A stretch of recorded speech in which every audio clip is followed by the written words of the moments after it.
Chapter 286, Old Taoist, good, we should go, the matter here is now over. The worm happily followed behind Li Qie. Meanwhile, Qi Shaodai was still quite confused. This thing was too strange, an abusive talking worm. Dao brother, please wait. The old Taoist quickly called Li Qie back as he was leaving. This old Taoist has a few hometown cuisines, would Dao brother like to try some of them? Li Qie turned around and nodded his head at the old Taoist, fine, one meal. Then he entered the Dao shrine again. The old Taoist was ecstatic and rushed back to the Dao shrine like a tornado. Banging sounds came from the kitchen and, in just a flash, the old Taoist carried out a tray filled with food.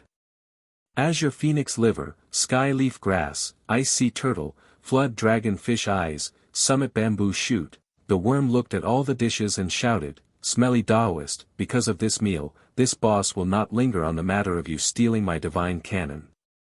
Finished speaking, a series of chewing noises appeared as it quickly devoured the delicious dishes. The old Taoist was also a food lover. After seeing the worm eating like a storm, he quickly screamed out and competed for the food, "Leave some for me." Qi Shaodai was dumbfounded, not because of the two competing for the food, but she was surprised at the dishes on the table. She didn't dare to believe that such a meal would appear in a broken Dao shrine. She only knew 2 or 3 dishes from this meal. She had only eaten azure phoenix liver and summit bamboo shoot once. Her royal father would have to personally hunt for them in order for them to eat these 2 things. They were delicacies in this world and were quite useful for cultivators. Mortals would not be able to eat them. Try it, don't ever miss a good opportunity. Compared to the old Taoist and the worm with their ugly table manners, Li Qie was quite nonchalant. He only tasted 1 or 2 things. Qi Shaodai calmed down and joined in the battle without any reservation. It would be fortunate just to see such a great meal. The delicious meal was annihilated in the blink of an eye. The old Taoist and the worm were burping non-stop while Qi Shaodai also had her fill. Even as the princess of a country, this was the best meal she ever had in her entire lifetime. She felt her body floating as her pores were opening with mist coming out. Only Li Qie was carefree as he only had a few bites. The old Taoist quickly brought out a bottle of fine wine and poured it for Li Qie. He then said, "Dao brother should try it. This is a special brew of the Heavenly Dao Academy. Saint Seeping Spring Wine, good wine." Li Qie drank a cup and praised. The world has this rumor which stated that Wang Yuan loved wine, but who knew that he was also adept at brewing good wines? Dao brother is truly someone who knows their stuff, wonderful. The old Taoist immediately exclaimed, "This wine was brewed by our ancestor, second sage, and there aren't a lot left back at the academy." The old Taoist really cherished this wine and couldn't bear to drink it, but he poured a full cup for Li Qie. Qi Shaodai was quite moved. Wang Yuan was once an invincible paragon, extremely amazing. Who would have thought that this was his personal brew? Its origin was too great. Humph. What is so great about Saint Seeping Spring wine? This smelly Taoist has not seen the best wine in this world.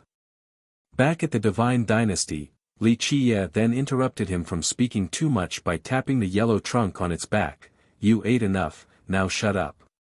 The worm immediately shut its mouth and didn't dare to say anything else.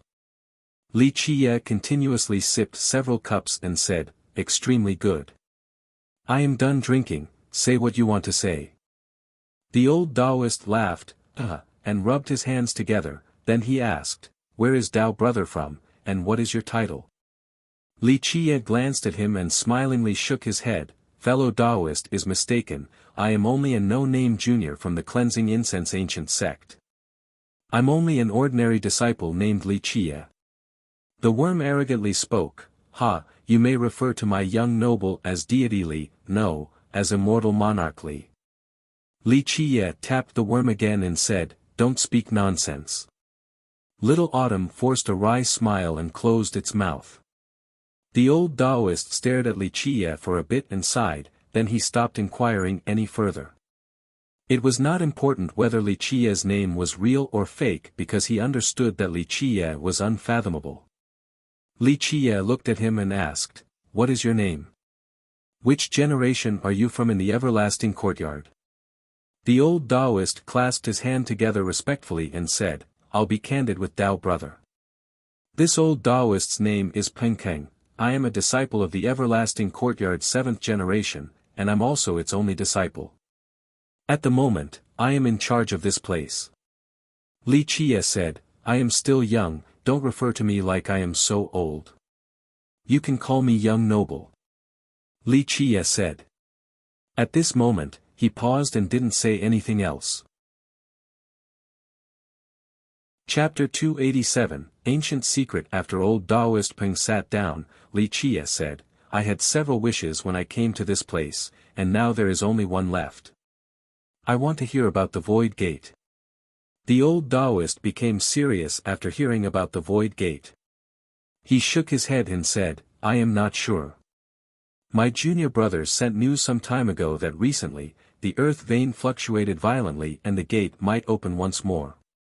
However, as for the exact date, my junior brothers are still calculating." Li Qia gently sighed in response, "The Void Gate has always been a mystery.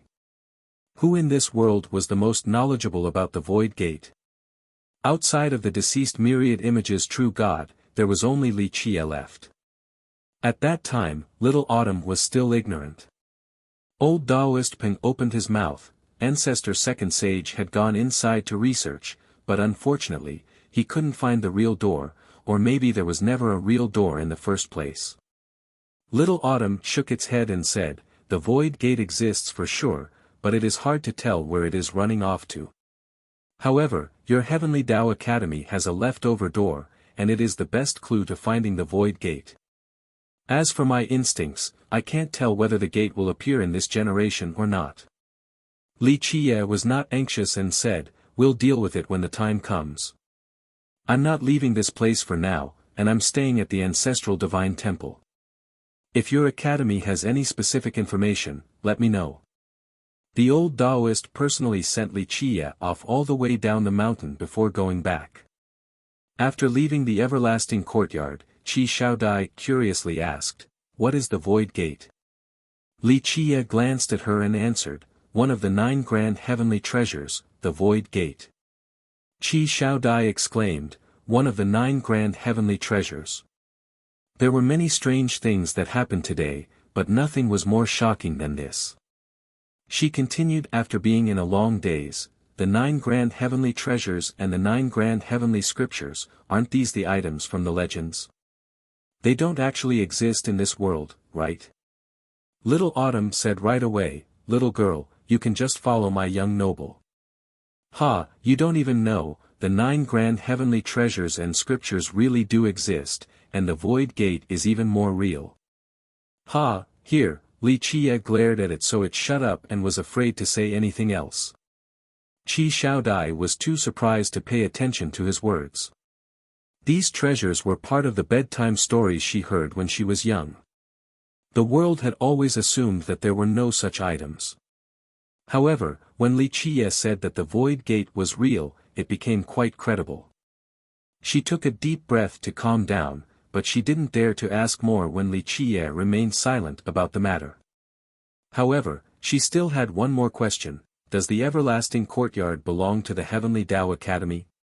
The academy was renowned in the Eastern 100 cities and even the entire mortal emperor world, but she had never heard of this courtyard before. It was established later on. Li Qia said, "The courtyard was not initially part of the academy, but Wang Yuan integrated it later on." Wang Yuan, second sage of the academy, he was not an immortal emperor but was just as famous. Why did Li Qia always know these heaven-shaking secrets? After arriving at the Ancestral Divine Temple, Little Autumn couldn't help but feel strange with a sigh. Ancestral Divine Temple. Li Qia commanded, "Find a spot for yourself. Don't mess anything up and don't speak nonsense." Having said that, he went back to his room. Meanwhile, Little Autumn stayed in the Grand Hall to look at the statue of the Qi clan ancestor. He lamented, 100 battles God King. Then, it crawled in front of myriad images true God and bowed down, Master, rest in peace. Little Autumn has been sleeping in a special dimension and finally escaped the nightmare of being trapped by those old monks. Don't worry, Master, in this life, I will definitely cultivate into a human form. It is quite a shame that Master couldn't escape the nightmare from that place. Damn their grandmothers. One day, young noble and I will definitely take that broken urine pot. Although Little Autumn's words were still quite crude, they respectfully worshipped the statue. Qi Xiaodai stared at Little Autumn's demeanor in confusion. She waited until it was finished bowing before asking, myriad images true God is your master? Then. Have you lived for a really long time now? He is my previous master. Little Autumn stared at the statue in remembrance. I haven't lived for too long.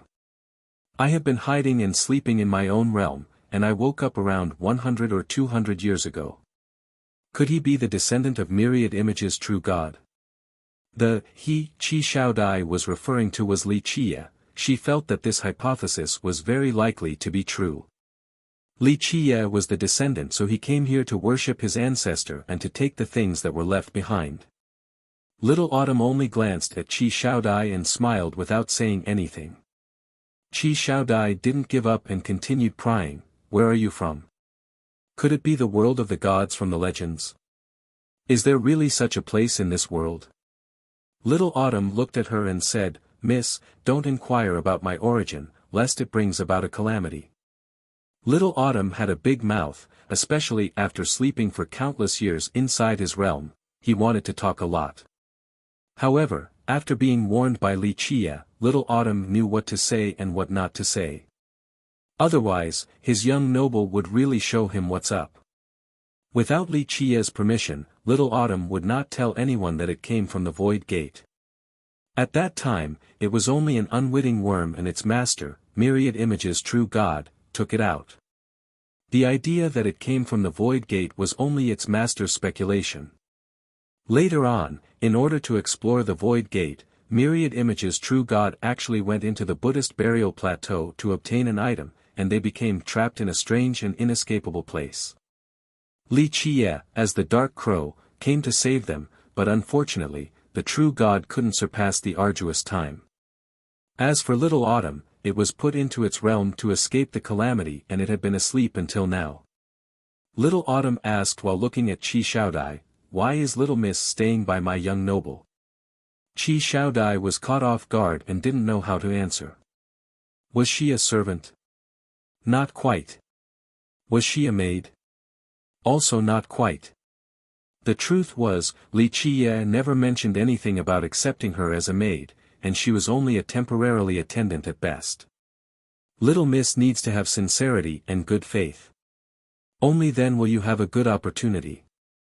Little Autumn gave her some advice. Geniuses are nothing, and heaven's proud daughters are also nothing. To my young noble, even fairies are nothing. I see that you are a type of princess or saintess, right? To my young noble, this status is not worth a single coin, think about it well.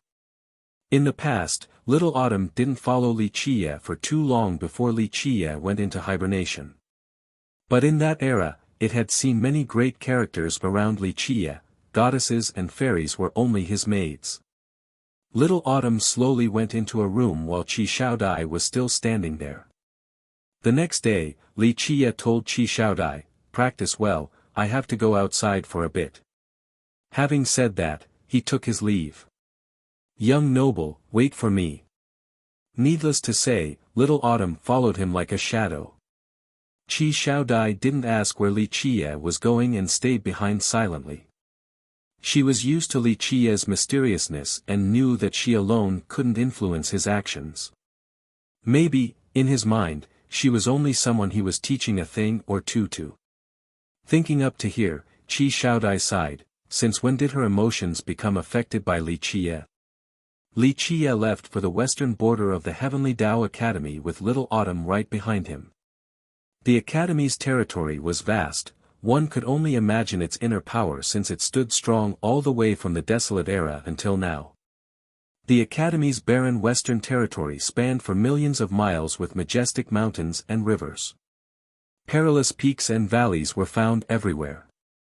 Because of these dangers, humans were not around, only heavenly beasts and longevity spirits infested this zone. You, stay aware and check to see if the Void Gate can appear or not. Li Qiye told Little Autumn once they stepped into this area. He had calculated the time and was certain that the gate would appear in this generation, but the exact time remained a mystery. Roger. Little Autumn knew what to do without Li Qiye's command. It was likely born in the Void Gate, so it had a natural talent with space and void. It was capable of leaving and entering different dimensions. It was more sensitive to the Void Gate than anyone else, which was why Li Qiye dug it out. Little Autumn was sensing a fluctuation of the heaven and earth while following Li Qiye into the deep wilderness, checking the changes of the earth, step by step. Young noble, maybe the Void Gate isn't in this area of the Academy. Little Autumn continued on to say, in the past, Old Master had checked the Academy's door several times for an opening, but he couldn't find the real thing. Could it be that Old Master was misguided from the outset? The Void Gate, one of the 9 grand heavenly treasures, the space scripture was born from within. The space scripture was extremely mysterious, and since time immemorial, no one had ever heard of someone being able to enter the Real Void Gate. Chapter 288, 9 Words True. Bao Li Qiye shook his head and said, I'm 80 to 90% certain that the way to the Void Gate is located in the Academy's territory. However, the exact location and generation that it will appear is hard to tell. Regardless, it will not be away from this territory. In the past, the progenitor of the Academy was knowledgeable about the heaven and earth. He calculated his whole life and eventually founded the Academy at this location. It had to be here because he noticed that the world's vein and the void space had something to do with each other. Little Autumn couldn't help but mutter, easier said than done. Old Master said that all the wise sages of the Academy had always studied the Void Gate with a countless amount of effort. Even though they opened several portals, they couldn't find the Real Void Gate. Li Qiye casually said, how could it be so easy? Since time immemorial, which immortal emperor did not lust after the 9 grand heavenly treasures? And which one of them actually obtained one of the 9? These treasures are even more unfathomable compared to the heavens will by 10,000 times since they already existed before the heaven and earth. Grasping even one of them is an extremely difficult thing. Little Autumn couldn't help but say, they're grandmothers. If we have the space scripture, it would be so much easier. Those old monks back at the Nihility Temple are quite difficult to deal with. Li Qiye narrowed his eyes and replied, wait until the Buddhist gate is opened at the Buddhist burial plateau. I will then personally go to the Nihility Temple once. How could I ever let go of such an item? Little Autumn became frightened. Young noble, this is not a trivial matter. Last time, young noble almost faced great dangers. Even true gods would have no path of return once they go to that ghastly place. Little Autumn was shivering in fear and it talked about the Buddhist burial plateau and the Nihility Temple. His old master, Myriad Images true god, was heaven-defyingly invincible. He was a true god yet he still met dangers in the end. Li Qiye had to exert all of his efforts just to save both of them at that place, but even Li Qiye himself almost got sucked in. Li Qiye squinted his eyes and continued on, don't worry, this time I will have a formal Tao discussion with those old monks. It will be a straight and direct path, I will not use any other means. Tao discussion. Little Autumn's expression changed as he spoke. Even immortal emperors could not argue successfully against those old monks. Legend has it that only immortal Emperor Fei Yang managed to win a debate. That's right. Li Qiye nodded his head. Immortal Emperor Fei Yang was capable of spewing lotus flowers from his mouth, and he managed to trick a Buddhist stone statue out of that place. This old man was really great with many tricks and schemes. Later on, Immortal Emperor Hao Hai wanted to bet for the pot, but he wasn't able to win and had to forcefully leave with his invincible aura. From then on, he never dared to set foot inside the Buddhist burial plateau again. Ha, immortal emperor, how high was too careless. Who would dare to gamble for that pot? Anyone who does so will surely meet a tragic end. Damn their grandmothers, I wish I could break that damned pot, but this is an impossible thing to do. Little Autumn felt fear in his heart when talking about this pot. Li Qiye softly sighed and said, that broken pot was already taken by Sure, so future generations would have a hard time gambling for it. Even an immortal emperor would not be able to win this bet. However, there is still a chance to beat those old monks. The moment the Buddhist gate is opened, I will go to the Nihility Temple at once. Little Autumn was silent. It also wanted to take revenge for its old master and beat those old monks in order to expel its grievances. However, it didn't have the same heaven-defying capabilities as its young noble, so it could only depend on its young noble to defeat the Nihility Temple. That year, Little Autumn and Myriad Image True God went to the Nihility Temple for one of the 9 grand heavenly treasures. Even an invincible existence like the True God was defeated in the Nihility Temple, and Li Qiye had to save them using countless means. Even though the True God was saved at that time, he couldn't escape the nightmare and still died an early death. Little Autumn searched for the changes within the earth veins while Li Qiye was looking for heavenly beasts and longevity spirits amongst the wilderness. In the end, Li Qiye finally found a 500,000-year-old longevity spirit. Even ancient saints would lose their colors when hearing about a 500,000-year-old longevity spirit. Slaughtering one was extremely difficult, there would need to be 2 or 3 ancient saints just to kill one of these longevity spirits. The most frightening part was being tracked by one because this was more dangerous than anything else. However, Li Qiye was actually tracking a 500,000-year-old spirit instead. Anyone who heard of this would think that Li Qiye was crazy and was searching for his own demise. After silently tracking one, he took out the 9 words True Bow. Little Autumn had once followed the True God, so he knew his stuff. After taking a careful look at the bow in Li Qiye's hands, it lost its colors and said, "Oh wow, my mother. This is 9 words becoming a true mantra. A 9 words true mantra treasure metal found in the legends. It is extremely rare throughout the ages and even immortal emperors crave for it." Then it exclaimed in astonishment, It is the first true mantra in this world. This is pristine worldly metal. My grandmother. If it grows for billions of years more, then it could become another heavenly treasure. Little Autumn spit everywhere and said with greed, "Ha ha ha. Young noble, I heard that you had a treasury in the past. Ha, I heard that even immortal emperors borrowed items from this treasury. How about you grant me 3 or 5 treasures?" Li Qiye glanced at Little Autumn and dismissively said, "Help me find the real void gate, then it will not be a problem." Of course, Li Qiye had a treasury, but it was not within his reach. It was buried in the most fortified location in this world. If Li Qiye didn't personally open it, then even immortal emperors would not necessarily be able to enter. Little Autumn patted his chest and confidently said, "Young noble can rest assured, I will definitely find the void gate for you." Unfortunately, as an earthworm, it didn't have a chest. Li Qiye burst out in laughter. He also wanted to find the real void gate, but this was much easier said than done. Countless wise sages had searched for the void gate since the ancient times and they only came back empty-handed. Qi Shaodai kept on practicing diligently after Li Qiye's departure. 3 days later, Li Qiye, along with Little Autumn, brought back a giant thing. Li Qiye's body was stained with blood. Qi Shaodai was quite frightened to see his state and cried out in surprise, You are hurt? Only a minor injury." Li Qiye threw the giant thing on his back down to the ground. Boom!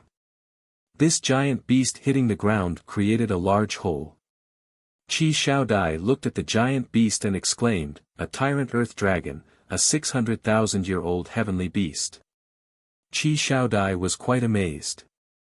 Even her royal father would not dare to mess with such a fierce heavenly beast. I just killed it and I didn't take out its marrow nor Dao bones. Li Qie continued, you are cultivating the divine gaze and it is not so simple to master. You need to grasp the making of the grand Dao as well as the weapon techniques. From today on, you will use a saber to carve into beasts until you are more than familiar with it. Qi Shaodai was startled after hearing this. She didn't expect that he left in order to hunt and help her cultivate the divine gaze. Li Qie was a strict teacher and didn't spare any leisure time for Qi Shaodai. He commanded, start right now. Qi Shaodai took a deep breath and focused her gaze, her eyes suddenly became completely golden as a sound of metal clashing appeared. Qi Xiaodie's eyes created a divine saber that gleamed with golden light. Clank! The divine saber shot out from her eyes and slashed the Tyrant Earth Dragon's chest, causing blood to spatter everywhere. Wrong! Li Qie's voice sank down, weapon controlling is more than just pure force and more than just a divine aura. The most important part is the technique. You must grasp the technique before freely controlling thousands of weapons. Only when you are well versed in the technique will you be able to control any treasure, even immortal emperor life treasures. Then, you will also be able to understand its mysticism with a single glance and create immortal emperor life treasures. Li Qie gave her more pointers, the dragon's skin is hard and tough. You using brute force will only hack the beast marrow and damage the natural treasure that is its body. Your saber needs to slice off the skin, soft yet swift, strong but flexible, acute and sharp. Qi Shaodai took another deep breath. She gathered her energy again and unleashed another golden divine saber to start from the beginning.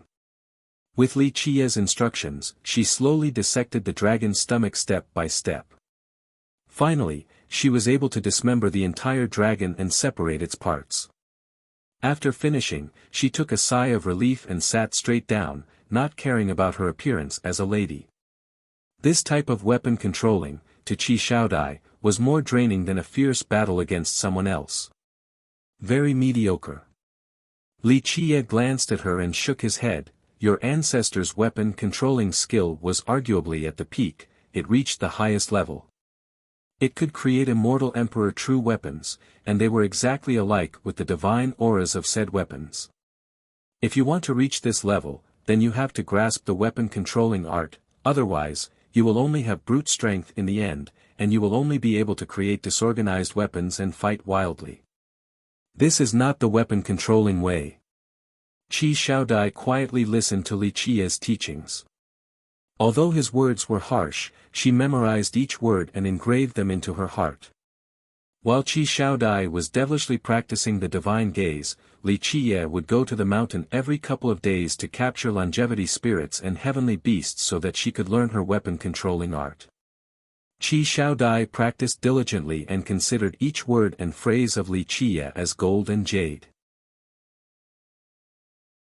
Chapter 289. The storm began while Li Qie and Qi Shaodai were training in the ancestral divine temple. There was a piece of news that reached the eastern 100 cities. The Heavenly Tao Academy had opened its gates to accept students everywhere. This news caused the entire region to clamor as countless people were debating about this matter in astonishment. One cultivator said, the last time the academy accepted students was 1,000 years ago. That time, the academy was only accepting vagabond cultivators or young cultivators without any sections. Many great sects and countries in the eastern 100 cities quickly heard this news.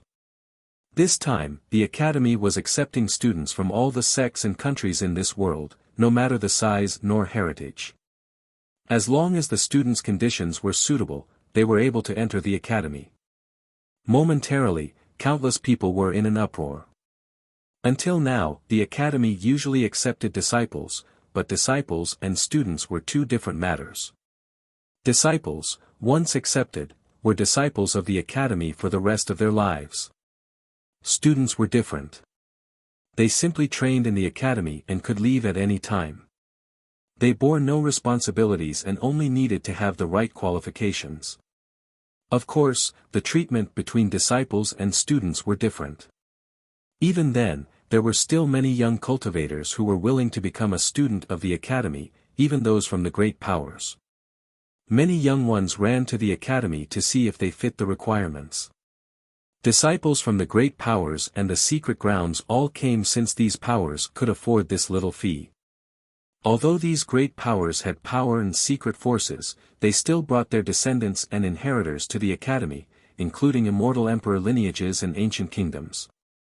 The academy students could not learn the academy's secret and main techniques, but the academy had an extremely perfect teaching system. Although it didn't impart merit laws to the students, it taught them about the difficulties on the Tao path, how to deal with the devils of the heart, merit law control, and metaphorizing. There were no other great powers with such a perfect system. The Heavenly Tao Academy had researched about this matter for millions of years. Indeed, the academy was very great in this regard. Since the early ages, many immortal emperors once studied in the academy and benefited greatly. After becoming an immortal emperor, they would come back and leave behind an emperor law or immortal emperor life treasure for the academy. Immortal Emperor Fei Yang, Immortal Emperor Hao Hai, Immortal Emperor Ta Kong, these renowned names were engraved on the Heavenly Tao Academy's monolith by them personally. After carrying the heaven's will, they would come back and leave their names behind. On another registration day, dragon roars emanated across the academy as if heavenly dragons were rampaging, generating rain and winds and creating a majestic presence as if a member of the dragon race was arriving. Someone found out what happened. The descendant of the crouching dragon cliff from the northern Great Sea came to the academy. This news surprised many sect masters and royal lords. One sect master couldn't help but murmur, people from the northern Great Sea actually came despite such a distance, truly unbelievable. Within half a year of registration, many sects from the Grand Middle Territory, Northern Grand Sea, Southern Crimson Earth, and Western Desolate Wasteland all brought people here to enroll. On another day, a godly mountain suddenly appeared in the sky with divine circular lights hovering about, carrying an extremely domineering presence. The descendant of the rampaging divine mountain also came to the academy. Another demon's pawn became a student at the Heavenly Tao Academy. This situation caused many people to become dumbfounded. This is too weird. This is not the first time the academy accepted students. The majority of the students are usually from the Eastern 100 cities. Why are people from other regions also arriving? The recruitment was no longer confined to the Eastern 100 cities, and this caused many people to look with widened eyes. A few masters and royal lords were debating this matter. This is the ushering of a new golden era. Only when Second Sage was in charge of the academy would there be so many geniuses throughout the world arriving. Even geniuses from the 9 worlds also came after hearing his prestige. However, there was another explosive piece of news. Goddess Mei has enrolled in the academy. Mei Suyao of the Eternal River School had also joined the academy.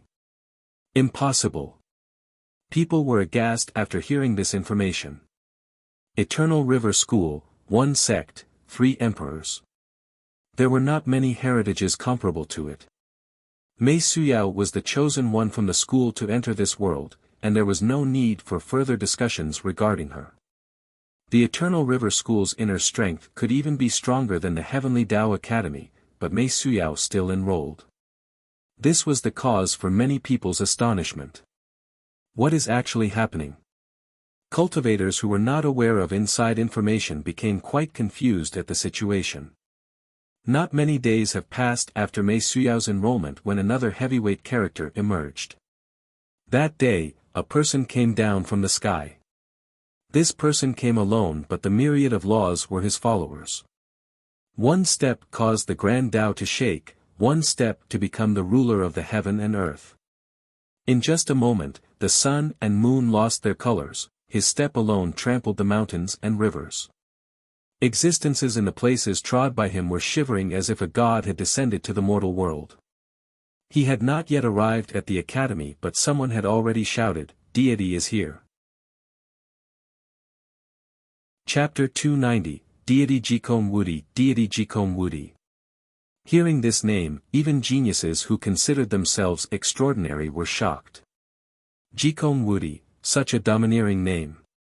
He dared to call himself unbeatable, he was peerlessly supreme. In just the blink of an eye, this river monarch fish was dismembered and each part was perfectly divided. Now, let me make a fish feast for everyone. The salivating old Taoist Peng took out the ingredients and started to make a fish feast at the temple. After his cooking was finished, Little Autumn came out of nowhere and jumped on the table. Smells so good. Then, Li Chiye also came out. The old Taoist then cheerfully said to him, "Young noble, come taste my cooking skill." Although he said this, his hands were already competing with Little Autumn. The two of them were as fast as the wind, they wished that they could devour the entire feast by themselves. Old Taoist Peng was a food connoisseur, and his cooking was also great. Qi Xiaodai was not shy as she also participated in this grand war for the food. Only Li Chiye was nonchalant, since time immemorial, what immortal feasts had he not participated in? Li Chiye had eaten many banquets from immortal emperors. After eating his fill, the old Taoist spoke to Li Chiye, "The portal of the academy will open in this generation." Little Autumn tapped its stomach with a still unsatisfied appearance and shook its head. "No, smelly Taoist, this boss can guarantee that your portal will open within half a year, or maybe 1 to 2 years if it takes a longer time. Just wait and see." Little Autumn had recently followed Li Chiye everywhere within the Academy's territory to analyze the earth vein, so it clearly understood the changes. It then spoke with the tone of an expert, "Your heaven and earth vein is pulsing and changing too dramatically, I am sure that there is a problem."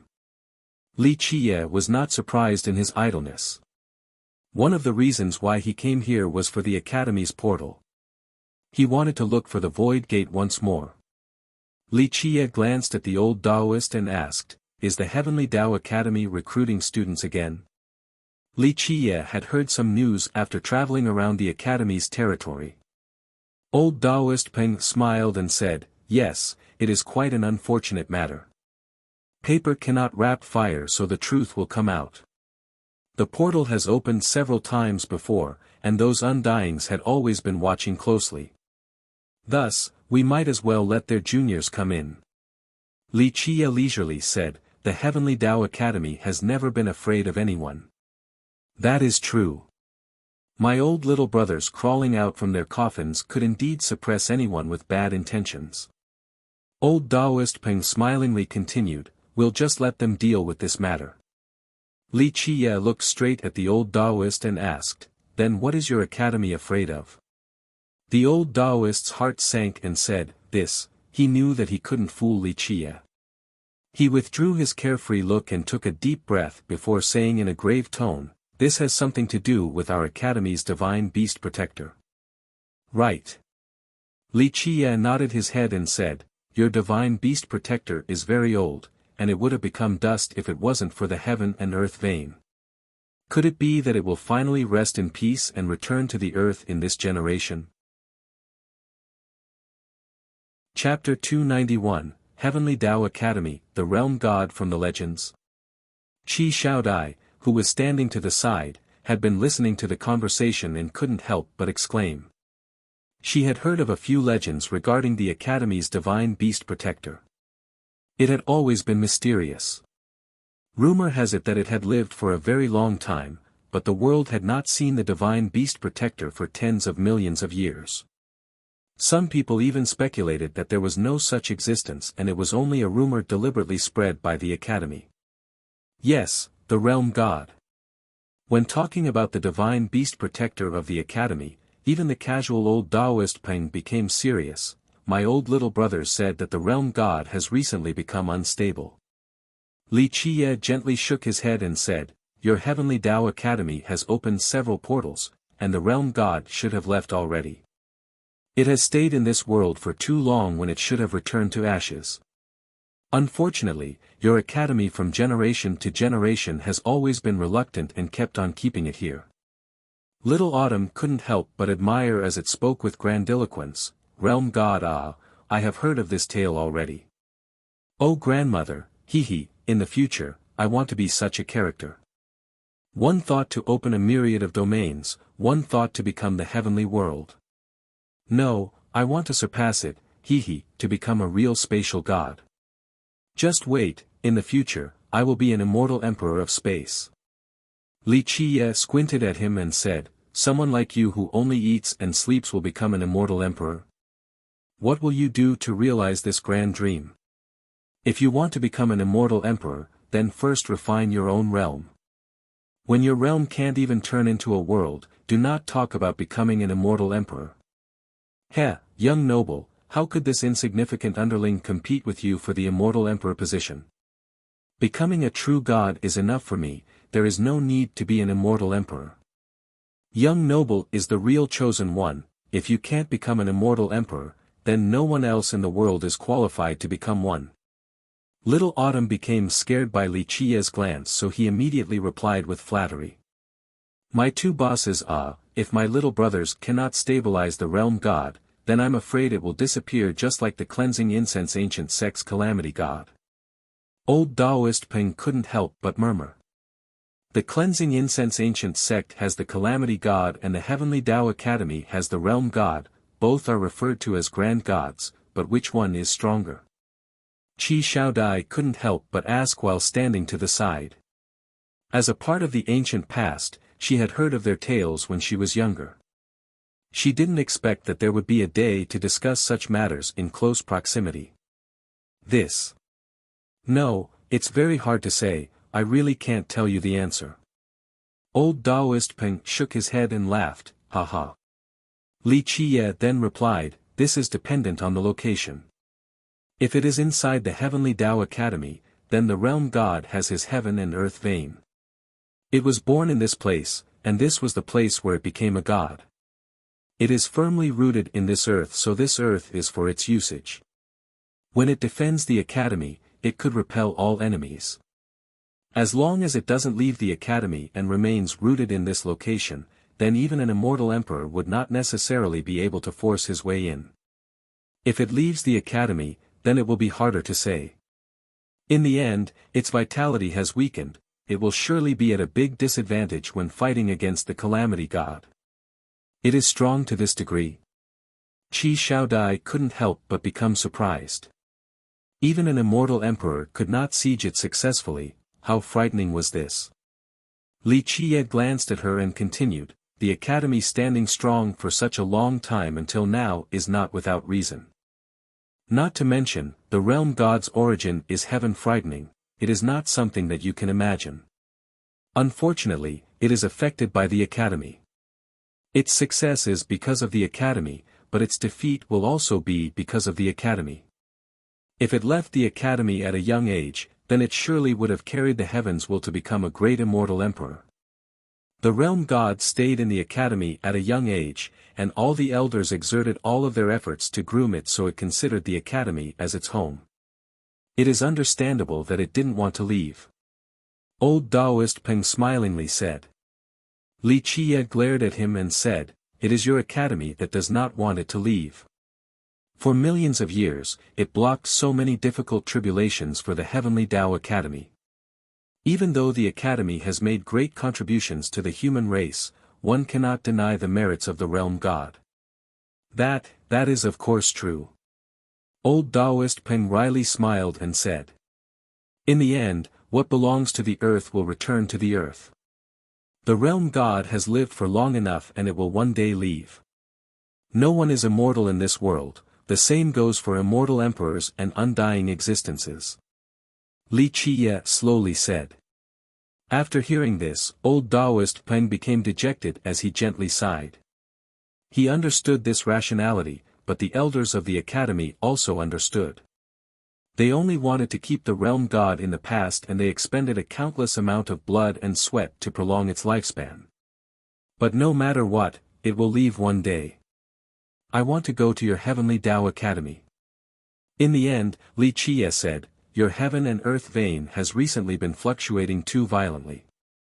This is very strange, and it is difficult to tell where the portal will open this time, so I have to go and see for myself.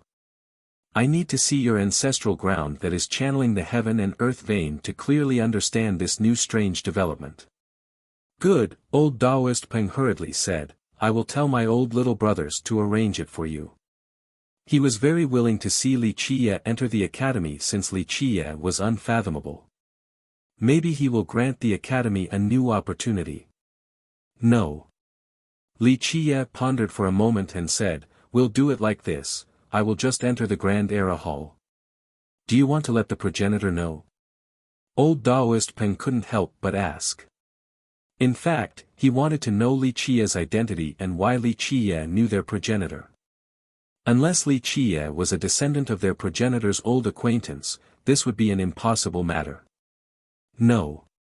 Li Qie shook his head and declined, there is no need to alarm others, I simply want to see the situation of the heaven and earth vein. Having said this, his heart couldn't help but lament with a soft sigh. Meeting the progenitor? They might as well not meet. At the moment, he didn't want to see Ma Gu. It was too long ago, matters of the past have been covered with a layer of dust, so why the need to see each other again? Old Taoist Peng didn't force the matter, he nodded his head and said, then I will let little Lo arrange it for you. This brat is our Heavenly Tao Academy's most excellent young prodigy. This brat's nature and temperament are quite excellent and he's absolutely worthy of being groomed. At this point, he inadvertently or purposefully looked at Qi Xiaodai, who was standing a bit to the side.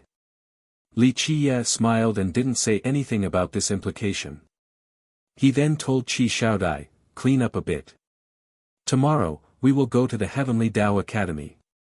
On the second day, Li Qie left the temple with little Autumn and Qi Xiaodai. Although the old Taoist didn't leave the everlasting courtyard, he arranged everything for Li Qie's entrance to the academy. But before their departure, Qi Xiaodai didn't want to leave this old temple, she stared at the statue of her ancestor. There were too many unknown secrets in this temple, and she hadn't figured all of them out. To her, the time spent in this temple had changed her greatly, including her attitude and knowledge. One could say that this temple opened a new door for her and exposed her to the real Grand Tao. Before this event, she was an arrogant canary, the princess of the lion's roar country. No matter how modest she portrayed herself, deep in her bones remained an innate arrogance from being a golden daughter. But at this moment of departure, she was only a devout cultivator who managed to constrain her pride within, she was someone who was willing to stay next to Li Qie with sincerity. Before, she only glanced at a tiny corner of the Grand Tao, but after following Li Qie, she finally saw the Grand Tao and embarked on the journey towards the supreme path. Come, you can come back whenever you want later. Li Qie glanced and said towards Qi Xiaodai, who was unwilling to depart. She took a deep breath and bowed down to her ancestor before leaving with Li Qie. Heavenly Tao Academy, an ancient and towering heritage, the human race's oldest heritage. People said that the Grand Tao of the human race had two origins, one was the War God Temple and the other was the Heavenly Tao Academy. Its origin was ancient to the point of being untraceable. One could only understand the Academy's majesty when standing in front of its doors. Countless divine mountains and giant palaces were present, they towered all the way to the sky to gaze at the heavens. The highest place was surrounded by stars as if it was its own separate world. Amongst the giant mountains, there was a divine bridge that spanned 10,000 miles from one corner of the sky to another. Inside the academy were divine cranes flying in the sky with flood dragons riding the clouds alongside other auspicious animals. Standing outside the academy made other people question its name. How could this just be an academy? It was more like its own separate world. Heavenly Tao World would be a more appropriate title. Qi Xiaodai couldn't help but stare in awe at the academy's boundless majesticity. The western border was only a corner of the academy, a very desolate and unnoticeable area. The moment they set foot before the gate, they could see a giant monolith. It was more accurate to call it a giant stone rampart rather than an ancient monument. There were many names engraved on this monolith, some resembled silver hooks and steel strokes written in a calligraphic style while others bore the dragon and serpent style. However, there were also those with the simplistic ink splashing art. Immortal Emperor Fei Yang, Immortal Emperor Hao Hai, Immortal Emperor Ta Kong, Lion Monarch Ba Xian, Martial God, Saber Ancestor.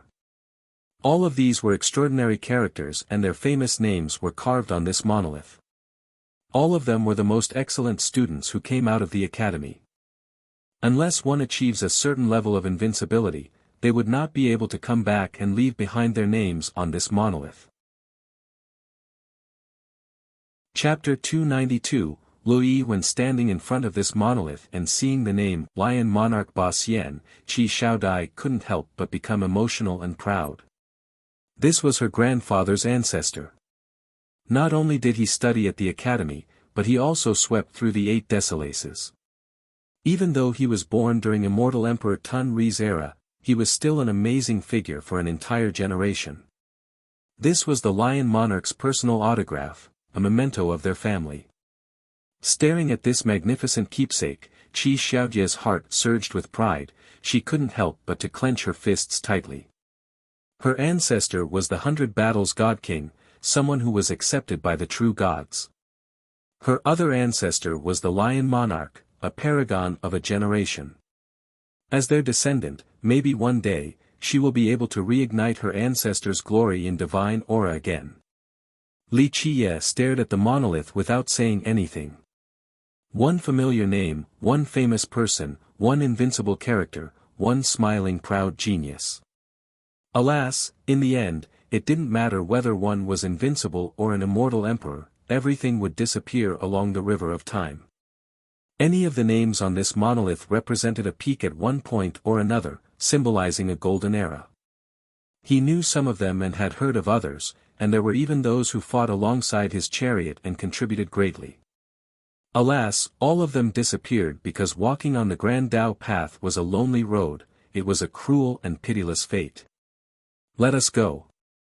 Li Qiye gently sighed and spoke to Qi Shaodai, who was in a daze in front of the monolith. Qi Shaodai managed to calm her surging emotions and followed Li Qiye. When the two of them stepped inside the academy, a young man stepped down from the stairs to greet them. This must be brotherly, right? He clasped his hands towards Li Qiye and Qi Shaodai, then he smilingly asked. This young man had a tall and stout body like an unshakable mountain. He didn't exude a pressing aura, but his eyes were like black stones, sparkling, firm, and heroic. My name is Lu Yi. My apologies for the late reception despite your long trip. The young man was courteous and judicious and he also had an extraordinary bearing. Li Qiye didn't say anything, but Qi Shaodai was startled after learning that it was Lu Yi. She didn't expect the academy's first disciple to personally greet them.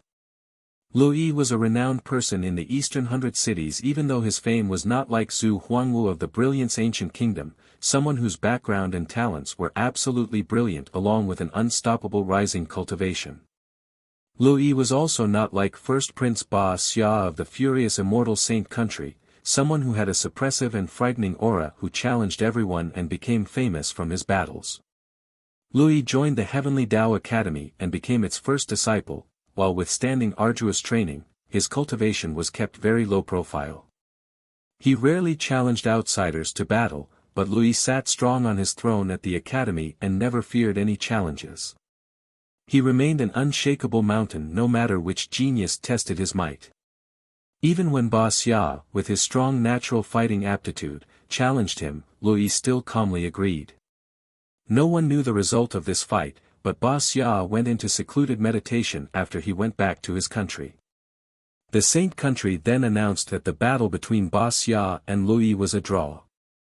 Some people speculated that Ba Xia was not able to defeat Lu Yi and that the friendly Lu Yi stopped at the appropriate time.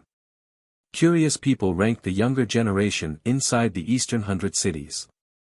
One leaderboard placed Mei Suyao at first place and Lu Yi and Zhu Huangwu at second place. This ranking was not without reasons, but of course, there were those who rejected it and thought that Lu Yi's strength was not comparable to Zhu Huangwu. In short, Lu Yi was one of the strongest geniuses in the eastern 100 cities, but he had always kept a low profile in the academy and simply trained, thus his fame was not as thunderous as the fame of Zhu Huangwu or Ba Xiao. Li Qiye smiled and leisurely said, excuse us two are going to the Grand Era Hall to sign up. Li Qiye was very carefree as if he was a tourist looking at the scenery. Qi Xiaodai quietly stood next to Li Qiye and simply followed his lead. Then I will lead the way for Brother Li and Miss Qi. Lui did not delay with small talk.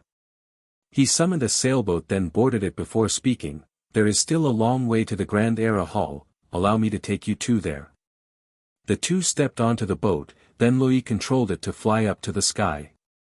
The speed of the sailboat was extremely astonishing and it traveled 10,000 miles in the blink of an eye. Wang Yuan's transportation vehicle is indeed interesting. This boat had once sunk into the ocean but it still managed to come out eventually. Li Qiye stood on the sailboat and became a bit moved after seeing this familiar old object. Qi Xiaodai was startled, she didn't expect this tiny sailboat to be the second sage's treasure. How great was the second sage's status in the history of the academy?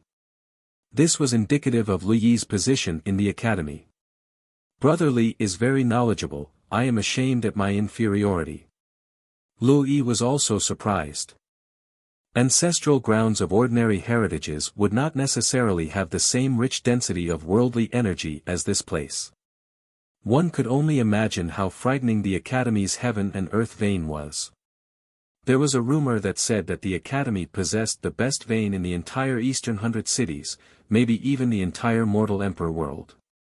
Because of this, for millions of years, countless great characters coveted the academy's sacred territory, but unfortunately, none of them were able to shake its foundation. Li Qiye and Qi Xiaodai went to the top of a mountain. Lu Yi got the order from the upper echelons to give the two of them a mountain. This treatment was very generous inside the Grand Era Hall. After arranging everything for the two of them, Lu Yi said, "There are tens of thousands of disciples at the Grand Era Hall. If Brother Li and Miss Qi want to meet others, then I can introduce them to you too." Qi Xiaodai would completely listen to Li Qiye's command so she didn't make any comments. Meanwhile, Li Qiye shook his head and smilingly replied, "No need, I will rest for now." Lu Yi then explained the situation at the hall to Li Qiye, "Very well, there will be a lecture once every 4 hours by a senior of the academy. The two of you can pick any course that you like." Finally, he finished with a polite remark, "If Brother Li and Miss Qi have anything in mind, feel free to come find me at any time." In fact, Lu Yi was quite perplexed and didn't know why the higher-ups told him to greet two students. These two students didn't go through any examinations, nor did they pay any tuition fees. There were countless geniuses in the contemporary time, but the academy did not allow for anyone to go through the back door. Even geniuses like Ba Xia and Zhu Huanwu had to pay a sky-high tuition fee or pass a series of assessments to join the academy. Even the extremely expensive tuition had a basic test. If one couldn't meet this basic requirement, then they wouldn't be able to join no matter how rich they were. Only geniuses were allowed into the academy. However, the absolutely brilliant ones would have their tuition waived if they managed to pass all the examinations. These peak prodigies were happy to undergo these examinations because it was a sort of glory. Even though the Grand Era Hall had the lowest requirements, it had always enforced its strict standards. Any students that joined this hall had to either pay the tuition or pass the test. If they passed the test with flying colors, then their tuition would be reduced. Lu Yi found it strange that Li Qiye and Qi Xiaodai didn't take any examinations nor pay any tuition.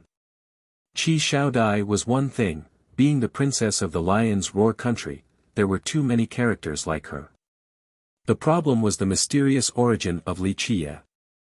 What really perplexed Lu Yi was that if Li Qiye had a heaven-frightening origin, he would not join the Grand Era Hall but rather the Sacred Era Hall. Not to mention that even if Li Qiye was an extraordinary genius, the academy would not open the back door just for him.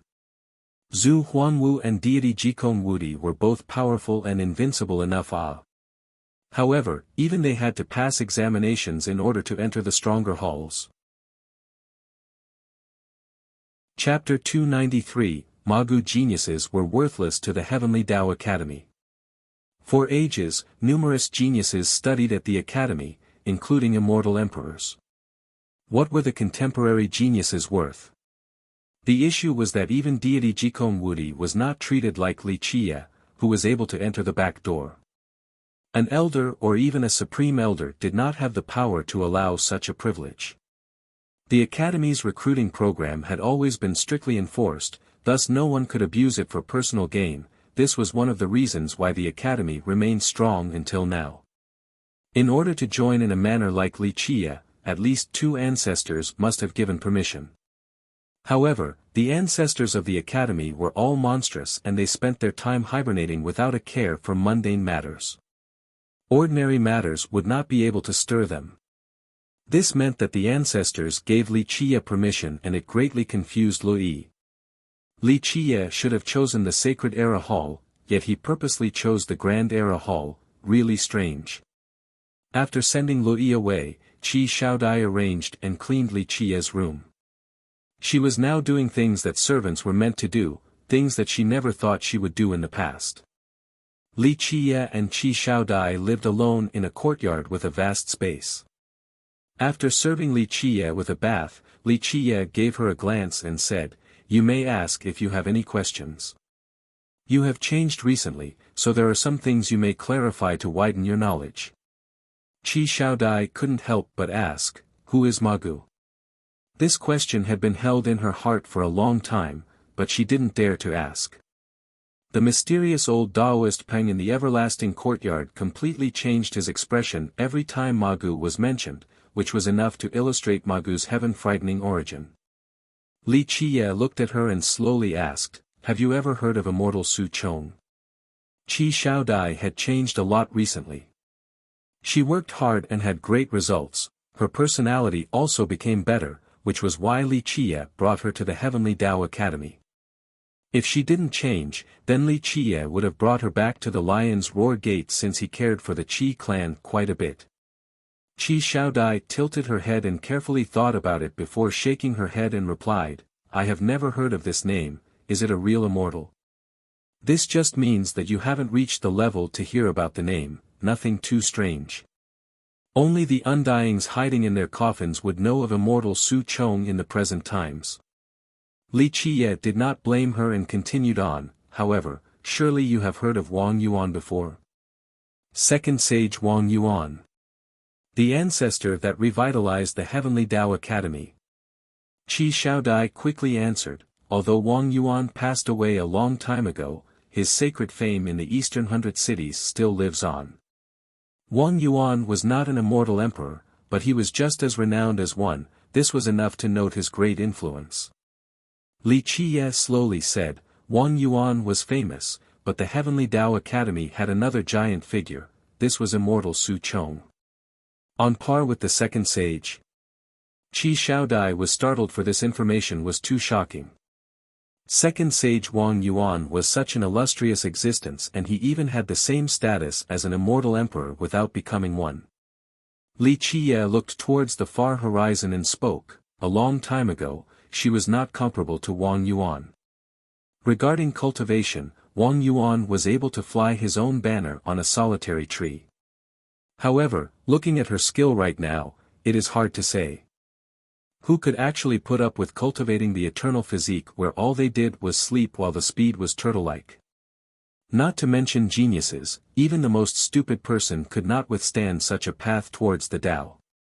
To Li Qie, who had lived for countless years and owned the physique scripture, the eternal physique was his biggest failure.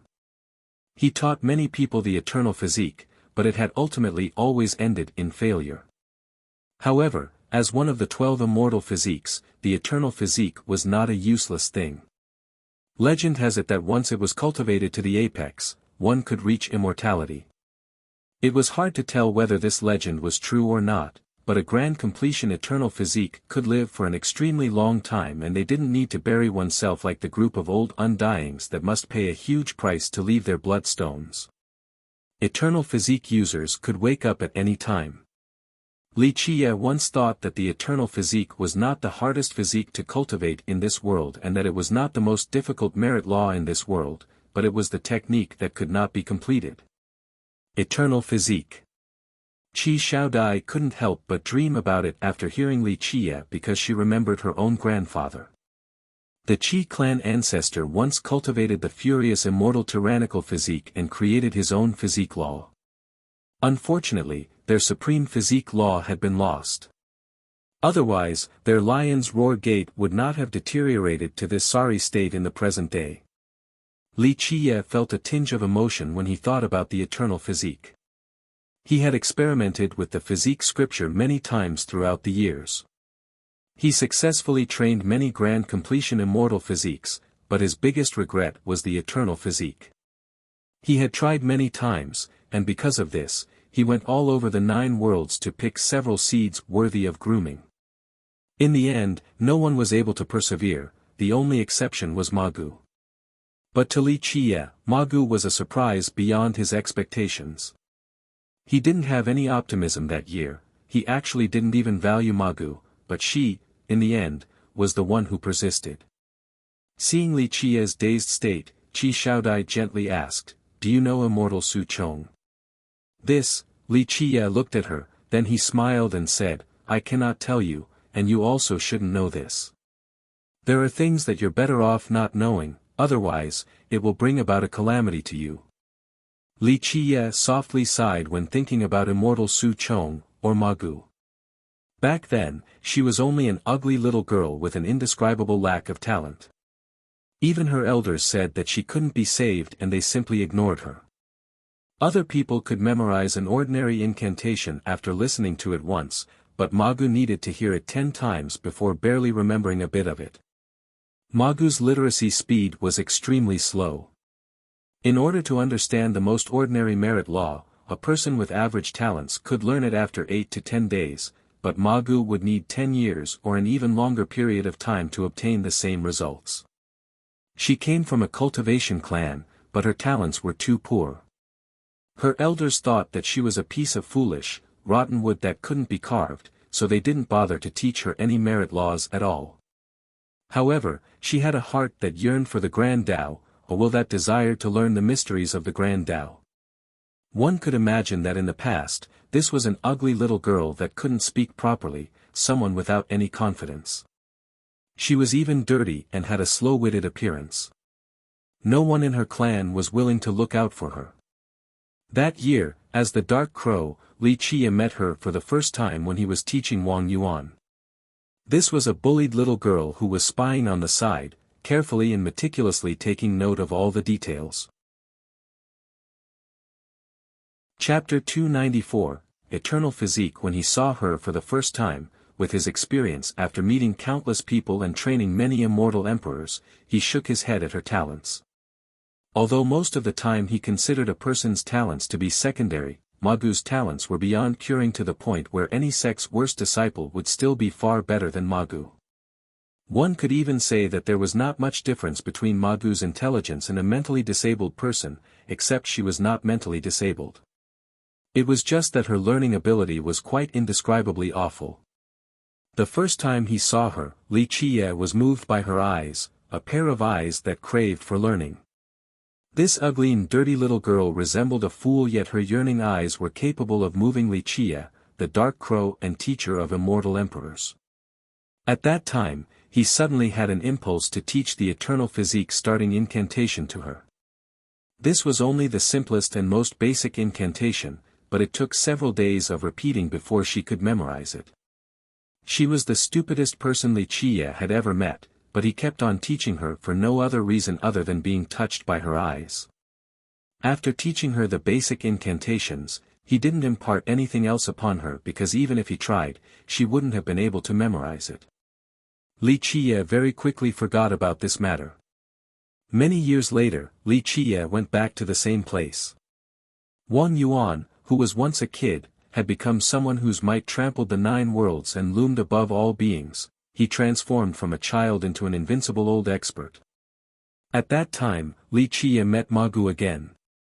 The unfathomable thing was that Magu was still learning the same incantations that Li Qie had taught her before, but she was still only at the Palace Foundation realm. Palace Foundation was the lowest realm for all cultivators. Logically speaking, Magu shouldn't have been able to live for this long. After meeting her again, Li Qiye knew that she had stepped into the door of the eternal physique. But even then, one shouldn't have been able to live so long with these qualifications, not to mention Ma Gu, who had only just entered the path. Li Qiye knew that Ma Gu had always stayed at this place for countless years with only one thing on her mind, practicing the few incantations that he taught her. After countless springs and falls throughout the years, Ma Gu repeated these incantations till perfection and reached the peak, allowing her to sense the supreme universal laws of the eternal physique. Even after numerous years of experimentation to train a grand completion eternal saint physique to see if one could achieve eternal life after cultivating this technique to its maximum potential, Li Qiye had always failed. After he saw Ma Gu again and witnessed the incredible miracle, Li Qiye found some hope in his heart again. Li Qiye told Wang Yuan to take care of Ma Gu as he taught her the supreme eternal physique law. One should know that Li Qiye had always been extremely demanding and had a rigorous selection before giving anyone a supreme immortal physique law. No matter who it was, they were required to pledge the most stringent vow before being granted the physique laws. This was the reason why his physique laws had never been passed down to outsiders. The ones that were chosen were always reliable, or they wouldn't have been picked in the first place. Ma Gu was the only exception, thus he imparted the eternal physique to her while Wang Yuan made her a disciple of the Heavenly Tao Academy. Since then on, the academy had one more location, the Everlasting Courtyard. From that point on, Li Qiye always came back every generation and taught Ma Gu another section of the supreme physique law all the way until she learned the entire and complete law. Ma Gu cultivated very slowly, but she always persevered on with her sincere and unchanging heart that yearned for the Tao. Her cultivation gradually became stronger and her intelligence also rose. The eternal physique changed her body, bones and muscles, and her talents. Due to her miracle, Li Qiye had done something without precedent. He allowed her to pass down the eternal physique law to one disciple per generation. This was the reason why the Everlasting Courtyard only had one disciple. Li Qiye smilingly responded, Mei Suyao belongs to the group of genius cultivators. She spoke correctly regarding the profundity of the Grand Tao, but it is not fitting for everyone. The truth is that your talents are quite good, but the teachings of the Grand Era Hall fits you more. Any genius would be a bit arrogant, thus you need some time to sharpen away this edge by using the simple Grand Tao teachings from the hall. Like Mei Suyao, her Tao lectures are without flaws, but they also lack a certain sense of depth. Remember the solitary path of the Tao, only with a firm foundation will you be able to achieve great benefits beyond your imagination. Qi Xiaodai took note of each and every one of Li Qiye's words and engraved them into her heart as if they were made of gold and jade. The Grand Era Hall was the hall that accepted the most students in the Heavenly Tao Academy. This was not taking into account the disciples of the academy because the inner hall only took in disciples and not students. The main halls that accepted students in the academy consisted of 5 great halls: Grand Era Hall, Idol Era Hall, Zenith Era Hall, Sacred Era Hall, and Emperor Era Hall. The Grand Era Hall had the lowest requirements. For the many disciples from small sects or even vagrant cultivators, as long as they worked hard, the chance of them joining the Grand Era Hall was quite large. This was why many disciples from this hall had a low cultivation and would be from small sects or no sect at all.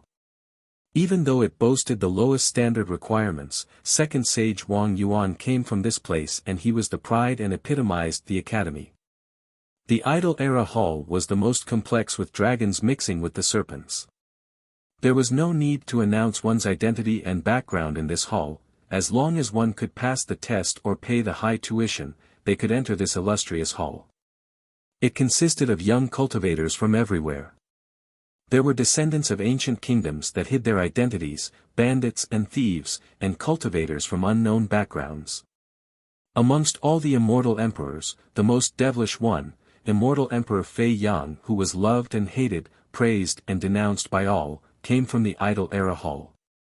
The Zenith Era Hall was the one that had the most talents out of the 5 halls. Of course, its requirements were very high. If the Idol Era Hall and the Grand Era Hall only required a paid tuition, then from the Zenith Era Hall onwards, one couldn't get in without passing the basic requirements. By passing the tests, anyone could join the Zenith Era Hall and would enjoy zero tuition fees. Only the most exceptional disciples from the sects and nations entered the Zenith Era Hall. It could be said that this hall consisted of all the brilliant talents from the nations and sects in this world, so it cultivated many heaven-defying talents and invincible characters. For instance, the Lion Monarch, Martial God, and Saber Ancestor were all from the Zenith Era Hall. The name Zenith indicated its creed to reach the peak of a generation, thus its students really did become the bosses of their own generations. The Sacred Era Hall was even more exceptional. The requirement was beyond stringent. If the students from the Zenith Era Hall were prodigies, then the ones from the Sacred Era Hall were prodigies amongst prodigies. The majority of its students were descendants from immortal emperor lineages or great sects and ancient kingdoms. Many wonderful experts came from this hall. The strongest was Immortal Emperor Ta Kong, the last immortal emperor of the Emperor's era. Chapter 295, As many beauties as there are clouds. The Emperor Era Hall was the most mysterious hall in the Heavenly Tao Academy. Those who could enter were few and far between, and sometimes the Emperor Era Hall did not accept anyone because no one was able to pass the examination. If students from the Sacred Era Hall were prodigies amongst prodigies, then the students from the Emperor Era Hall were one-of-kind geniuses. Only one or two people would be accepted into the Emperor Era Hall at a given time, and there were many generations when this hall was empty without any students. Despite the lack of students, the hall did not relax its strict standards even if this meant that it could not recruit any new students. However, those who came out of the Emperor Era Hall were indeed great, even if they weren't immortal emperors, they were still high above the 9 heavens and resounded with great prestige during their generation. The most amazing person to come out of the Emperor Era Hall had to be Immortal Emperor Hao Hai, who established the Thousand Emperor Gate, one of the strongest heritages since the start of time. One gate, 4 emperors, and it was even 4 emperors in a row across 4 generations. This was an unprecedented miracle since the eons. During that era, the Thousand Emperor Gate was referred to as the #1 sect in all the 9 worlds. Because there was a big difference with their student recruiting policies, people called them the 3 top halls and 2 bottom halls. The 3 top halls were referring to the Emperor Era Hall, Sacred Era Hall, and Zenith Era Hall, while the 2 bottom halls were the Grand Era Hall and Idle Era Hall. Qi Shaodai joining the Grand Era Hall was not a secret, and a wave rushed throughout the hall after its students found out. Li Qi's secret identity did not attract any attention, but Qi Shaodai, on the other hand, was noticed by many students. Even though the Lion's Roar Gate called itself a minor sect in a minor country, this was all relative. If one were to compare it to the Brilliance Ancient Kingdom and the Furious Immortal Saint Country, then it was indeed true that the Lion's Roar Gate was not formidable. In fact, the Lion's Roar Gate's strength made it amongst the first-rate sects and was a bit stronger than second-rate sections. They had a few enlightened beings and ancient saints. Such forces were enough to wipe out any small sects, including the Cleansing Incense Ancient Sect. In the eyes of minor sects, the Lion's Roar Gate was a monster. To many disciples from these sects and vagrant cultivators, Qi Shaodai, the princess of the Lion's Roar Gate, was a great character. Not to mention that Qi Shaodai was really a talented person since she already became a royal noble. She was many times stronger than the majority of the young disciples from the Brilliance Ancient Kingdom and Saint Country. Calling her a genius was not enough to indicate her worth. Qi Shaodai joining the Grand Era Hall caused quite a stir with many students gossiping about it. Princess Qi came to the Grand Era Hall. A big-mouthed student said after hearing the news. The first reaction to such a statement was skepticism. One of them said, "Impossible. The Lion's Roar Gate is a grand sect and Princess Qi is its strongest genius, how could she possibly join the Grand Era Hall? Not to mention, the gate is rich enough to pay the tuition for the Zenith Era Hall. It is the truth." Another student swore, "I saw it with my own eyes." Oldest brother Louis personally led her to the Grand Era Hall with another male student. How could this be? Many cultivators, especially those near the Lion's Roar country, felt that this was a strange matter. Qi Xiaodai was quite popular within the eastern 100 cities. She came from the Lion's Roar Gate, and although it was not an ancient kingdom, she had already reached the royal noble realm. Not to mention that she was also quite beautiful, a charming belle and a genius. In fact, her fame was not necessarily lower than Sima Longyun, but he had the backing of the Saint country, so many cultivators flattered him instead. Princess Qi is a golden miss, plus she is also a royal noble, a real royal noble. With her strength, she would absolutely not go to the Grand Era Hall, she is absolutely capable of going to the Zenith Era Hall. A student from the Lion's Roar country couldn't help but speak. That's right. Princess Qi is the #1 genius of the Lion's Roar younger generation. She is our royal canary, so how could she go to the Grand Era Hall? Many Lion's Roar students, both males and females, were all proud because of Qi Xiaodai. A student encouraged another female student, Big Sister Lin, you know Princess Qi quite well, right? You can go ask and find out right away. Qi Xiaodai's arrival suddenly became the hottest topic at the Grand Era Hall, especially to the male students that came from the Lion's Roar country or neighboring territories. Many young cultivators who had a crush on her were quite excited. One boy excitedly exclaimed as if he wanted to chase after her right away, "The Lion's Roar country's royal canary, our #1 beauty." The next day, Li Chia woke up very early. He took Little Autumn on a stroll to check the heaven and earth vein of the academy in order to find out any clues regarding the Void Gate. Clank clack. Li Chia opened the door and wanted to breathe some fresh air. However, before he could do so, there were waves of cheers, "Welcome, Royal Highness Qi." These voices were very pleasant and delicately charming, but these bursts of cheers suddenly stopped. Many pretty pairs of eyes gazed at Li Chia. Inside his yard stood many pretty female students, all of them were around 20 or so years old, young and beautiful. Each of these beauties had their own style and charm, it was such a pleasing image. The welcoming ceremony suddenly stopped as everyone looked at Li Chia, creating an awkward atmosphere. Coming from the Lion's Roar country and its neighbors, these female students planned to have a welcome greeting for Qi Xiaodai in order to give her a pleasant surprise. Who would have thought that the person to come out was not Qi Xiaodai but this unknown fella, Li Chia? At this point, their eyes were all on this little demon. Li Chia calmly and nonchalantly looked at all the pretty girls and smilingly spoke with ease, "This is a refreshing morning with a wonderfully cool weather, yet all these misses are enthusiastic like flames, I'm unable to bear such a warm reception." An older student with an intellectual look came out and elegantly said with a hint of anger, "Little demon, what did you say?" She then glared with her wide eyes at him. Little Autumn stared at all the pretty female students and quickly wormed forward, "Wow, so many beauties, these shining white pretty legs make me really want to touch them." In just a second, many screaming sounds rang out one after another, "Ah! A worm, so disgusting!" The pretty students turned pale and jumped up and back to maintain a distance with Little Autumn. They were afraid of this giant worm crawling up their pretty legs. Little Autumn suffered quite a blow and said, "A's, a group of little ladies without any knowledge."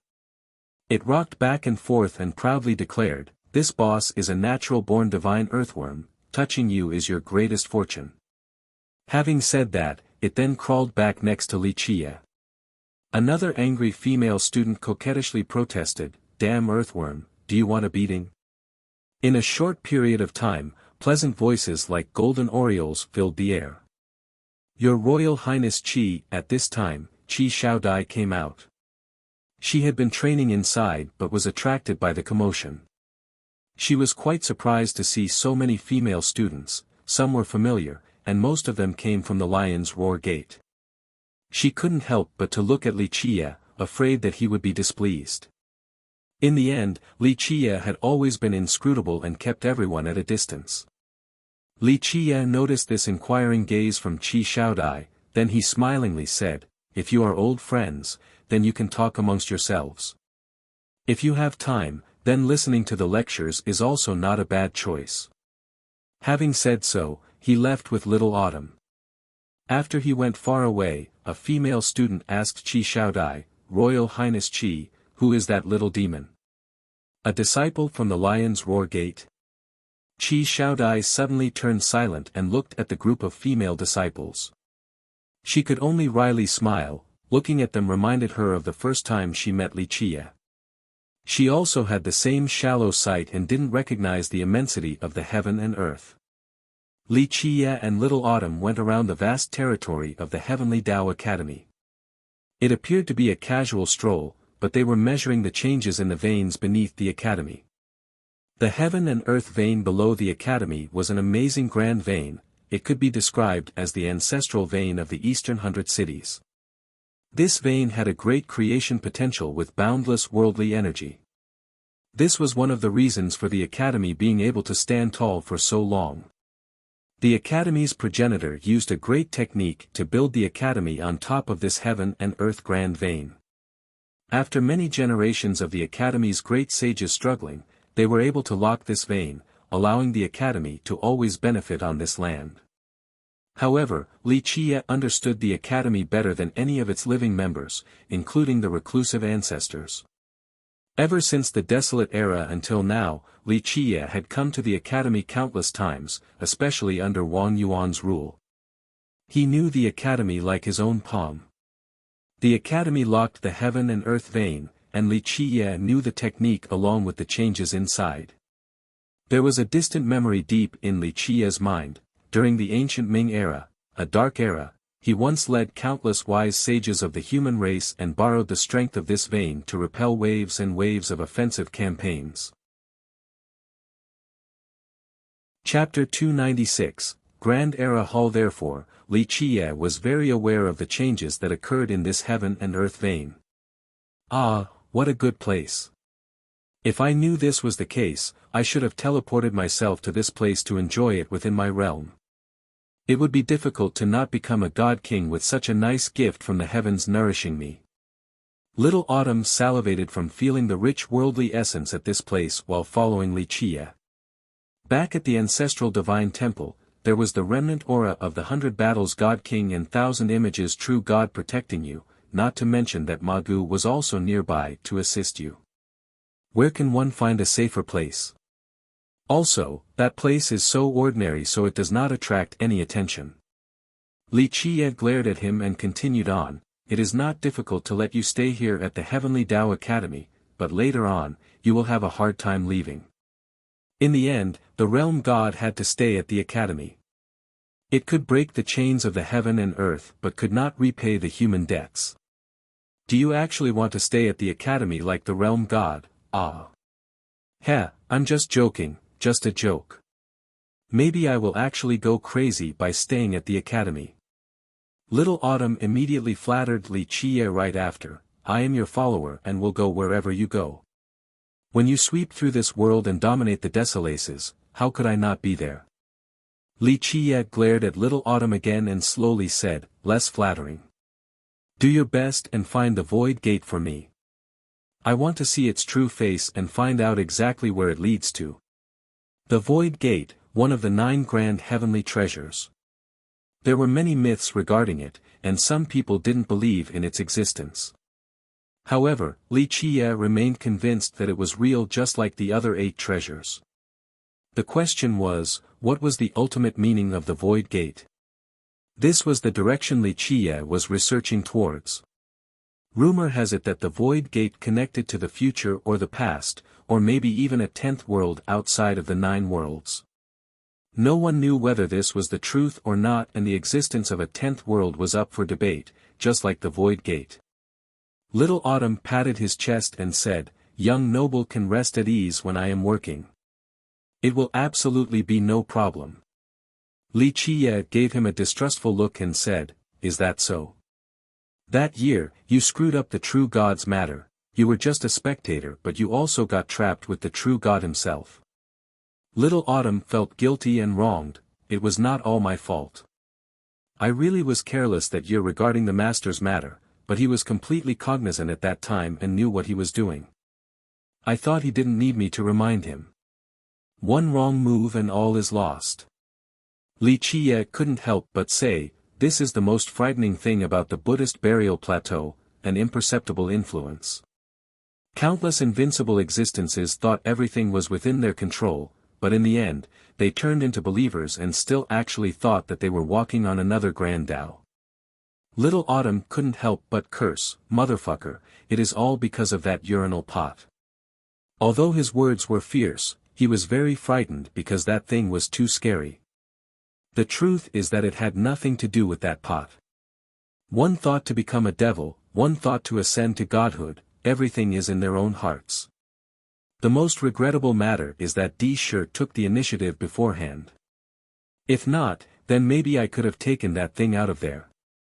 Having said that, Li Qiye couldn't help but narrow his eyes. The world didn't know that the Buddhist burial plateau had an amazing item coveted by even immortal emperors. Unfortunately, no one was able to take it. Li Qiye had tried several times in the past to no avail. Little Autumn nodded his head in agreement. Ah, that broken pot is indeed formidable, even immortal emperors can't do anything. Legend has it that D. Sure already took the lead since the start of time. Li Qiye then replied with a serious expression, we'll leave the matter of the Buddhist burial plateau to the side, we first have to deal with the Void Gate. As long as we have the Void Gate, once the Buddhist gate is opened, I will have the space scripture. With both the Void Gate and the space scripture, dealing with that pot is only a matter of time. Then, I shall strike the immortal demon grotto again. Young noble can rest assured, I will do my best to help you obtain the Void Gate. Little Autumn excitedly proclaimed. The Void Gate and the space scripture were beyond heaven-defying. One wouldn't be afraid of immortal emperors with their help. Li Qiye had been measuring the pulse of the academy, and he finally found the entrance after 10 days. He then commanded, you can dive down. Don't be hasty, use your spatial power to dive down and avoid the grand formation of the academy while sensing to see if there are any clues about the portal. Watch out for the realm god. Dive down while following my instructions and you will be able to avoid the realm god if you don't make any mistakes. At this moment, it is not stable so it will not have time to worry about too many matters. Don't worry, I will be the first to find the portal and use the vein to search for the origin of the Void Gate. As long as the Void Gate is actually inside the portal, I will definitely be able to find it. After accepting Li Qiye's instructions, Little Autumn suddenly disappeared into his realm and was gone. After dealing with this matter, Li Qiye went back to the Grand Era Hall but encountered an unexpected person. I never thought I'd meet Brother Li here. It was Bing Wuxia, the descendant of the Ice Feather Palace. There were two beauties accompanying her on both sides, both were top belles with kingdom-toppling charm. Li Qiye remained silent when he saw that Bing Wuxia was still disguised as a man. This girl would not change her style even if she were to be beaten to death. He glanced at her and said, little girl, don't always think of yourself as a man, lest you turn into a she-male one day. Brother Li is so funny. Bing Wuxia smilingly replied, which hall are you staying at? Is it okay if I visit you? The beauties next to Bing Wuxia were very surprised. Although Bing Wuxia cross-dressed and didn't care for the world, she was an arrogant person. Not too many people warranted such politeness from her, just what was this little demon's background? Li Qiye immediately declined, no need. He then calmly said, you can keep on flirting with girls, don't bother me. Brother Li is wrong about this.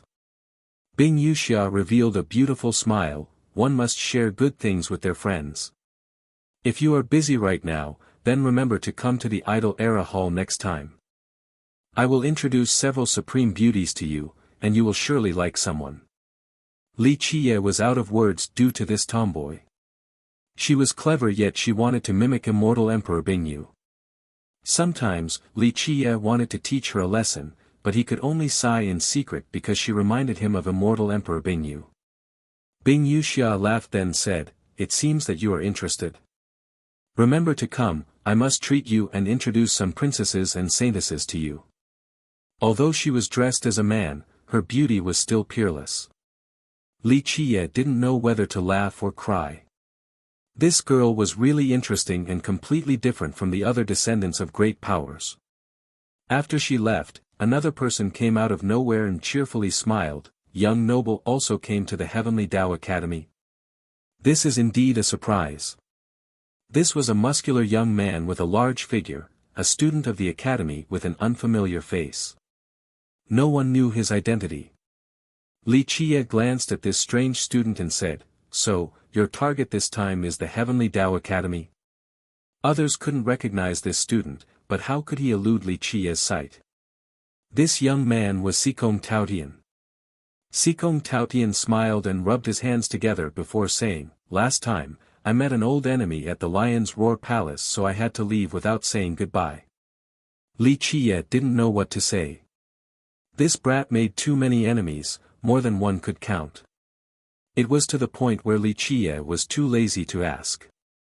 Sikong Taotian looked around and saw that there was no one nearby, then he curiously asked, "Has young noble heard anything this time?" Li Qiye glanced at him and said, "What thing? I am only here to stroll around." Sikong Taotian smiled. He naturally didn't believe these words, but he didn't dare to inquire any further. He then whispered, "I, on the other hand, have heard some news, and I will share it with young noble." "What kind of news?" Li Qiye said while lacking interest. This time, he came for the Void Gate and didn't care for other matters. Sikong Taotian looked around once more and confirmed that there was no one around before saying with a serious expression, "The Heavenly Tao Academy is in danger." Li Qiye narrowed his eyes and commanded, "Elaborate." This news piqued his interest. Sikong Taotian then whispered, "I obtained some secret news, a heaven-piercing secret. Some people want to take advantage of the situation and destroy the Heavenly Tao Academy." Destroy the Heavenly Tao Academy. Li Qiye narrowed his eyes. This matter was not too outrageous. Since the beginning of time, countless heritages and dynasties wanted to destroy the Heavenly Tao Academy. It had an endless amount of resources with countless treasures. Any of these priceless items would be enough to start a war. It had also accumulated numerous merit laws and secret techniques since the Desolate Era, causing others to be even more greedy. Its territory could also be considered priceless even if one were to consider only its heaven and earth vein. One would have an eternal lineage just by building it above this vein. Since the early ages, many wanted to destroy the Heavenly Tao Academy, but in the end, it remained standing. Chapter 297, Heaven-Shaking Ploy. I understand what you're thinking.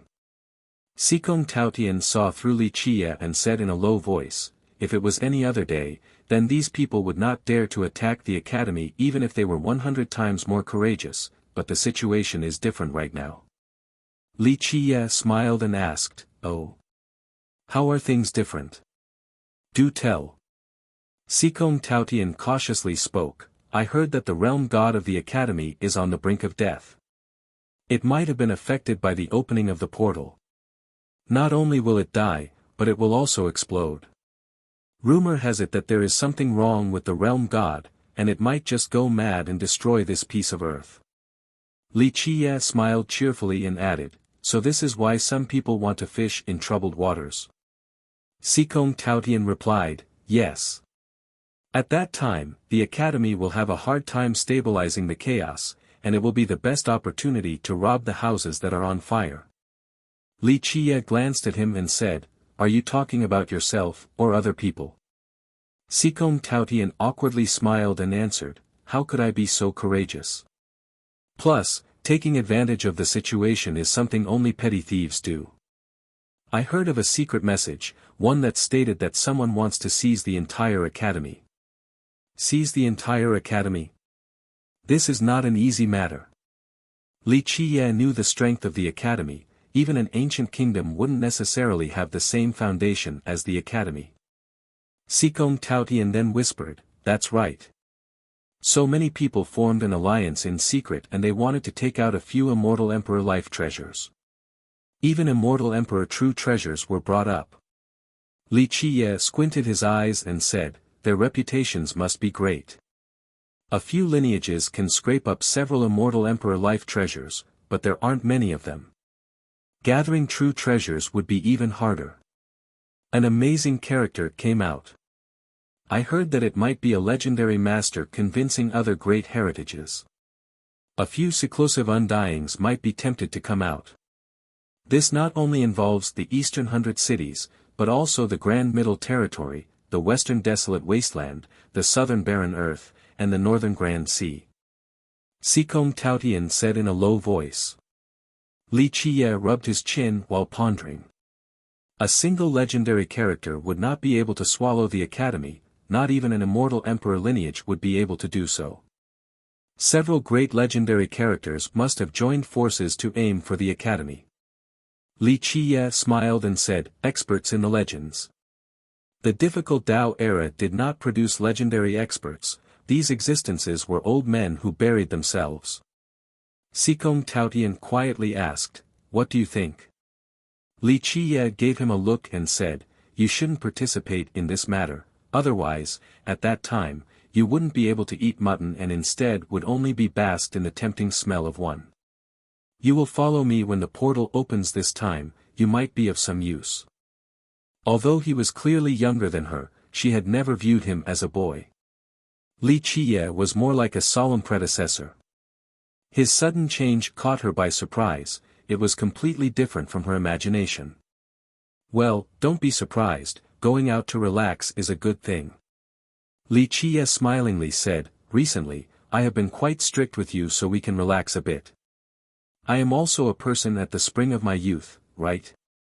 So how could I not go contribute to this lively fun? Li Qiye pondered for a bit. Recently, he had been quite harsh towards Qi Shaodai. After he returned to the eastern 100 cities, along with the dust-laden battles, so much of the past came sweeping back again, causing Li Qiye's heart to be quite heavy from remembering old matters. The deeper the love, the deeper the pain. Love here did not refer to Li Qiye loving Qi Shaodai but rather, the Qi clan ancestor, the 100 Battles God King, his loyal general. After meeting his descendant, Li Qiye initially didn't plan to train Qi Shaodai, but he changed his mind because of the general's loyalty. He was also very strict towards Qi Shaodai. Qi Shaodai smiled and said, okay, I will arrange everything for tomorrow and introduce young noble to my sisters. Suddenly, she seemed to be a lot closer to Li Qiye. The words, young noble, came out a lot more naturally. Before, because of his strictness like a master, she had forgotten that Li Qiye was also at a young age. Li Qiye's current words caused her to now feel that youthful air. Just be yourself. Li Qiye smilingly added, I won't speak more profound truths today, so just relax your mind and calmly face the lonely Grand Tao. I will only guide you in the present, your future cultivation will have to rely on yourself. After all, I am not your master. Qi Shaodai took a deep breath and then stared deeply at the much younger Li Qiye as she said with a relaxed smile, I understand. Li Qiye smiled and nodded his head without saying anything else. On the next day, Qi Shaodai and her sisters met at a restaurant not far from the Grand Era Hall and reserved an entire floor. Although the Heavenly Tao Academy was called an academy, it was more like a country with a vast territory that contained countless cities. This particular city was very large and bustling. There were a few dozen beauties that planned this feast for Qi Shaodai. Most of them came from the Lion's Roar country or nearby nations. Their backgrounds were quite formidable, they were either princesses or descendants of sections. Their status and cultivation were similar to Qi Xiaodie's. Outside of a few that came from the Zenith Era Hall, all the others were from the Grand Era Hall. In just a short period of time, the party was quite enjoyable as the sweet sounds of the golden ladies resounded. Their playful pouting and conversations along with their good figures and graceful bearing culminated into a scene too much for the eyes to take in. With a group of girls getting together and chattering about various matters with laughter, Li Chia, who was quietly sitting in a corner, couldn't help but smile. Chapter 298, I am a proper person of course. Qi Xiaodai was just joking when she talked about introducing him to the others. At the party, Li Chia simply sat there quietly, he was only there to feel the youthful air and emotions that accompanied it. Naturally, the girls immediately brought up Li Chia to Qi Xiaodai. Princess Qi, is this little brother a disciple from the Lion's Roar country? A girl smilingly asked while looking at Li Chia. Another young girl around the same age as Li Chia also smiled and said, I remember that Sister Qi only had one little brother, and the brat always followed right behind you. Could this guy be a cousin of yours?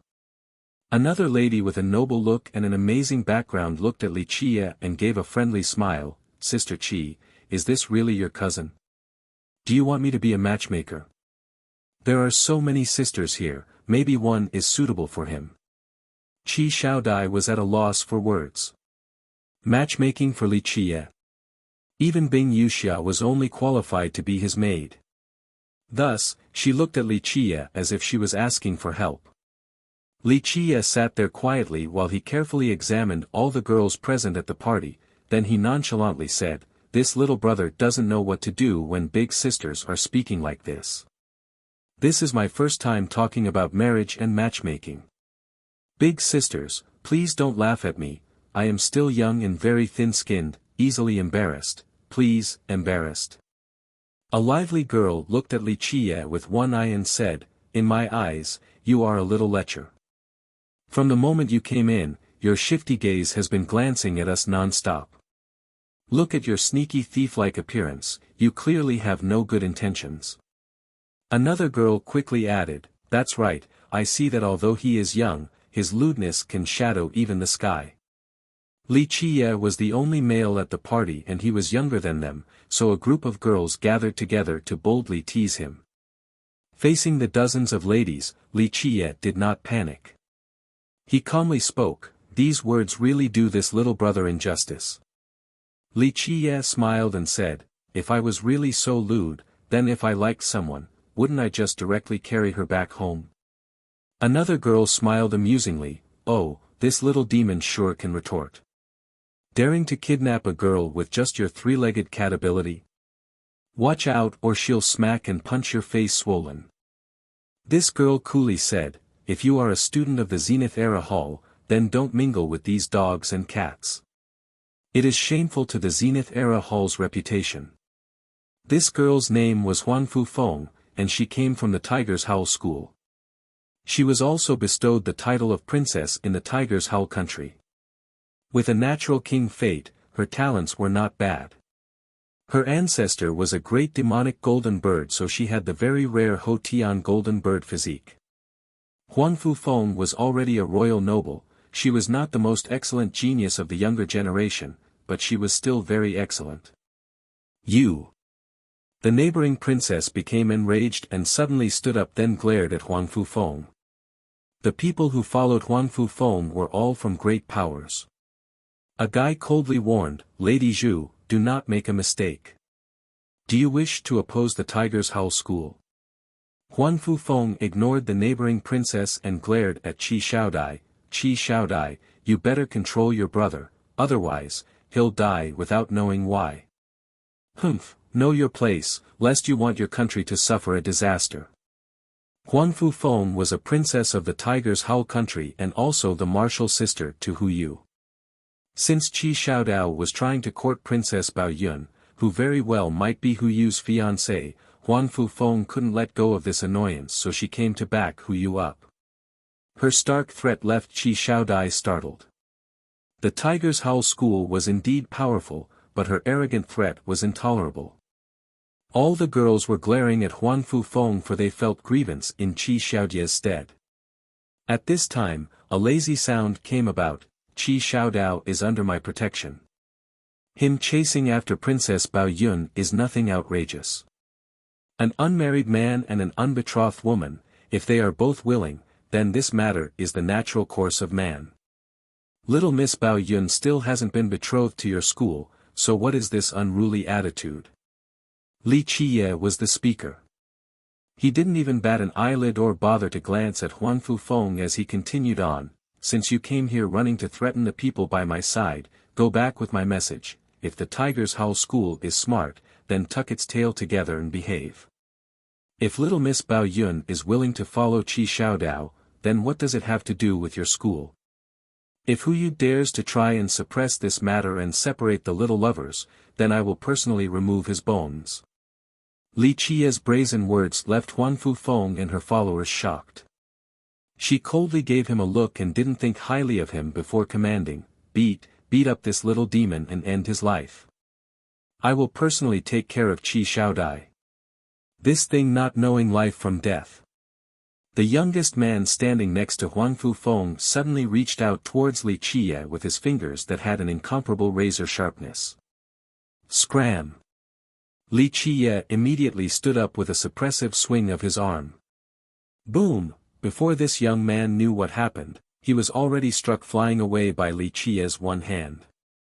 Li Qiye then became as fast as lightning and immediately soared towards Huan Fufeng. She became alarmed and shouted, "Do you want to die?" In the blink of an eye, Huan Fufeng slashed down with her feather saber. It was extremely sharp and even a king physique would not be able to withstand this cut. Pop! Li Qiye didn't even lift his gaze towards the cut. His heavily swung his arm forward, and the feather saber immediately shattered while Huan Fufeng was also struck flying away as she spewed out blood. She underestimated her opponent too much and thought that one slash would easily kill Li Qiye. She didn't expect for Li Qiye to knock her away with one strike instead. However, before the blood-spewing Huan Fufeng could fall down, Li Qiye moved with an indiscernible speed. In a flash, he already gripped Huan Fufeng's neck as her body was hanging in the air against a wall. At this time, Huan Fufeng, who was gripped by Li Qiye, hung there like a white crane. Her fine unblemished neck that was clasped firmly in Li Qiye's hand caused her to no longer be able to hang her proud and noble head high. Chapter 299, Beautiful Bing Yuxia, you dare. The men and women who came with Huan Fufeng became frightened and shouted. However, they were afraid of breaking the vase while chasing the rat, so they didn't dare to approach Li Qiye since he was grasping Huan Fufeng's neck. Li Qiye wouldn't even look at them. He stared straight at Huan Fufeng and calmly said, "You're just a royal noble yet you still dare to act arrogant before me? My hands have been basked in more royal noble blood than the amount of water you have drank. I am a Tiger's Howl princess. If you dare to kill me, then the Tiger's Howl School will never let you off." Li Qiye's nonchalant eyes terrified her. It was as if he would kill her as easily as crushing an ant, such a trivial and insignificant matter. At this time, a crisp and melodious voice appeared. Since when was the Tiger's Howl School in charge of the Eastern 100 cities? A person stood at the stairway with a peerless and elegant appearance in male clothing. Lady Bing. The group that came with Huan Fufeng was startled and they all took a step back. The woman that appeared out of nowhere was Bing Yuxia. She idly stood there and closed her paper fan before stepping closer towards Huan Fufeng. The Tiger's Howl School can scare little children, but if you want to scare brotherly, you must, at the very least, bring in the soaring immortal sect. Qi Xiaodie's group of sisters were in a daze as they stared at Bing Yuxia. She was the descendant of an immortal emperor lineage, a high above character in the eyes of the smaller sections. Li Qiye freely answered her, "The soaring immortal sect is also nothing special." Li Qiye then listlessly threw Huan Fufeng down like a bag of trash and didn't bother to look at her. Scram. Today, my mood is good so I do not want to kill. If you dare to appear in front of me again. Even though I do not like to kill women, I will personally slay you. Huan Fufeng was completely pale as she struggled to claw towards her group to escape. She was too frightened to stay even a second longer. The group of girls was extremely intimidated. Earlier, they were teasing Li Qiye and felt that he was a harmless and young little demon. But suddenly, this harmless boy turned into a true powerful expert. A royal noble was like a little chicken in Li Qia's hands, and this reality caused them to lose their minds as they stared at him in a daze. He then looked at the girls and shook his head before saying with exasperation, "Our good time has been ruined by these indescribably vulgar people." The girls regained their wits, they looked at Li Qia then glanced at each other without saying anything. "Oh, you didn't want me to introduce you to anyone. So it is because Brother Li has this interest of wanting to build a harem by yourself?" Bing Yuxia looked at all the girls sitting down then smilingly said with the look of a playful young master, "Brother Li, as people say, although fine wines are great, one shouldn't drink excessively. You alone taking care of so many girls, can you actually handle it?" "Bah!"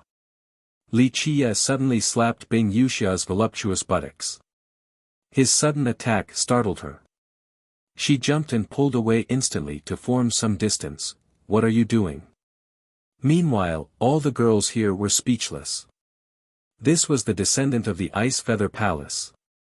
At this moment, she was one of the strongest young geniuses in the Eastern 100 cities, yet Li Qia dared to assault her savory behind, he dared to treat her frivolously. This was unbelievable. Li Qia leisurely glanced at her and unhurriedly said, "An improper girl acting like a boy all day long. Watch out or I will take off your clothes one day. You dare." Bing Yuxia arched her chest with both hands on her waist, resulting in an intimidating stance as she stared straight at Li Qia. Li Qia could only smile and shake his head before speaking to the girls, "Big sisters can keep playing, this little brother will take my leave." Then, he turned away and departed. He got out to the door and spoke without turning back, "Come, or do you want to stay?" Li Qia was speaking to Bing Yuxia, of course. Bing Yuxia smiled and gallantly spread her paper fan just like an elegant young master. She clasped her hands together to say goodbye to the ladies and cheerfully smirked, "Ladies, I will take my leave first." Having said that, she nimbly floated away. After Li Qia and Bing Yuxia left, more than 10 girls who were sitting down were still in shock. After a long while, they managed to calm down. The neighboring princess then asked Qi Xiaodai, "Xiaodai, that wasn't your cousin Ah?" "I never said he was." Qi Xiaodai wryly smiled and said, "Your Highness Qi, then who is he? What is his origin?" In a short amount of time, all the girls at the table asked at once, "He didn't even put the Tiger's Howl school in his eyes, so he must have come from an immortal emperor lineage." Ah! Qi Xiaodai simply sighed in her heart. Not just the Tiger's Howl school, there were not many existences that could exist in his eyes. Ah! Qi Xiaodai, you and him were together, could it be that he is your fiancé? You two stuck together every day, could it be that the two of you, a more crafty girl asked. Qi Xiaodai suddenly blushed and gently scolded her, "Don't speak nonsense, it is not good if outsiders hear it." She couldn't help but become dejected and sigh. In the present time, what kind of girl would actually be able to tie him down? Li Qia went back to his big solitary peak at the Grand Era Hall. At this time, Bing Yuxia also came alone without the company of any beauties. "It is a rare sight to see you without any girls." Li Qia sat down and glanced at her, "Speak, be frank, no need to mince words." Bing Yuxia frankly said, "How about we cooperate this time?" She came alone not to have fun, but because she really needed to talk with Li Qia. Li Qia then narrowed his eyes and said, "Cooperation? With what?" He thought that Bing Yuxia was going to talk about the sky-cutting tablet. She glared at him and said, "You wouldn't join the Grand Era Hall randomly, right? You surely came for the Void Gate of the Academy, yes?" Li Qia looked at the girl standing in front of him. Her temperament and demeanor were somewhat similar to immortal Emperor Bing Yu of the past. He shook his head and smilingly spoke, "The Void Gate is a legend, and no one in this world knows whether it is real or not. At this moment, isn't it still too early to talk about the Void Gate? If it is only a legend, then why are you here?" Bing Yuxia was not the type who was all talk. Her becoming the descendant of the Ice Feather Palace proved that she was a formidable character. I'm a bit interested about it. Li Qie smiled and said, there are so many people at the academy, but why do you keep coming to find me time and time again? Don't tell me it is because I am very handsome. Bing Yuxia laughed brightly with 3 parts that contained the brilliance of the sun and 7 parts gentleness, then she said, handsome and you have nothing to do with each other. Moreover, the descendants and great children of the ancient sects and heritages, I don't like them. The majority of them just act respectable on the surface, but they are all schemers inside, too untrustworthy. Interesting. Li Qie smilingly asked, why should I cooperate with you? To be frank, the Ice Feather Palace is great, and you are also a formidable girl with extraordinary strength. However, it is not so easy to cooperate with me.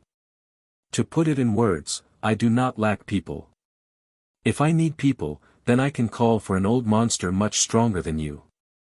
Bing Yuxia smiled and replied, I know you are arrogant, you have done many arrogant things in the Grand Middle Territory. She ordered people to learn about Li Qie in the Grand Middle Territory and expended a lot of money regarding this matter. She cheerfully smiled and said, however, there is an item other people can't give you. My Ice Feather Palace's defining treasure. If you truly want to enter the Void Gate, then maybe this item will be of assistance.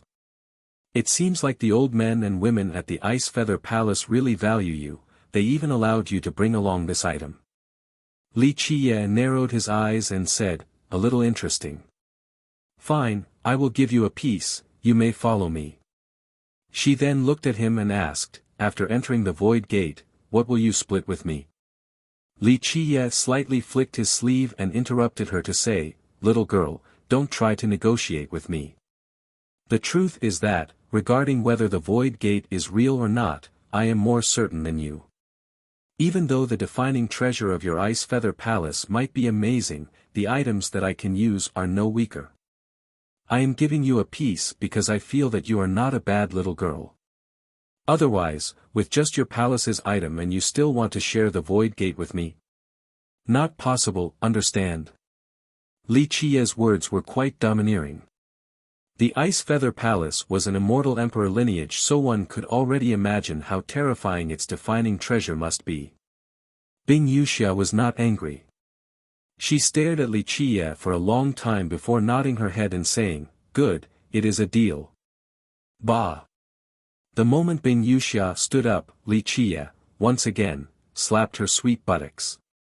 Little demon, what are you doing? Bing Yuxia immediately jumped up and glared at Li Qie in anger. Little girl, don't copy immortal Emperor Bing Yu. What's the point in dressing up as a man? The sweet fragrance still lingered on Li Qie's hand as he spoke. Bing Yuxia was quite livid as her face turned red and her chest was shaking up and down. She eventually glared at him and said, little demon, don't pretend to be a wise old man, I am older than you. Having said that, she turned away to leave with quite a bit of grievance. Li Qie didn't know whether to laugh or cry, this girl was really becoming more and more like immortal Emperor Bing Yu. After she left, Li Qie was about to train, but Qi Xiaoye's sisters suddenly rushed into the yard with panicked expressions. They saw Li Qie and acted as if they had seen a savior and quickly said, not good, a big incident occurred. Chapter 300, Huan Fu Feng's provocation. Ladies, calmly speak about the matter. Even if the sky falls down, there will be great people to shoulder it. We are out of time, we will tell you on the way. A few girls didn't care whether Li Qie agreed or not and immediately dragged him outside with hasty appearances.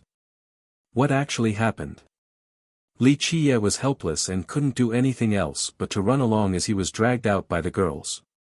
They were running as the girls answered, Her Highness Qi and Huan Fu Feng went on the Dragon Arbiter stage. Dragon Arbiter stage? Li Qie narrowed his eyes a little and said, quite bold to consider my words as wind passing through one's ears. Did she really think that I was just boasting? The several girls quickly said, after you left, Huan Fu Feng returned with some help, she got a big backing this time, so she came prepared. Ah! Gods from which direction? Li Qie asked. Before she knew it, she became quite dependent on Li Qie. Huan Fufeng's face became hard to look at after seeing Li Qie's arrival, so she shouted, "It was him." Gue Fushu glanced at Li Qie with a cold glare and bluntly inquired, "You are that Li Qie?" Gue Fushu was quite handsome, but his dark aura was too dense. He came from the Four Ghosts tribe, a branch of the Ghost Immortal race. There were not too many Ghost Immortals in the Mortal Emperor world, so the Four Ghost tribe was considered a powerful branch. His involvement induced shivers in the hearts of the Grand Era Hall students who came to support Qi Shaodai. Even the other students from the Zenith Era Hall also became serious. Gue Fushu's ranking was quite high in the Zenith Era Hall as a former Grand Dao noble. His current one celestial enlightened being cultivation could be a direct threat to a 5 celestials enlightened being like Huyu of the Sacred Era Hall. Li Qie was too lazy to catch a glimpse of him as he slowly said, "Yes, what about it?" Gue Fushu's eyes turned cold.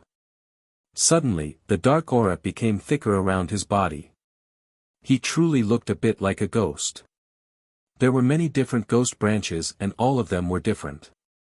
A few tribes looked exactly like humans, but their blood was purple. Their blood was also a lot colder than that of humans, so the ghost race gave others a cold sensation, and some people referred to this as the ghost aura. You came at the right time. With a penetratingly cold glare, he awe-inspiringly said, "You can choose how you want to die." At this time, Gue Fushu indeed possessed the ghost aura that caused others to feel creeped out. Moreover, he was a powerful genius of the Zenith Era Hall, so his bare murderous aura caused many to shiver inside. Once a Grand Dao noble, a 5 palaces enlightened being, this was indeed a frightening foe. A few geniuses from the Zenith Era Hall compared themselves to Gue Fushu and only got an unfavorable result. As for the disciples from the Grand Era Hall, after seeing Gue Fushu's suppressive and cold aura that was akin to the aura of an evil ghost coming out from the darkness, they were already quivering in fear. Li Qie didn't care for Gue Fushu as he commanded Qi Shaodai, "If you already came onto the Dragon Arbiter stage, then there is no letting go until death. Kill her, do not shame me. I trust that you can exert your great techniques." Qi Shaodai took a deep breath, then she stepped forward and coldly glared at Huang Fufeng, "Since you wanted an answer, I'll give you one." Huang Fufeng shouted in a severe manner and immediately took out a treasure cauldron. A phoenix hymn came about as the cauldron was like a divine phoenix and soared towards Qi Shaodai. Qi Shaodai also cried out, a divine blade appeared in her hand. She raised it towards the sky and slashed downward with a saber intent as violent as torrents. At this time, Li Qie also boarded a different Dragon Arbiter stage. He then pointed at Gue Fushu and slowly declared, "Come accept your death." Chapter 301, Gue Fushu. Li Qie instantly challenged Gue Fushu the moment he stepped onto the stage. He announced for Gue Fushu to accept his death, and this caused many people present to take a cold breath. They thought that this brat was too arrogant. Gue Fushu's expression became ugly. After joining the ancient kingdom as a genius, whoever dared to defy him like this? After hearing such boisterous words, some Zenith and Grand disciples shook their heads and expressed, "This brat is too arrogant, too crazy." Even a few spectating sacred disciples' glaring eyes narrowed, "This kid is naive, Gue Fushu is capable of joining the Sacred Era Hall. He only joined the Zenith Era Hall because of a certain matter." Gue Fushu stepped onto the stage with a cold and dark aura that resembled a great fiend, then he looked at Li Qie with hostility. "How do you want to die? Should I tear your limbs apart or mince you into pieces?" Li Qie didn't care about him and slowly said, "You talk too much. You should take action rather than move your lips." Gue Fushu's ghastly aura soared as he shouted, "Ignorant fool." His initial ghastly aura suddenly turned into layers of immortal lights that had a faint emperor's air. In an instant, Guo Fushu unleashed an unbelievable and too swift-to-see speed. With a loud boom, Guo Fushu slammed into Li Qie, causing him to crash into the dragon stage. Boom! A deafening explosion occurred as Li Qie's body flew into the stage, causing its magical runes to flash. This stage was maintained by invincible characters with unerasable universal laws. Otherwise, even a huge mountain would shatter after being hit with such force. After his successful attack, Guo Fushu arrogantly stood there and proclaimed, "Just a mere firefly yet still dares to compete with the moon's brilliance." His breath exuded an emperor aura along with the wonderful lights, rendering others in awe. Brilliance immortal pursuit, immortal Emperor Yao Guang's longevity law. Even Sacred Era students changed their expressions as they gazed towards the suppressive Emperor aura. As for the Grand Era and Zenith Era disciples, an Emperor law was something far beyond their reach. Presumptuous brat, it would be strange if he didn't die after suffering a blow from an Emperor law. A Zenith Era disciple was quite pleased to see someone suffer. Senior Fushu has a peerless Emperor law, he's more than enough to lord over the fella. Even though they were just words of flattery, the hearts of many people sank. A 5-palace 1 celestial enlightened being with an Emperor law was a great threat even to a 5 celestials enlightened being. At this time, a lazy voice rang out as Li Qie stood up and wiped the dust off his body. "Firefly? Are you referring to yourself? I'm only warming up, yet you still boast without any shame. Die!" Seeing Li Qie fine and well, Guo Fushu shouted. He then rushed forward. At this moment, his speed exceeded all imagination like a bolt of lightning as he slammed into Li Qie's body. Such speed and impact resulted in discoloration on many people's faces. This was pure speed without any technique nor merit laws. Sometimes, pure speed alone was more frightening than even merit laws. Guo Fushu cultivated the brilliance immortal pursuit, which resulted in him being incredibly fast.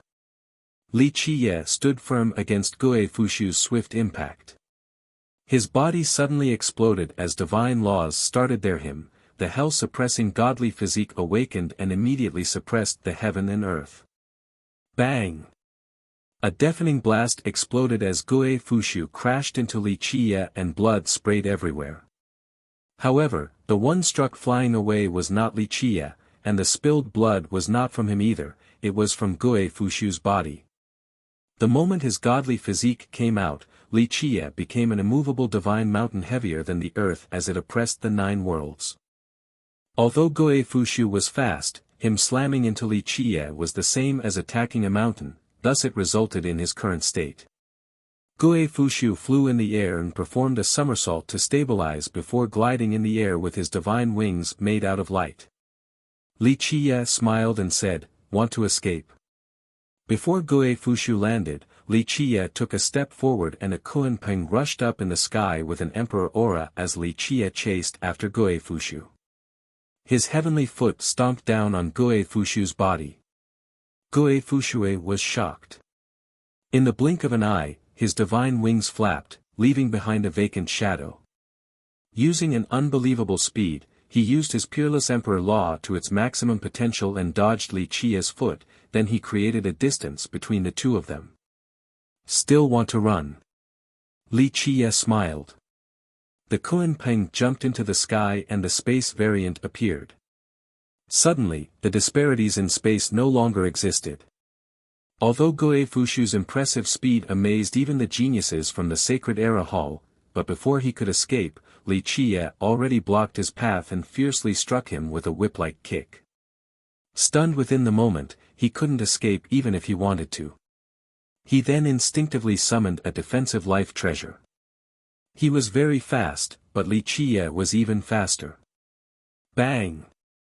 Li Qie's kick, with a force of millions and millions of pounds, caved downward. The life treasure shattered and the sound of crushed bones appeared. Guo Fushu's body heavily slammed into the dragon stage while his purple blood stained the ground. After hearing the sound of bones being crushed, all the spectators took in a cold breath and were absolutely horrified. They felt as if it was their own bones being shattered. The Kunpeng's 6 variants. At this time, one great sacred era genius focused his gaze towards the Kunpeng above Li Qia's head and murmured in astonishment. Crack crack. At this time, the sound of bones reconnecting appeared.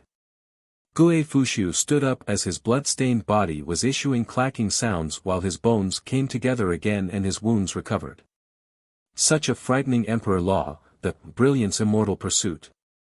The spectating disciples from both the Grand Era Hall and Zenith Era Hall were quite shocked at his swift recovery. This recovery rate would make it near impossible to kill him. Gue Fushu then roared, "Little animal, you have angered me." His body then split into 4 exact copies. The 4 of them stood at the same place, one couldn't tell which one was real and which ones were fake. Are they illusions? After seeing the 4 Gue Fushus standing together, a student quietly whispered. Another one opened his heavenly gaze but he couldn't distinguish the real one from the fakes. All 4 are real.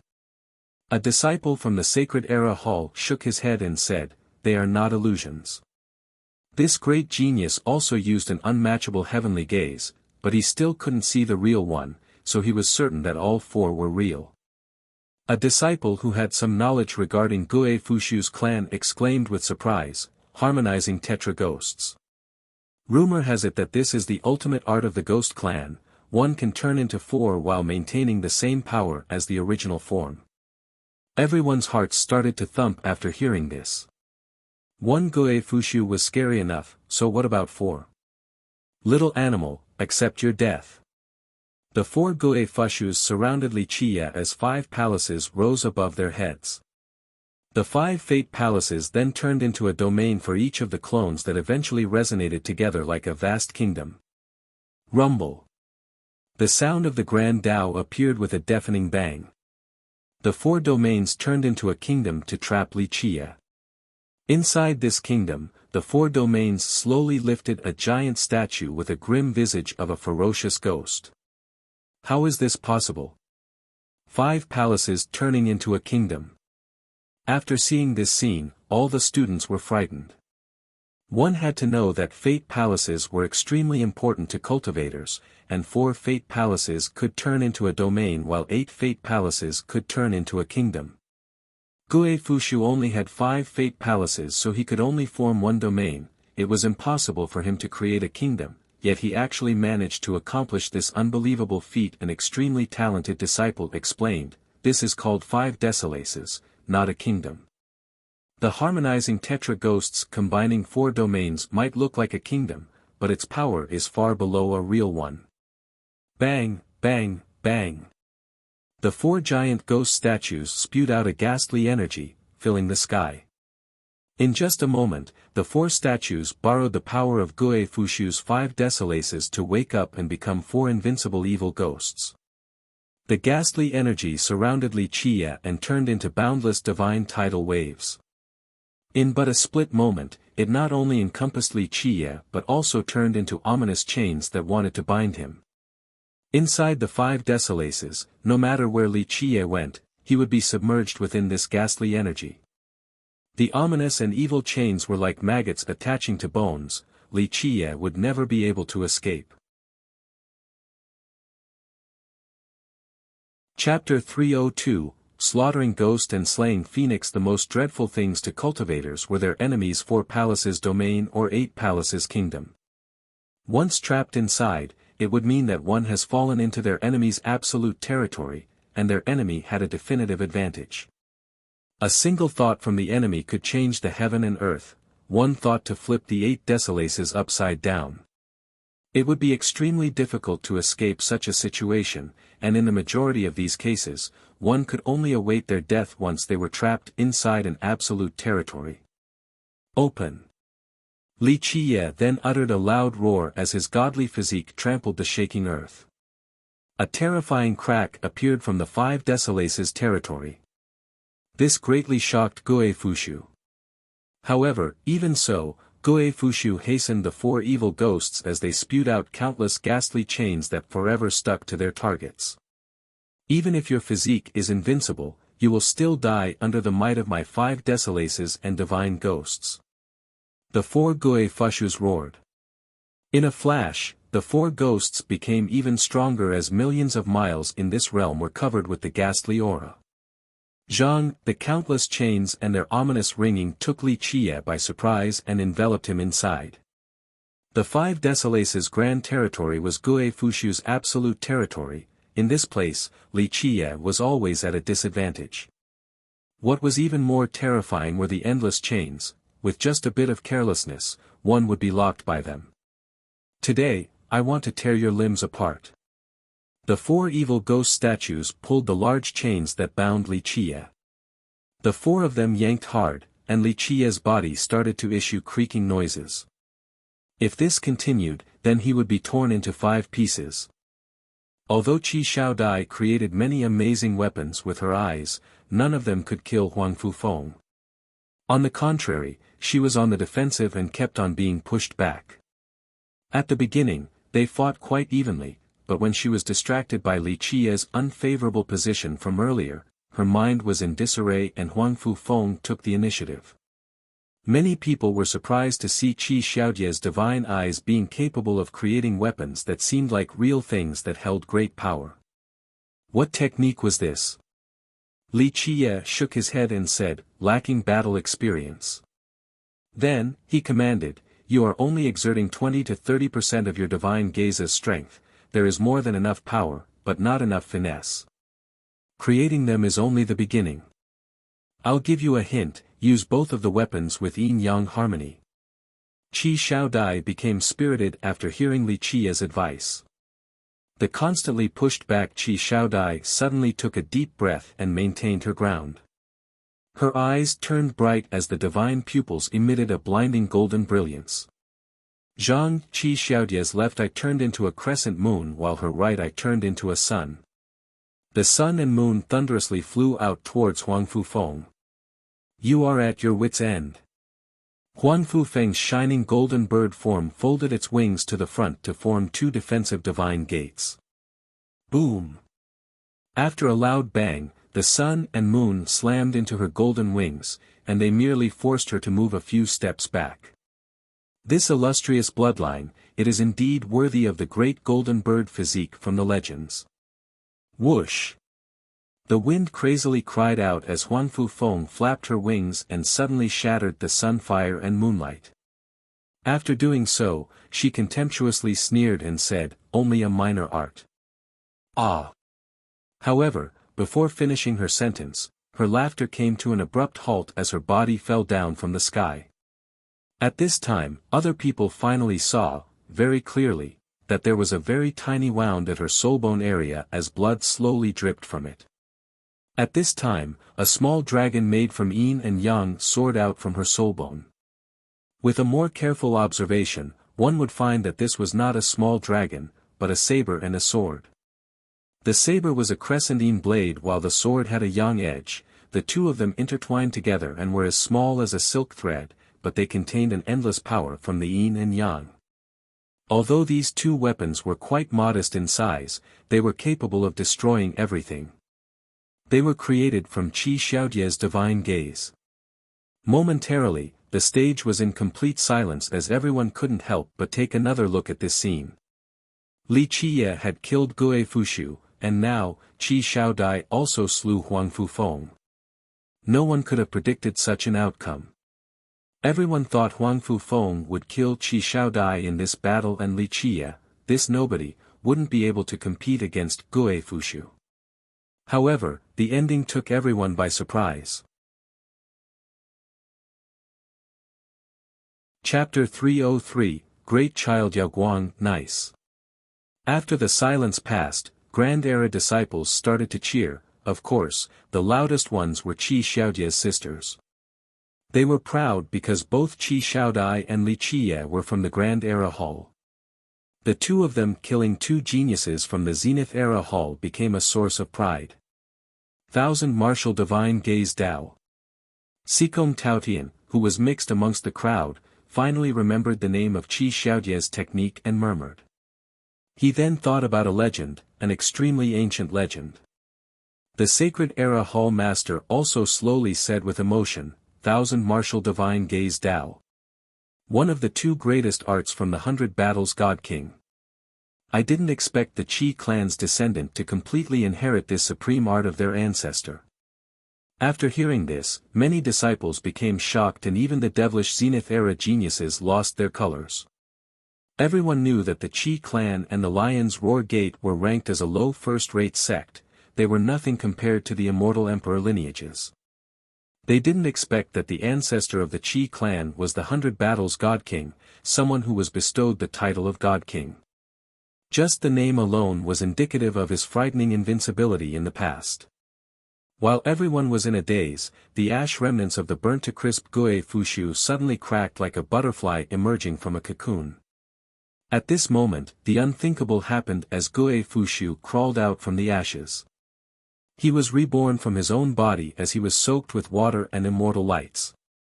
His body was smooth and delicate as if he had just cast it off his burnt skin.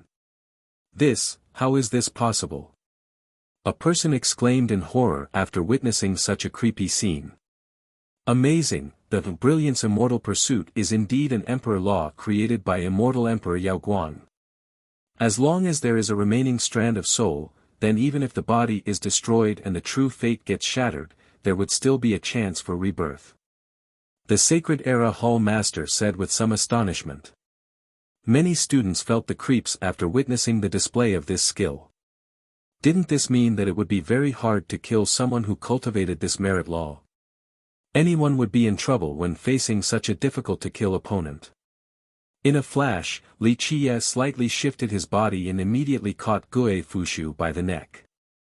Guo Fushu had just been reborn and was very weak, he essentially was not a match for Li Qiye. Killing someone is not anything more than dropping a head down to the ground.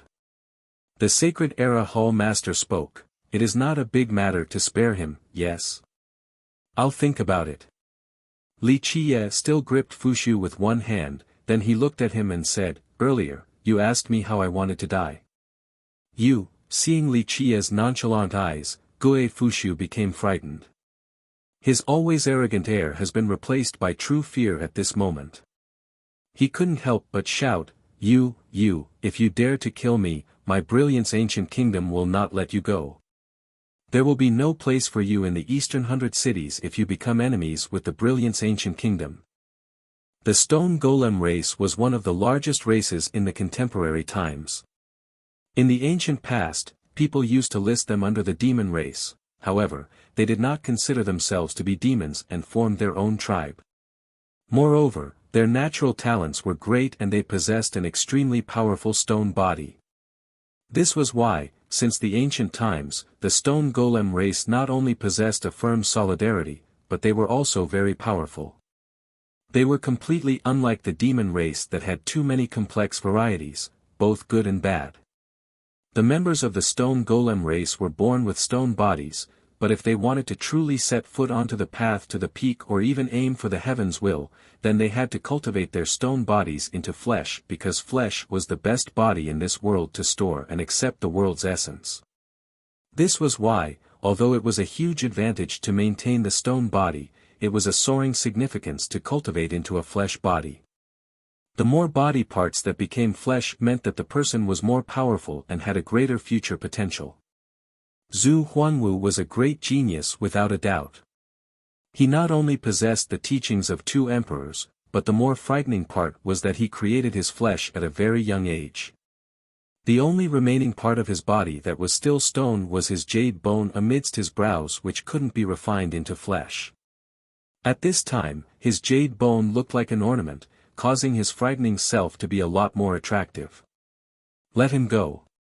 Then, my ancient kingdom will not pursue this matter any further. With a torch-like gaze and soaring divine light, Zhu Huanwu was like a prince from the heavens, causing others to feel admiration. No matter the young genius, anyone who stood before him and saw such an appearance would feel shame from an inferiority complex. At this time, all eyes were on Li Qiye while they held their breaths. Grand Era students were sweating for Li Qiye. Qi Xiaodai killing Huan Fufeng and Li Qiye defeating Guo Fushu was a glorious matter for the Grand Era Hall, and it garnered much pride and joy to its students. However, Zhu Huangwu appeared, and this caused the Grand Era students to become worried for Li Qie. No good results could come from being enemies with Zhu Huangwu and the Ancient Kingdom. The Zenith Era students were sneering. Huangfu Feng and Gue Fushu both came from this place, but they had lost, resulting in a grim visage on all of its students. It was as if they were slapped by the Grand Era Hall. At this moment, with the appearance of Zhu Huangwu, they all felt that Li Qie was dead for sure. Foolish thing, daring to provoke the Ancient Kingdom. I'm afraid he will die without a grave. A Zenith Era student sneered. With one hand still holding Gue Fushu, Li Qie glanced at Zhu Huangwu while remaining calm and at ease, then he nonchalantly spoke, "What if I do not let him go? Kill without mercy." Zhu Huangwu's eyes squinted, a frightening divine glow shot out like the rays at sunrise all the way to the high sky. "Little thing, let me go. Otherwise, it will not end at just killing you. My brilliance Ancient Kingdom's 100 races will destroy your sect and annihilate your 9 kins." After seeing his martial brother's arrival, Gue Fushu became more courageous and shouted. The brilliance Ancient Kingdom was the nation with the most races within the eastern 100 cities. Thus, it was not unreasonable for people to call it the 100 Races Kingdom. In fact, both of the immortal emperors from the brilliance Ancient Kingdom were not human. Immortal Emperor Yao Guang was from the Stone Golem race, and Immortal Emperor Fu Mo was from the Heavenly Devil race, which contributed to the kingdom's colloquial name. Chapter 304, The Brilliance Ancient Kingdom is nothing. Although his life was in someone else's hands, Gue Fushu was still so arrogant. This upset many students, especially those from the Grand Era Hall. However, after thinking about his backing, they could only helplessly sigh. At this moment, the smart decision would be to spare Gue Fushu. In the end, Li Qie had already defeated him and won some reputation. Sparing him and not becoming enemies with the Ancient Kingdom was the wisest choice. A Grand Era student spoke, "Brotherly, it is better to be friendly, it was just a spar." He provided stairs for Li Qie to easily step down on. Since Li Qie won honor for the Grand Era Hall, they were very united at this moment. Everyone knew that Li Qie was riding a tiger, thus it was hard to get off without losing some face. If he killed Gue Fushu, then Zhu Huangwu would ruthlessly kill him. In order to provide him an easy way out, the Grand Era students quickly beseeched and hoped that he and Qi Shaodai could escape unscathed from this turmoil. Another Grand Era student tried to convince him, "That's right. Senior Li, everyone was just sparring, so why is there a need to fight to the death?" They tried to save Li Qie some face. But then, a Zenith Era student sneered and commented, a group of lowly peasants still knows how to work together to find an easy way out." The Grand Era students were outraged by this comment, but they endured this anger and still tried to persuade Li Qie. To them, the most important thing was to protect Li Qie and get him out safely. Great Child Yao Guang looked at Li Qie and contemptuously spoke, "My patience is limited." Gue Fushu listened to the Great Era students who tried to convince Li Qie. Although his life was within Li Qie's grasp, he was no longer afraid. He started to jeer, "You are finally looking for stairs to step down on now? Too late. Little animal, at the moment, it is time for you to apologize to me." "With just you? With just the brilliance Ancient Kingdom? What about it?" Li Qie leisurely smiled, not mentioning this great child. "Whatever Yao Guang, even if your ancestor personally comes, I would still kill you." Boom! The 9 suns sword and the refined sunfire covered the heaven and earth. No! As he was being burnt, he couldn't believe that this was actually transpiring and screamed. Even with his senior brother here, Li Qie still killed him. After this loud scream, Gue Fushu became cinders in an instant as ashes flew from Li Qie's hand, not leaving even a corpse behind. The 9 suns ruthlessly burned him, even the heavens would be incinerated, let alone a dead corpse. At this moment, everyone froze. Zhu Huanwu personally came with the ancient kingdom as his backing, but he still couldn't save Gue Fushu. Li Qie easily burnt him to ashes in front of everyone. This was such a dominating action. Earlier, the arrogance Gue Fushu showed was not worth a coin compared to Li Qie. Li Qie didn't care for Zhu Huanwu nor the ancient kingdom even after the great child's threat in front of everyone. This was a slap to the face for both Zhu Huanwu and the ancient kingdom. At this time, many people were still shocked while the Zenith-era disciples couldn't help but become astonished. You want to die? Zhu Huanwu's blood energy suddenly filled the sky. A divine light as sharp as a sword and universal laws started to ring under his one palm. This one palm then suppressed down from above and was capable of oppressing even kings. 10,000 miles became frozen. Immortal sword-like hails suddenly appeared. In just a second, pillars of gigantic glaciers stabbed out from the earth. These sword-like ice pillars that carried a powerful sword energy stopped Zhu Huanwu's giant palm. A pleasant voice rang out, so. Zhu Huanwu, only your ancient kingdom can bully people, but other people cannot retaliate. A girl stepped forward while swaying her paper fan. It was a girl that was dressed up as a man, a girl with a charming aura that wooed the hearts of countless girls. Who else could this be but Bing Wuxia? Her sudden cross-dressing appearance and taking action to stop Zhu Huanwu caused many students to look at each other. Bing Wuxia, the descendant of the Ice Feather Palace. Even though the Ice Feather Palace always maintained its distance and low profile, no one dared to look down on it. Li Qie glanced at her and calmly said, "Little girl, this has nothing to do with you. If other people want to cause trouble for me, then I will personally break their bones." Bing Wuxia glared back at him as she closed her fan to step onto the Dragon Arbiter stage with a soul-stealing bearing, then she said, "Who said I wanted to help you? I only want to challenge the Brilliance Ancient Kingdom, nothing more. Miss Bing, you may want to rethink it." Zhu Huanwu's eyes shot out a frightening divine glint as if it could devour the mountains and rivers. Even his enemies had no choice but to acknowledge his amazing air. Bing Wuxia collapsed her fan into her palm and freely said, "Zhu Huanwu, what do I need to think about? Everyone said that you cultivate arts from two emperors. Today, I want to see how you combine them together. I want to see if your emperor art is unbeatable, or is my heaven-cutting seal better?"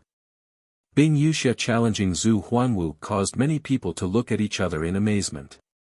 However, thinking about it again, the Eastern 100 Cities didn't only have Zhu Huanwu, Ba Xia, and Hu Yu. Regarding fame, these three were the most prestigious, and it often caused others to turn pale after hearing their names. Some people felt that this world would become their stage in the future. But in fact, how could Bing Wuxia be any weaker than them? The previously mentioned three were always arrogant and didn't put anyone in their eyes. They challenged many geniuses to show off their might. Today, Bing Wuxia wanting to take them down a notch was not a surprising matter. Like Bing Wuxia said, was the Brilliance Ancient Kingdom the only bully in the Eastern 100 Cities? And was no one else allowed to bully them back? The Sacred Era students were also silent.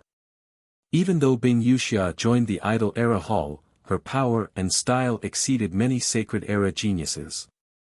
Zhu Huanwu was not afraid of a challenge and said, "Fine, I want to see just how formidable the Ice Feather Palace's heaven-cutting seal is."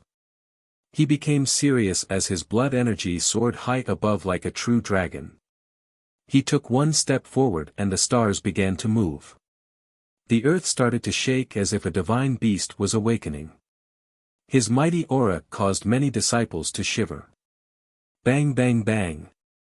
The heaven and earth started to shake.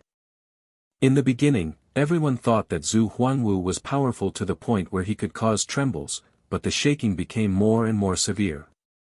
Boom! Boom! Boom! The earth cracked, and even the Dragon Arbiter stage began to split as a huge gap appeared before everyone. Many students were witnessing this horrible scene where many mountains and ancient temples in the Heavenly Tao Academy began to collapse. What's happening? At this moment, many students were frightened as they flew up high to avoid the sudden shattering of the earth. Clank! Suddenly, a clear bell sound emanated throughout this heaven and earth. Countless immortal lights thrusted upward from the Academy's endless territory. In just a second, many grand Tao universal laws as huge as the stars locked the earth and suppressed the changes underground to stop this cataclysm. Without a doubt, while the heaven and earth were collapsing, the Supreme Tao Foundation beneath the Academy suppressed this sudden change. What happened? Many students were in shock, especially those with a weaker cultivation from the Grand Era Hall and the Idol Era Hall. They felt that doomsday was approaching.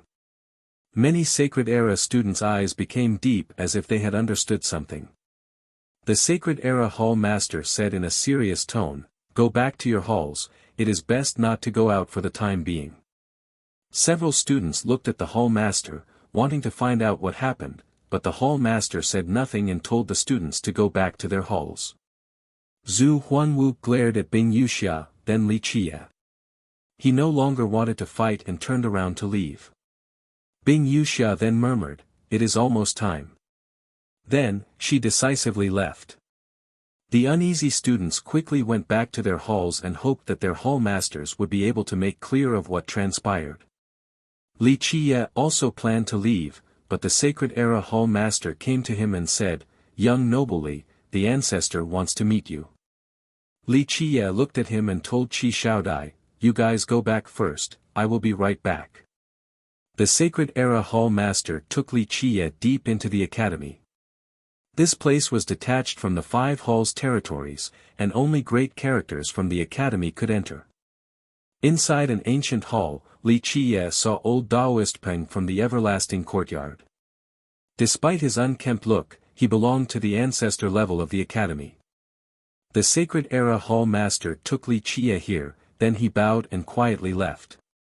Old Daoist Peng looked at Li Qie, shook his head, then he said right away, "I'm afraid the Realm God will not make it." Li Qie narrowed his eyes and asked, "What do you mean? Is its lifespan corroding, or is it something else entirely?"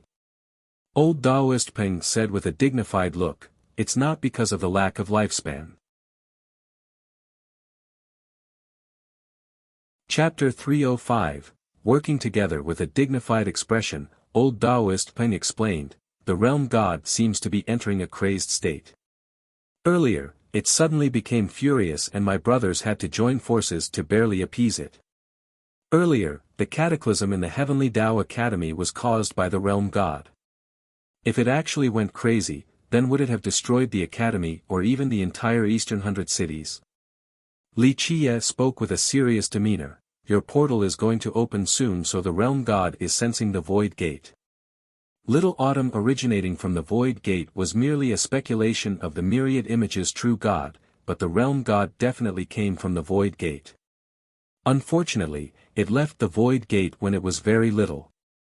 Outside of knowing that it was carried out of the Void Gate by the Academy's ancestor, it didn't know its relationship with the Void Gate. Old Daoist Peng then said, "Right. The Realm God also guessed that the portal wants to open for sure, but during the previous times the portal opened, it never sent the Realm God into such a frenzy. It cannot control itself, so it can only seal itself in order to avoid entering an enraged state and destroying the Academy. Your Academy. Its success is due to the Realm God, but its failure will also be due to the Realm God." Li Qie gently shook his head and pondered for a bit before saying, "It seems like this time is different from normal circumstances. Maybe this will be a chance to understand your Academy's portal." Old Daoist Peng also sighed and said, "My little brothers have discussed it, we will welcome everyone once the portal is open and allow everyone to go in." Li Qie laughed then said, "Oh. You guys also got some news?" The Academy standing strong for so long was not without reasons. Old Daoist Peng smirked and replied, "In this world, there is no wall that can block all wind. A few people want to scheme against my Academy, and this is no secret. If they come, then we will open our door to welcome them." Li Qie touched his chin and asked, "Your Academy won't start the killing with their juniors, right?" "That's hard to say. Old Taoist Peng smiled with narrowed eyes. Opening the doors of our academy to this world is already enough. If some people still remain unsatisfied, then they can't blame us for raising the butcher's blade. The academy was definitely not an overly moralistic existence. It had experienced many bloody battles after lasting for so long. Normally, it considered itself an academy and accepted students from all over the world to dispel their questions. However, when necessary, the academy would wash the 8 directions in blood. Some people have already gathered a few emperor weapons and even invited true weapons. Old Taoist Peng chuckled and continued, a few people actually thought that our calamity is approaching. At the end of one's road, many people will want to take a bite out of such a fat piece of meat. However, when that time comes, coming will be easy, but leaving will not be as simple. What is your plan? Li Qie had faintly guessed it. A few old men sensed a strange atmosphere and thought that the academy was awaiting its death while the inevitable disaster approaches. In my opinion, I don't want you to enter the portal. For those who desire the academy and crave for the portal without any mediation, inside the portal will be their hell. Old Taoist Peng's eyes turned cold as he warned Li Qie. Do not be fooled by his cynical and carefree appearance. Old Taoist Peng had experienced countless waves and storms. During the moment of action, he would be absolutely decisive and ruthless with cold blood. You guys want to start the mass killing inside the portal? Li Qie understood the academy's intention. This was locking one's door to beat the dogs. Li Qie pondered for a bit before shaking his head and said, in order to untie the knot, one must find the knot-tier. Your realm god's restlessness must be directly resolved inside the portal. Locking our doors to beat the dogs is what we have been forced to do due to the circumstances. Old Taoist Peng shook his head and said, what you said is not unreasonable, but the realm god's lifespan is also nearing its end. Leaving the blood era stone is not good for it. If it enters the portal, it will suffer an even greater effect and will enter a state of complete madness. Then, no one will be able to help it. However, inside our ancestral ground, our ancestors left behind supreme divine mantras to suppress the realm god's inner demon. Li Qie shook his head and said, this is why you should have let the realm god return to the earth earlier. Constantly prolonging its lifespan until now is not necessarily a good thing. Eventually, old Taoist Peng wryly smiled and reminded Li Qie, be ready, a bloody battle is inevitable.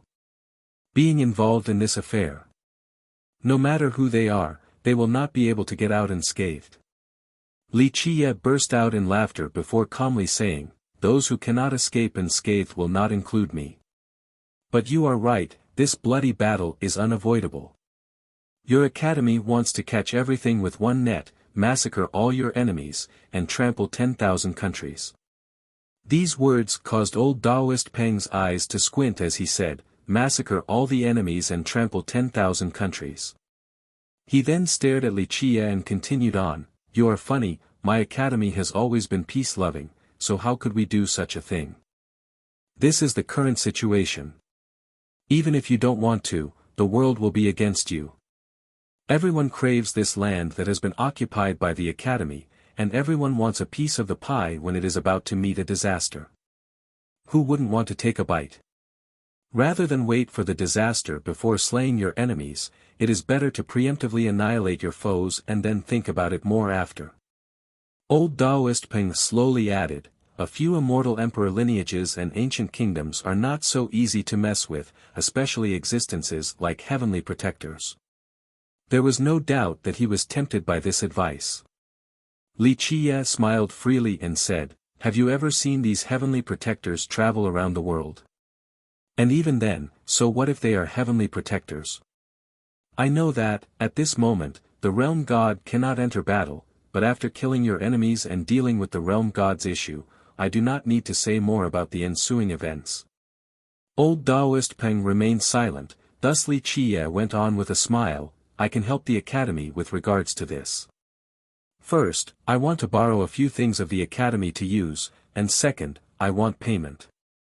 However, the problem is whether you have the authority to make the decision in the academy or not. And do you trust my abilities or not? If you cannot personally make the decision, then forget it. What will you do? Old Taoist Peng's tone sank and said, as long as your requests are reasonable, then everything is negotiable. Old Taoist Peng agreed with Li Qia's scheme. It was better to make the first move. This is more like it. All I ask of you is to perform a play with me. Li Qia narrowed his eyes and revealed an especially cheerful smile that was as bright as the morning sunshine with his white teeth. Old Taoist Peng stared at Li Qia's white teeth and bright smile, and he didn't understand why he, a being that had lived for so long, felt a creepy sensation as if he had just seen a fierce beast opening its mouth to devour humans. After returning to the Grand Era Hall, Qi Xiaodia's sisters were still hanging around. Dozens of girls in one place created quite a festive mood with pleasant words and soft coquetry. These pretty girls were beautiful and had different styles. This was quite a scene to behold. All the girls who were smiling and joking around suddenly became silent after his arrival. While staring at him, all of them were frozen and no one spoke for some time. Previously, these sisters were teasing Li Qia for they felt that he was only a cute little demon with a talkative mouth. They thought that he was Qi Xiaodia's little cousin, so they couldn't help but gather together to make fun of him.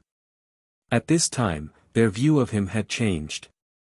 This boy that was seemingly younger than them was a lot more terrifying than even their imaginations. Killing Gue Fushu and provoking Zhu Huangwu, how dominating and arrogant were these feats. They couldn't see how this young man had such a frightening power. They felt fear and didn't dare to tease Li Qia like before. Some of them asked Qi Xiaodai about his background earlier, but she maintained secrecy about this matter. Eventually, the neighboring princess said towards Qi Xiaodai, "Xiaodai, we'll be going first." Li Qia did not ask them to stay and said with a smile, "Take care, big sisters. If you have time, then come here and play." This time, the girls couldn't banter with Li Qia anymore. They said their goodbyes and took their leave while Qi Xiaodai sent them away. After they left, only the neighboring princess stayed behind. She was Qi Xiaodia's closest sister and she asked, "Xiaodai, tell me the truth, is he really not your fiancé?" Chapter 306, Great Disaster Begins. Qi Xiaodai didn't know whether to laugh or cry. Her heart secretly sighed, and she shook her head before answering, "No such thing." After hearing this response, the princess couldn't help but whisper, "Next time you visit my country, could you help me by bringing him along as a guest, please?" Having said that, this princess blushed quite a bit. There was no question that this forthright princess was a bit interested towards Li Qia. Qi Xiaodai looked at the princess' appearance and secretly sighed. She didn't want to ruin her mood. Qi Xiaodai didn't dare to say that she didn't really understand Li Qia, but she had some knowledge about him, and she knew that the princess' desire would never be fulfilled. How great was Bing Yuxiao? Regarding talents, background, and beauty, she far exceeded them, but Li Qia didn't even place her in his mind, let alone them. Qi Xiaodai couldn't bear to cruelly shatter the princess' dream, so she gently nodded her head and said, "The next chance I get to visit your country, I will surely ask him." After sending all the girls off, Xiaodai came back to the room and found that Li Qia was resting with his eyes closed. She sat silently next to him without saying anything. A while later, he opened his eyes and slowly asked, "The chaos will soon begin, and a scene of carnage is unavoidable. Will you go back to the Lion's Roar country, or will you stay?" Qi Xiaodai took a deep breath, then she gazed at Li Qia and said, "I am staying." She was determined with a firm resolve.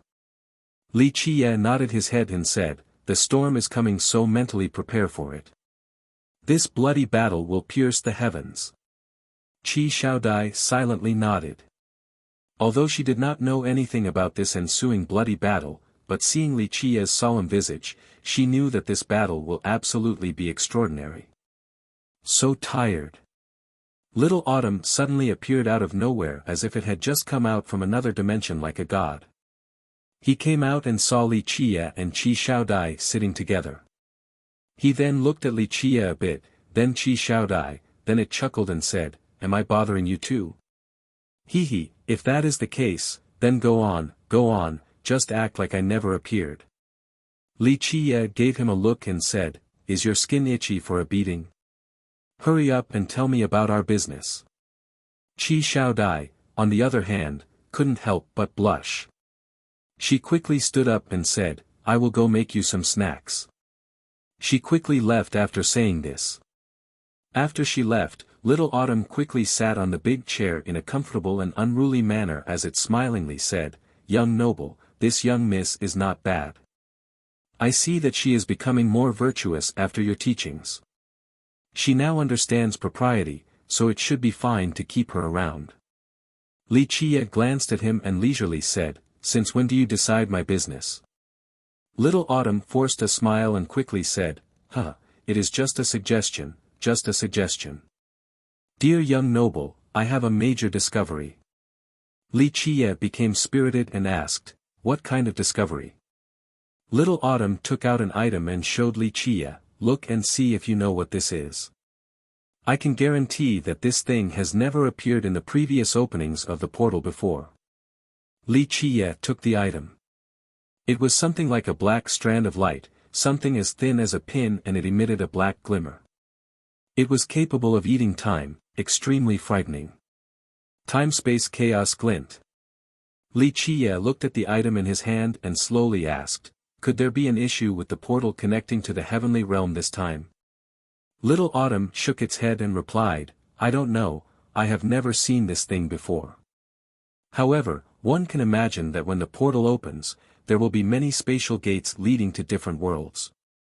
The appearance of this thing means that before the portal is open, space itself will be in disorder, it might even shatter. Just how much power does this require? I've seen this thing before." Li Chia narrowed his eyes and slowly said, "It had appeared once before at the Heavenly Tao Academy a very long time ago. That was during the birth of the Realm God and when the World Tree appeared." "The World Tree!" Little Autumn exclaimed in astonishment, "Isn't the World Tree only a legend?" Li Chia shook his head and said, "It is not a legend, but I couldn't climb it last time due to the lack of preparation." Little Autumn sat there and suddenly became unable to speak. After a while, he calmed down and asked, "The portal will be opening very soon, what are we going to do?" Li Chia squinted his eyes that flashed out a terrifying gleam. "It doesn't matter whether the void gate will appear or not. If the world tree appears, then it will be fine if there is no void gate. I will absolutely not miss it this time." Little Autumn couldn't help but murmur, "What is behind the void gate? What does the world tree represent?" Li Chia smiled and said, "Very few people know this since time immemorial. Unless you are able to pass through the void gate or climb to the top of the world tree, you wouldn't be able to learn the secrets behind them.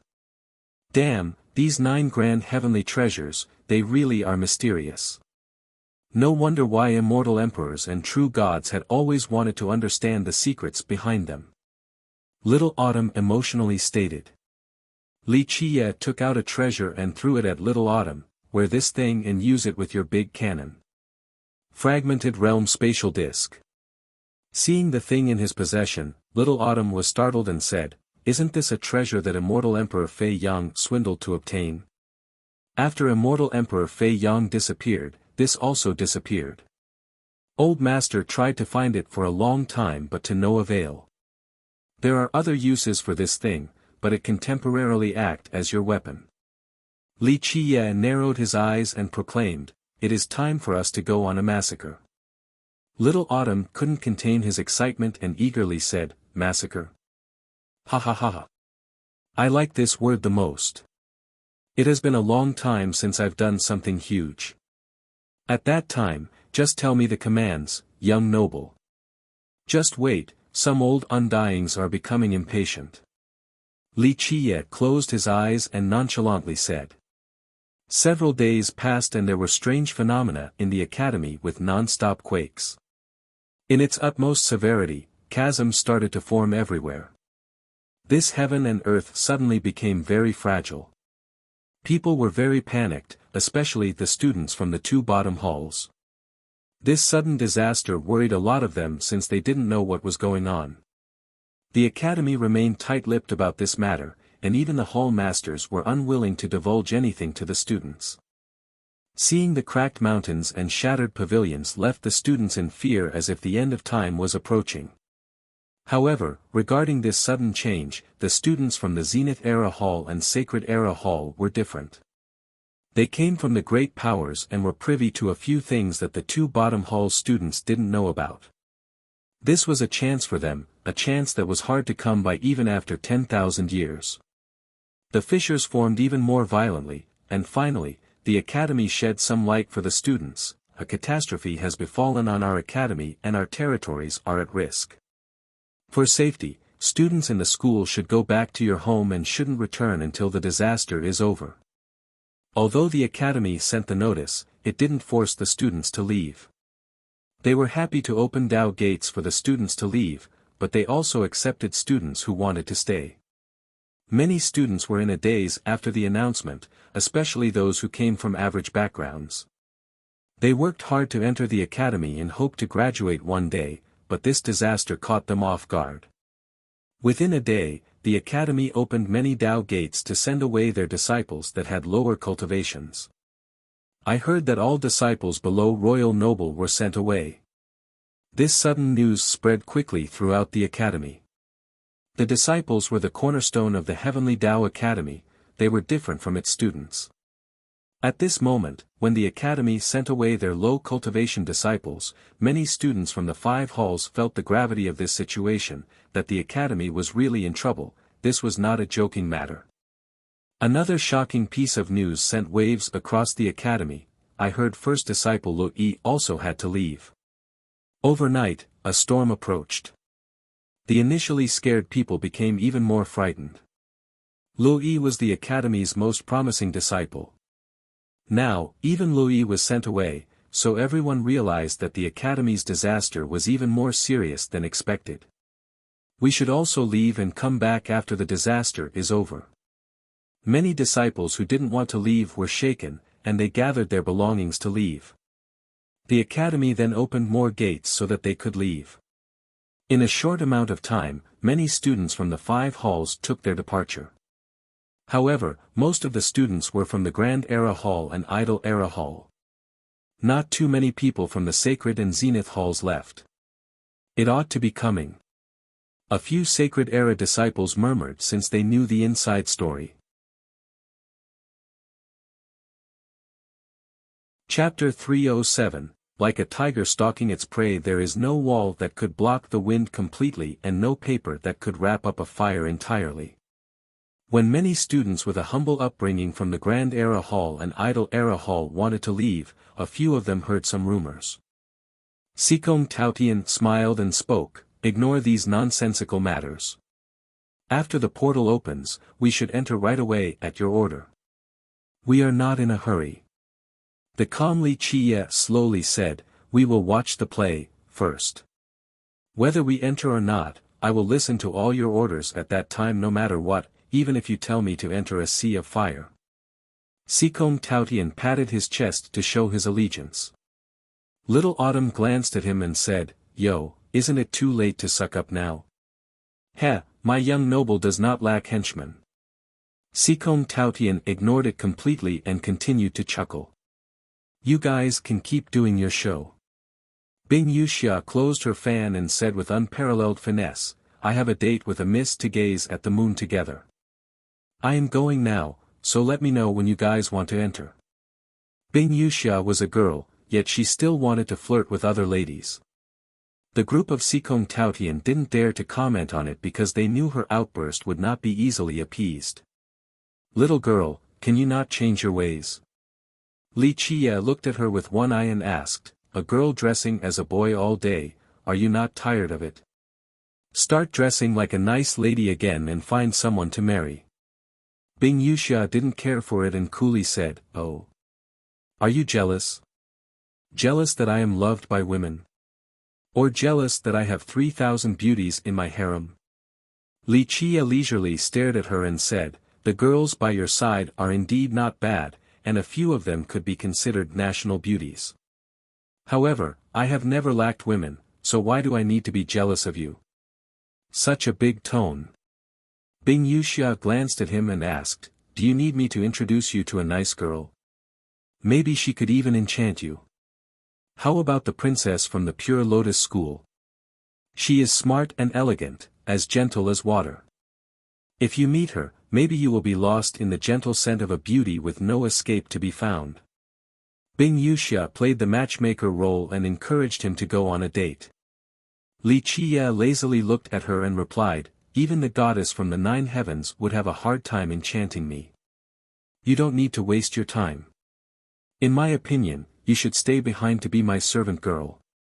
Then, maybe I will even tell you the true mysteries of the sky-cutting tablet. Since time immemorial, Li Qie had met countless women.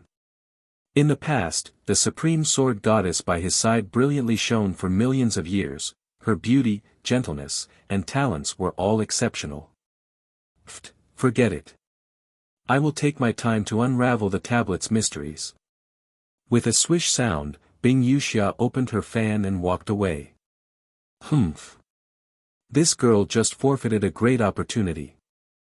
I've been wanting to be young noble servant from the ancient times till now, Little Autumn scowled and said. Li Qie glared at it, resulting in an abrupt silence. It almost forgot that Qi Xiaodai and Sikong Taotian were also around. Chapter 308, Portal from the Legends. As more days passed, not only did the earth split more violently at the academy, but the ground emitted bright and brilliant lights. At night time, the night sky was illuminated with extremely spectacular divine beams. Seeing this miraculous scene, the students staying back at the academy excitedly exclaimed, the portal is opening, right? They had forgotten about the sundering of the academy. At this time, countless eyes were gazing at the changes within from the far distance. In a far-away place, at an ancestral ground inside the Eastern 100 Cities, a profound gaze observed the academy. In the even further Grand Middle Territory, a terrifying pair of eyes gazed at it. The same unfathomable glare could be found in the unreachable location of the Western Desolate Wasteland. Not only were the Undyings and ancestors inside the Eastern 100 Cities alarmed, but those in the far directions also woke up from their sealed slumber. In addition to this, many legendary experts woke up from their countless years of hibernation. Numerous gazes in the darkness preyed on the academy like poisonous serpents watching their victim. Sects and lineages began to rally troops in the towns right outside of the academy, and they even secretly sneaked their experts into the academy. At this time, these great powers did not only come for the portal, but also for the academy itself along with its ancestral vein that was desired by all.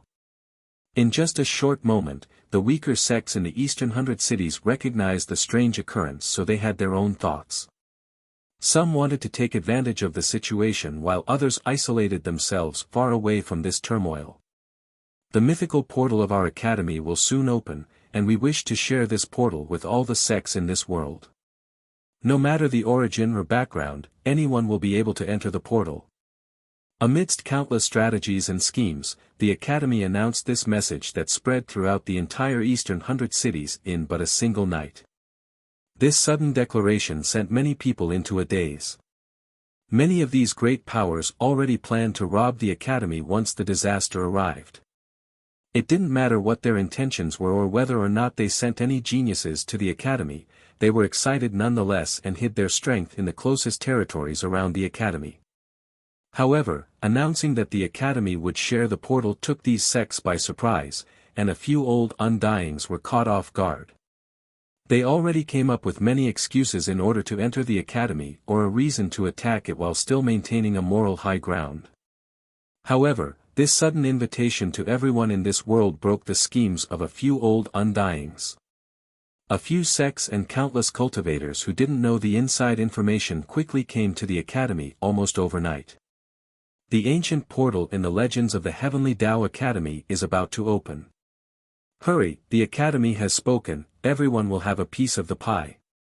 In a short period of time, many people flocked towards the academy. What is this ancient portal?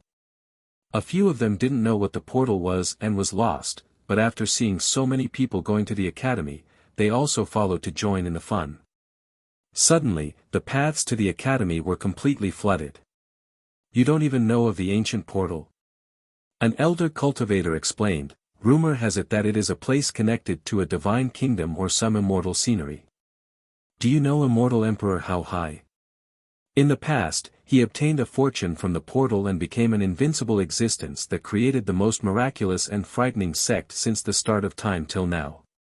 Another sect master exclaimed with utmost excitement, I heard that there are amazing techniques left behind from the legendary era, only by cultivating one would it allow for someone to become unbeatable and shoulder the heavens will to become an immortal emperor. Immortal Emperor How High is the prime example. I heard that there were many ancient royal herbs inside the portal, even more than wild weeds, bushes after bushes, you won't ever be able to pick them all. Cultivating inside the portal for 1 hour is better than cultivating for 100 years outside. Not only that, I heard that there were even divine weapons from the legends. One could sweep through the 8 desolaces by just wielding them. Many rumors quickly flew around and they became increasingly more outrageous. The most ridiculous one stated that one would immediately become an immortal emperor once they entered the portal. In just one night, the earth shook with excitement inside the eastern 100 cities as countless cultivators headed for the academy. Some people traveled with their flying swords while others rode divine boats. Others controlled their flying beasts while those with shallow cultivations had to walk. Everyone wanted a piece of the pie as they crazily rushed towards the academy as if they were possessed. Very few sects and cultivators managed to stay calm. There would occasionally be those who chose to close their entrances and cultivate in isolation for they were reluctant to become involved in this affair. The great sects in this world are watching the opening of the portal like tigers stalking their prey. How could they share such a fat piece of meat with us? I'm afraid that we would be inviting disaster before being able to take a single bite. Boom! Boom! Boom! Cavalry started to block out the sky. Overnight, the Tiger's Howl School, the Thousand Mountains Sacred Ground, the Furious Immortal Saint Country, and other powerful heritages utilized their Tao platforms to open a Tao gate to teleport their great armies to the academy. As for the already congregated armies in the towns near the academy, they prepared their banners and boldly appeared right outside the academy's territory. The perimeter of the academy became completely packed with a sea of people in such a short amount of time. Countless experts' blood energy was as violent as the sea. Ancient saints arrived and looked down upon everyone. There were even rumors that heavenly sovereigns and heavenly kings also came, but they didn't show their faces. Having witnessed the arrival of so many sects, the students in the academy became apprehensive and nervous. They came from humble beginnings and only wished for a new opportunity inside the portal, but sharing the portal with the rest of the world meant that there were more enemies and a greater risk. Even before the portal's appearance, there was already a rain of blood at the eastern 100 cities. Many sects traveling to the academy had conflicts and some of them were already annihilated. For now, the sects and countries of the eastern 100 cities were still the most numerous. In the end, the Grand Middle Territory and the other locations were too far away from the eastern 100 cities. It took them quite a long time just to get the information. As for those monstrous existences who obtained the news early, they would have kept quiet about it as well. My royal father brought some disciples here and are waiting right outside the gate. As Li Qie was leisurely cultivating, Qi Shaodai suddenly came with a message. Li Qie frowned and said, "Why is your lion's roar gate participating in this mess? Your little power is not enough as an appetizer for others." He was sitting at ease on a fishing boat despite the storm, waiting for the large fish to bite. Qi Shaodai shook her head and said, "I don't know, I only got the message just now." In fact, she was very worried. Everyone could clearly see that the turmoil had begun. With just a single misstep, a calamity might fall upon one's head. Because she was staying around Li Qie, she was not tempted by the so-called divine weapon and immortal treasures. Li Qiye shook his head and said, "Let me meet your father." Li Qiye didn't want to mind other people's business, but he didn't want to see the annihilation of the Qi clan. Out of feelings for the 100 Battles God King, Li Qiye had no choice but to take action. Qi Xiaodai immediately arranged it for Li Qiye. She also didn't want to see her royal father and the Lion's Roar Gate joining in on this chaos because they couldn't compare to the other behemoths. The Lion's Roar Gate could be said to have brought everything. The elders and high elders all personally came and were camping in a valley 500 miles away from the academy. Under her instructions, Li Qiye very quickly met with the Lion's Roar royal lord, Qi Xiaodie's father. "Thank you for taking care of my daughter in the recent times." The royal lord did not put on airs or act arrogant in front of Li Qiye, he quickly bowed as a greeting. In fact, he, as her father, was always worried that his daughter would suffer while following Li Qiye. At this moment, after seeing her expression, he, as her father, was finally at ease. Qi Xiaodai also reminded her father of a few matters.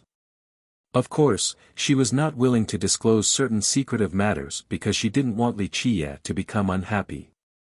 At the same time, she also secretly told him that Li Qiye was more trustworthy than anyone else. This was the reason why the royal lord maintained a very humble attitude when he met with Li Qiye. Chapter 309, Small Trouble at the Marriage Proposal. Li Qiye sat down and went straight to the point as he said, "For what reason did royal lord come here for? Could it be because of the academy's portal? If this is the case, then please hear my word of advice, return back. Royal lord does not know the dangers of this place. This is not an opportunity but a great calamity. It is hard to tell whether one will be able to leave this place alive or not." The Lion's Roar royal lord was startled, then he shook his head and said, "Young nobly misunderstood, this time, my Lion's Roar country exerted all of our strength not because of the portal, but because we want to assist the Heavenly Tao Academy." Li Qiye did not expect this and repeated, "Assist the Heavenly Tao Academy?" The royal lord forced a smile and said, "This is the will of my father. The academy had helped our sect a lot. When my father came to the academy to find our ancestors' footsteps, he was graced with help from the academy. So now, when the academy is in trouble, my father wants us to aid the academy despite being weak." The Lion's Roar Heavenly King left his isolated cultivation session. Li Qiye spoke with surprise, "If that is so, then I would like to see him." The royal lord answered, "Father only came out a few days ago," then he immediately went back to the ancient pavilion. "I'm afraid you have to wait a bit longer if you want to meet my father. I heard that he is currently stabilizing his physique. Your father had an incomplete physique law." After hearing this, Li Qiye knew what was going on. The Lion's Roar Heavenly King was a descendant of Lion Monarch Ba Xian, but unfortunately, their clan's physique law was lost. Despite this being the case, the Heavenly King still tried his best to find his ancestors' footsteps at the Heavenly Tao Academy. Without a doubt, he successfully found something. The royal lord wryly smiled and said, "Only father knows about this clearly. After he leaves his cultivation, you can talk to him about it." The Heavenly King also came this time. However, he was staying at the ancient pavilion and was not meeting outsiders. In fact, outside of the elders, the other members of the Lion's Roar Gate did not know that their ancestor had come out. Li Qiye nodded his head and said, "However, in my opinion, forget about assisting the Heavenly Tao Academy. You guys can just sit still and watch. If the situation deteriorates, then hurry up and leave." Li Qiye didn't want to ruin his grand plan because of the Lion's Roar Gate, he was waiting for the big fish. After hearing this, the royal lord pondered for a bit before asking, "What is young noble trying to say?" Li Qiye shook his head and replied, "Royal lord cannot imagine the true power of the Heavenly Tao Academy. Among its ancestors, there is an extraordinary person. Also, the academy has an unfathomable depth. To them, ancestors from the great sects and the sealed old undyings are nothing. Even masters from the legends are not worthy enough to cause the Academy to worry. And even against eternal existences, the Academy can still deal with them. The Saint Country wanting to marry his daughter was far from being a simple matter. Rumor has it that their physique law was incomplete and they had always been searching for a method to supplement it. Without a doubt, their Lion's Roar Gate was one such target. The royal lord reluctantly said, "Regarding my daughter's marriage, it should be up to her, so we have to hear her opinion." The council elder quickly said, "Brother Qi is mistaken. A boy of age should marry a wife, and a girl of age should marry a husband. If one's parents agree, then how could the daughter not listen? The two children have known each other since a young age and they get along quite well, so this matter only requires your blessing. Our Heavenly King has already announced, if this proposal is accepted, then the Heavenly King and our ancestors will bless the marriage themselves. This is a great honor, not only for the two children but also a rare fortune for the Lion's Roar Gate." Sima Longyun stepped up and clasped his hands together in front of the royal lord. "Uncle, this nephew and Xiao Dai have always been in love, I hope that uncle will." Sima Longyun's words immediately outraged Qi Xiao Dai to the point where she was shaking with anger, causing her eyes to redden. She wanted to rush out but was stopped by Li Qie. Li Qie then leisurely said, "Before speaking nonsense, you should take another good look at yourself in a pool of piss. Someone with your lack of virtues would still dare to say these words. Have you no shame?" Sima Longyun glowed red from anger. His master's eyes turned cold and with a rising killing intent, he asked, "Who are you?" Li Qie didn't bother to glance at him and slowly continued, "Who I am does not matter. However, I will let you know that there is no chance that the marriage with your saint country will come to be. Regardless of whether you came for Xiao Dai or the immortal physique law, or another matter altogether, it is better to leave now when it is still opportune. This junior does not know the immensity of the heaven and earth." The council elder scowled and said, "Since when does a little brat like you, yet to wean from breastfeeding, get to decide the Lion's Roar country's grand matter?" Li Qie lazily looked at him and said, "The matters of the Lion's Roar country do not need me to decide, but I have the rights to do so for the people by my side. At this moment, this little girl Qi is under my protection, one of my people, so abstain from any ideas."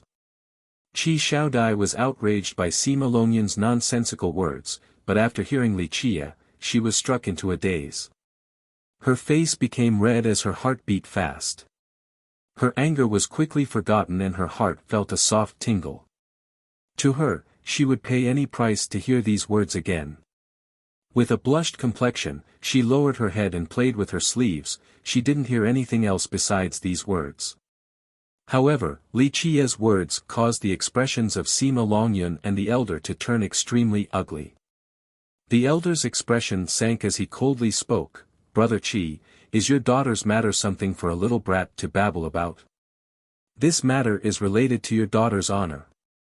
The royal lord also had a great headache, he shook his head and said, "I won't hide it from elder, but I, as her father, cannot decide this matter. This is up to my daughter." Then he looked at Qi Xiaodai and asked, "Dai, do you agree or not? Let us know." As the group of Sima Longyun stared towards Qi Xiaodai, she who was lost in happiness suddenly came to being. She took a deep breath and stared at the calm Li Qie sitting on his chair. She then lifted her head and said in a serious manner, "I will not marry. My thanks and apologies to the saint country's fondness." These words came as a shock to Sima Longyun. He always thought of himself as a highborn character. Coming from the saint country and a genius at cultivation, as a royal noble, he was always surrounded with love no matter where he went. But today, he was rejected even though he personally came to propose.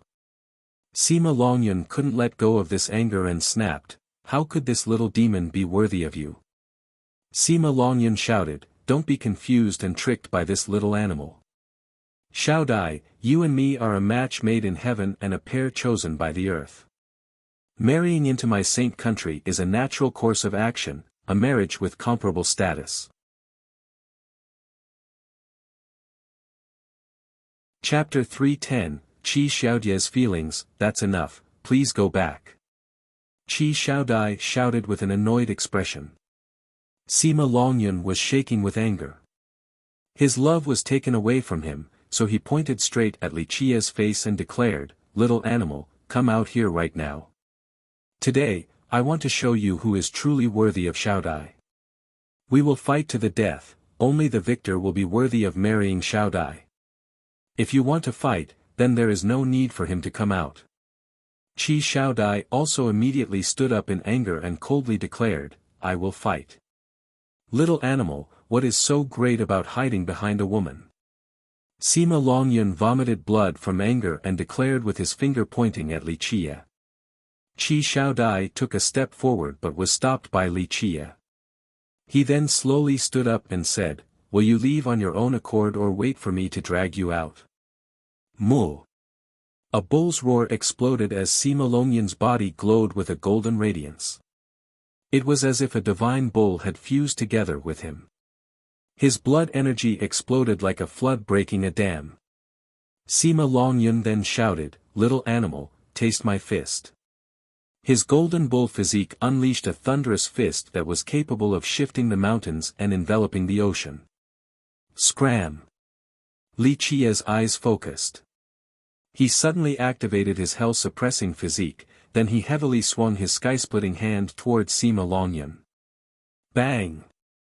There was no need to think about the result of the hell-suppressing godly physique versus the golden bull physique. One was an immortal physique while the other was a Xiantian physique. There existed a difference comparable to the heaven and earth. Sima Longyun was struck flying outside by Li Qia. He crashed through a wall and continued on for a very long distance. The council elder was shocked to see his disciple being beaten, so he immediately shouted, "You! I'm sure you will be able to do it, this little brother is waiting to drink your wedding toast." Qi Xiaodai could only stay silent and secretly sighed in the face of Qi Xiaodao's teasing. Qi Xiaodao noticed this and caringly asked, "Sister, what's wrong? If you have something in mind, just say it, maybe I can help you feel better."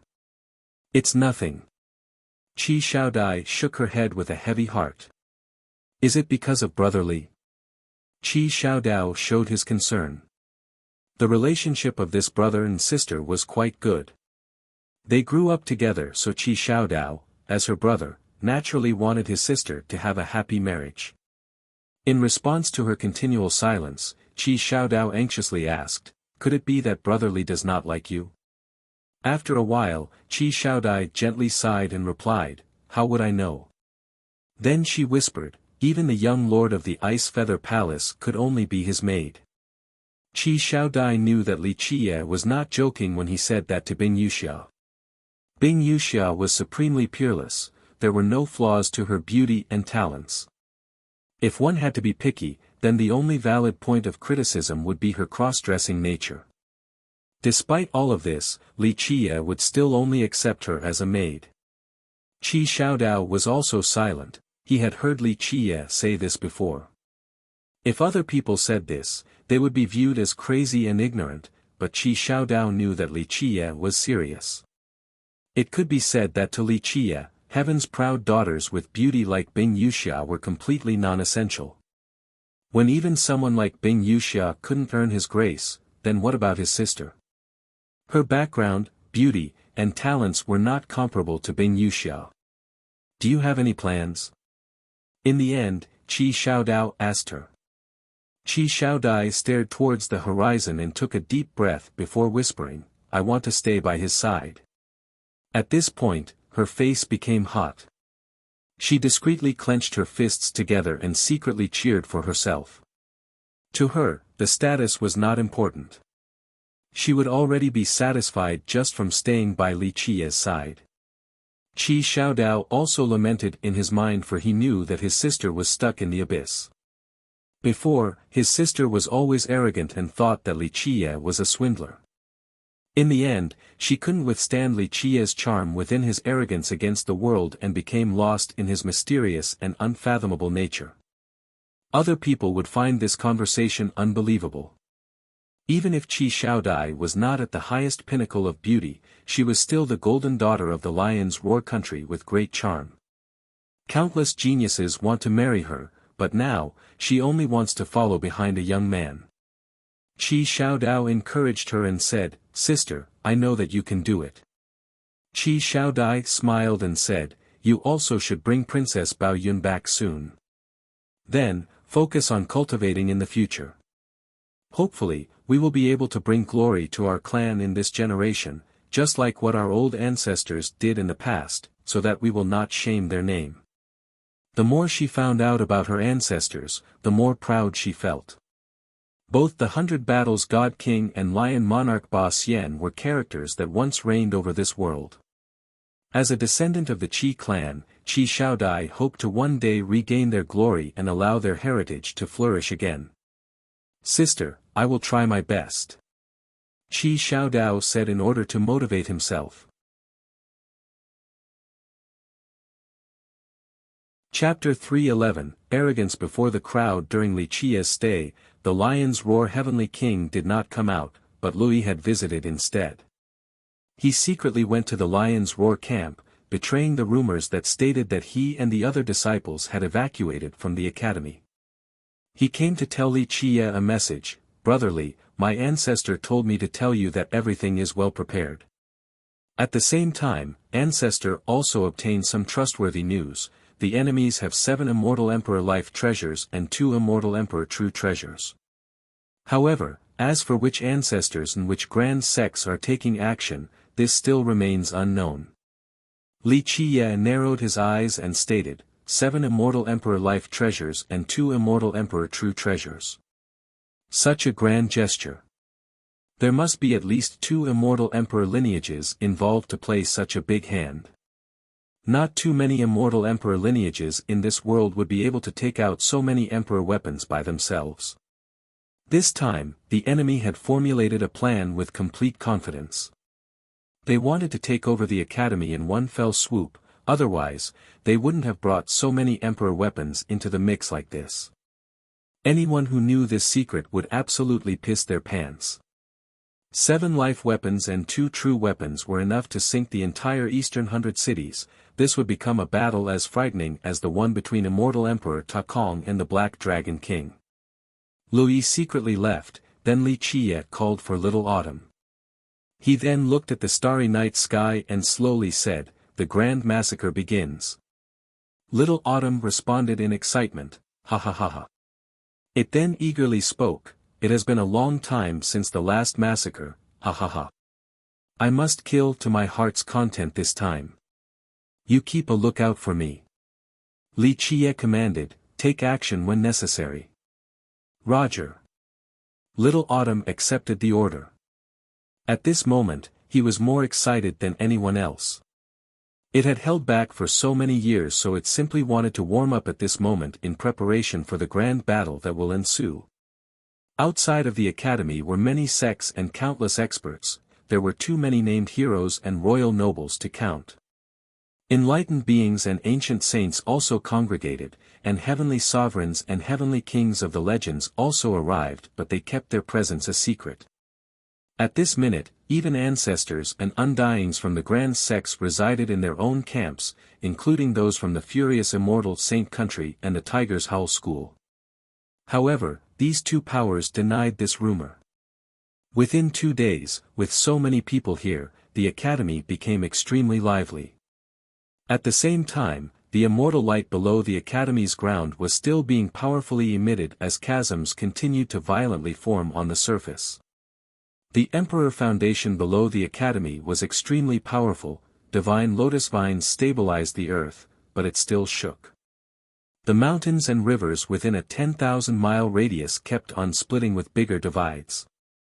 Everyone could tell that if this trend continued, the academy would surely collapse. Countless bright gazes secretly observed in the shadows, spectating the continual deterioration of the academy. The Heavenly Tao Academy will soon be history. A cold voice faintly declared in the darkness. While countless heritages gathered right outside, 3 days later, the academy suddenly opened its doors. The Grand Era Hall Master personally announced that all the sects and personnel who came for the mythical portal could enter. The Academy, as the host, did not preside over the allocation of resources and treasures inside the portal.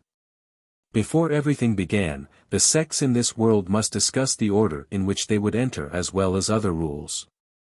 Each and every sect and individual was allowed to contribute their input.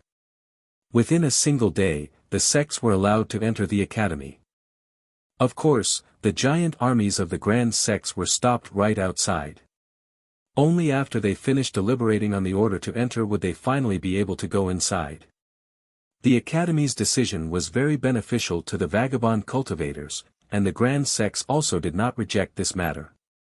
The order wouldn't be so easily decided since the grand powers and immortal emperor lineages had an absolute advantage in deciding the order to enter. Today, countless elites from the great powers and vagabond cultivators entered the Academy. Many camps started to form at the plains. After a brief moment, sects spread out everywhere as alliances began to form. The little powers quickly formed temporary alliances or joined the banners of the great powers.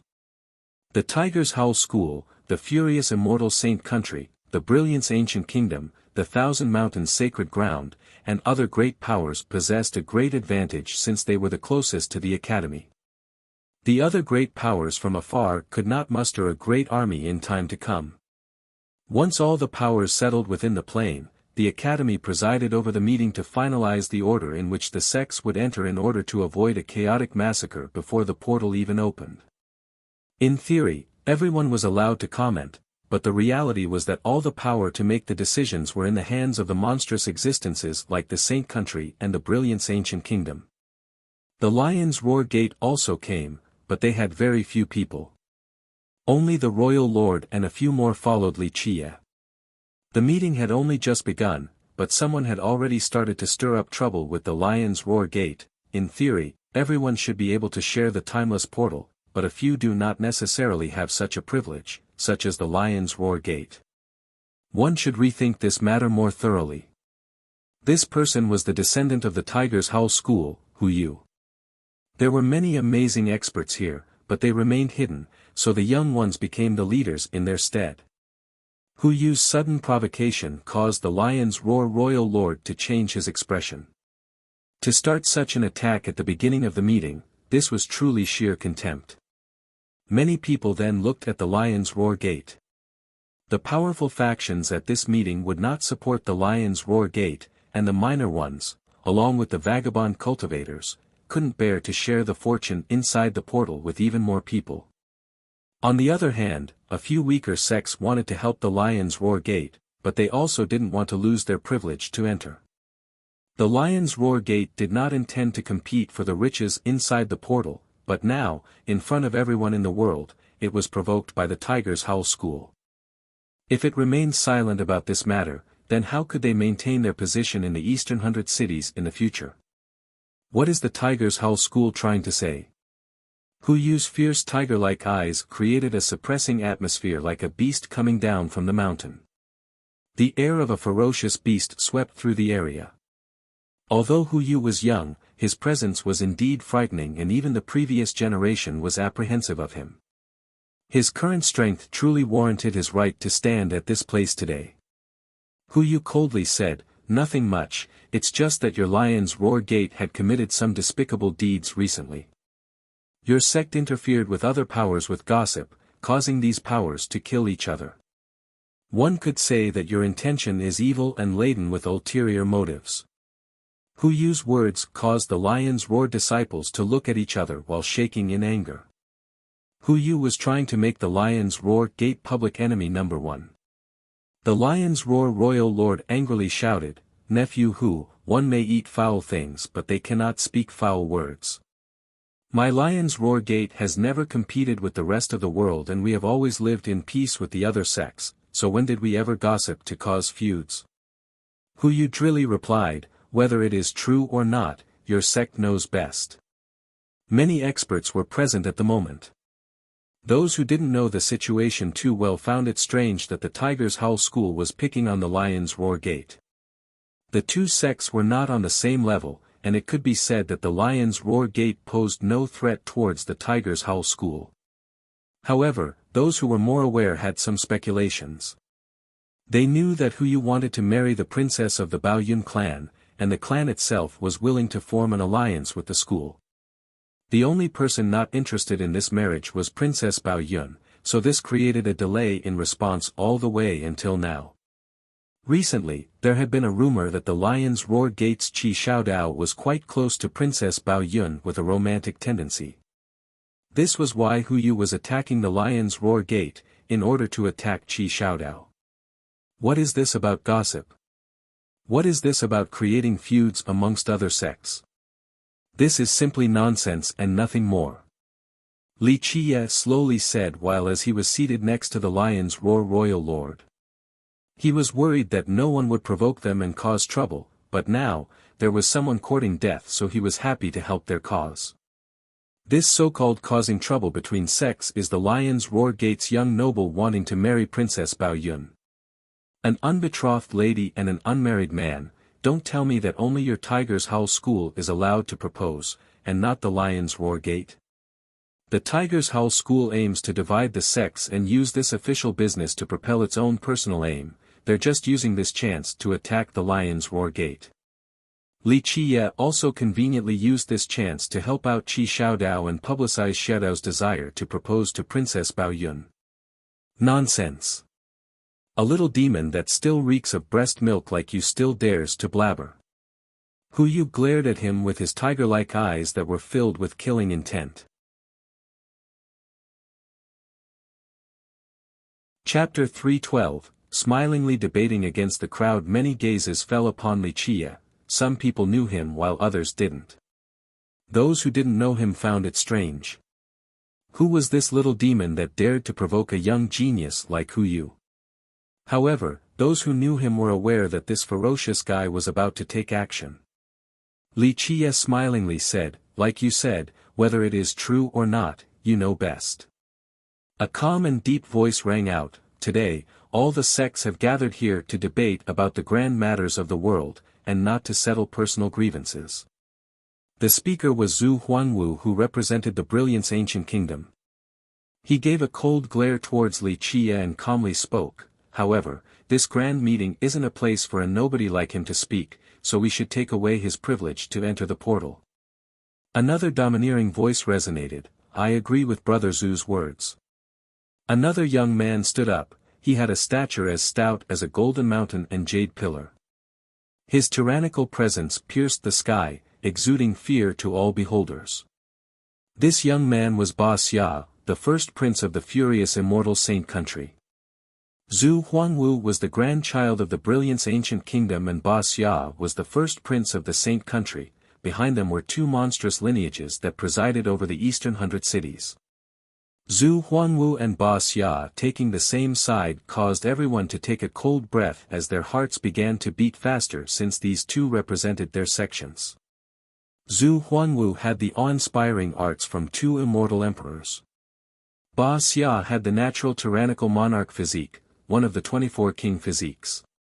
He also cultivated the immortal physique of the Saint Country that was reserved for talented disciples.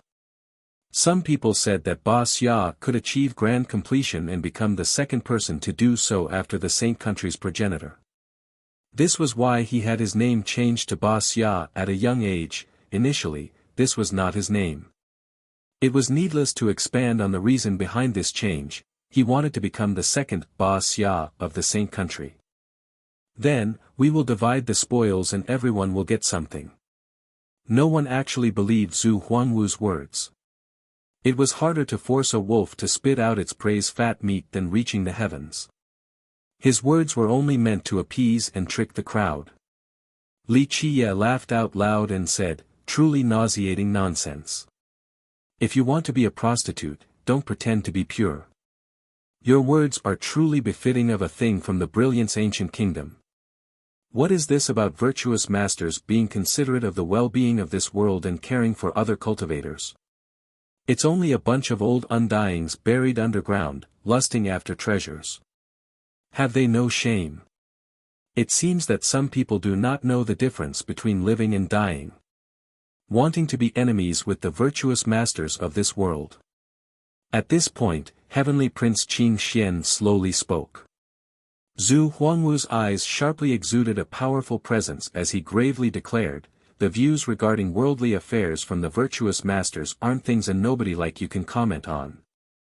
Without a doubt, Zhu Huangwu intended to kill Li Qie not only to make him an example for the other cultivators, but also to avenge Gue Fushu. Li Qie looked at Zhu Huangwu with one eye and said, "Virtuous masters."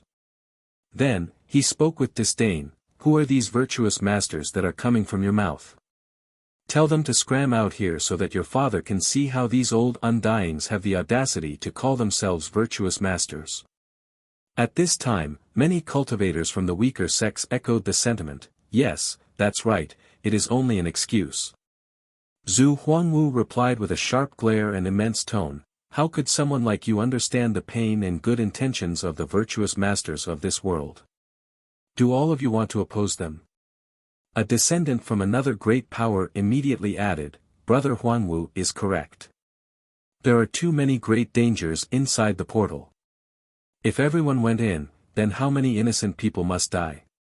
However, all the virtuous masters wish to combine our strength in order to take out the treasures and share it with the rest of the world, such wise and earnest intentions." Another prince openly stated, "Indeed, to do nothing yet still reap the benefits is not enough for you all. Don't listen to this junior and his wish to create a rift amongst us. The great powers and the brilliance ancient kingdom had been working together a long time. They wanted to remove the small sects and vagrant cultivators. Only the heavens would know the treasures inside the portal. If a little insignificant vagabond were to take it, then it would be such a great loss." Heavenly Prince Qing Xian then gazed at Li Qie intensely and said, "It seems that we must kill a few lowly villains who want to cause trouble. Questioning the wishes of the virtuous masters of this world, this is an unforgivable crime." Li Qie didn't care for the heavenly prince fanning the flames. He simply pointed at him and laughed, "Ha ha ha ha. Loser, come, open your eyes and see your father personally break your bones." Li Qie was afraid of not having an excuse to kill, but now, he was very happy because someone came straight to his door and wished to die. Li Qie's domineering presence left countless cultivators and academy students from the weaker sects in admiration. Of course, they simply praised and cheered for him in their hearts, for they did not wish to provoke an existence like the azure mysterious ancient kingdom. This thing not knowing life from death, an insect wanting to hinder a chariot. You, an ignorant no-name junior, want to question the virtuous master's conclusion? Today, you cannot be spared. Zhu Huangwu stepped out and said in a grim tone. Ba Xia also exerted his tyrannical presence and aggressively declared, "Eradicate this lowly villain with ulterior motives. This Ba Xia will lend Brother Huangwu a hand. A bunch of clowns that think they are worthy of being called heaven's favored sons." Li Qie did not bother to glance at them because he simply looked down on these so-called geniuses, these so-called heaven's proud sons. Chapter 313, Bing Yuxia's Strength. While the group that consisted of Zhu Huangwu, Ba Xia, and Heavenly Prince Qing Xian wanted to surround and kill Li Qie, a voice like the hymns of immortals appeared, "Fellow Taoist, makes a lot of sense." A woman drifted by. Her gentle arrival was like a goddess descending from the heavens. With her divine presence, she was someone who was unstained by the mundanity of this mortal world. Strange images began to appear with her arrival. Lotus flowers fell down from the sky while golden springs oozed from the earth, just like the appearance of a true immortal. Goddess Mei Suyao, the representative of the Eternal River School. Both her background and herself were worthy of apprehension and respect. She had the qualifications to become a legend of the contemporary era. She then spoke to everyone after drifting by like a fairy. The timeless portal had always been in the Academy's possession. As its owner, the Academy itself is willing to share with the rest of the world, which qualifications or virtues allows certain sects to steal from others. Even virtuous masters and wise sages during our contemporary era do not have the rights to steal from others. All existences are equal without superiors nor inferiors, so if the academy is willing to open its doors, then everyone should be blessed with the portal's wealth. Great sects, powerful countries, or minor sects and vagabond cultivators all have the rights to reap this benefit. Those from more humble backgrounds immediately cheered. Goddess May put it so well. Even though everyone agreed with Li Qia's words as well, very few cheered for him. In the end, he was alone with no backing, so although everyone acknowledged his stance, they couldn't show it openly due to a lack of strength. Goddess Mei Suyao was different. She herself was unfathomable, not to mention that the Eternal River School behind her was quite frightening.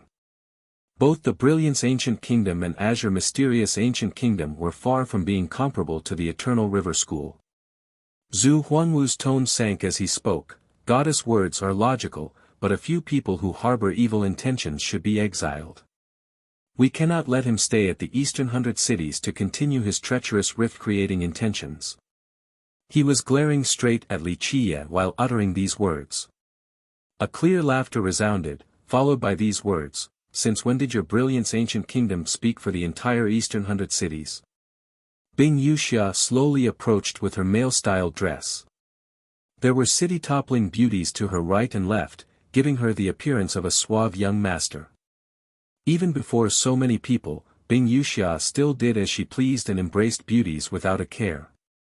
She came forward and smilingly said, "The Eastern 100 Cities belongs to the human race and all the inhabitants of this world.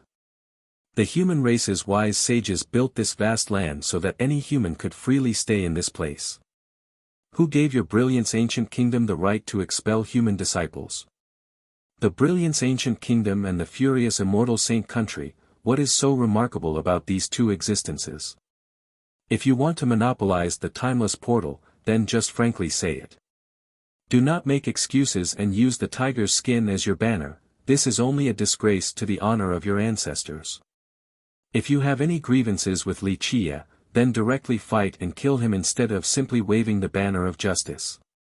What is this about questioning the virtuous master's decision? Why don't your virtuous masters show themselves so that everyone can see these great people and whether they are worthy of the virtuous master title or not? As a man, your way of conducting business is cowardly. Saying one thing but meaning another, such a hypocrite. How can you call yourself a genius with such a personality and dare to talk about competing for the heavens will in the future? People will lose their teeth from laughing at you. Compared to the elegant and graceful words from Mei Suyao, Bing Yuxia's remark was much more arrogant and rude. It was filled with a hot temperament. However, her style really satisfied the cultivators with humble beginnings. They didn't dare to offend the two powerful countries, but they couldn't help but cheer in their minds for they thought that Bing Yuxia's scolding was very appropriate. Little girl, your words just now really resembled immortal Emperor Bing Yu's style. Li Qia clapped his hands and said, "I'm beginning to like you more and more." Bing Yuxia glanced at Li Qia and said, "Forget it, I only like pretty girls, I have zero interest in men."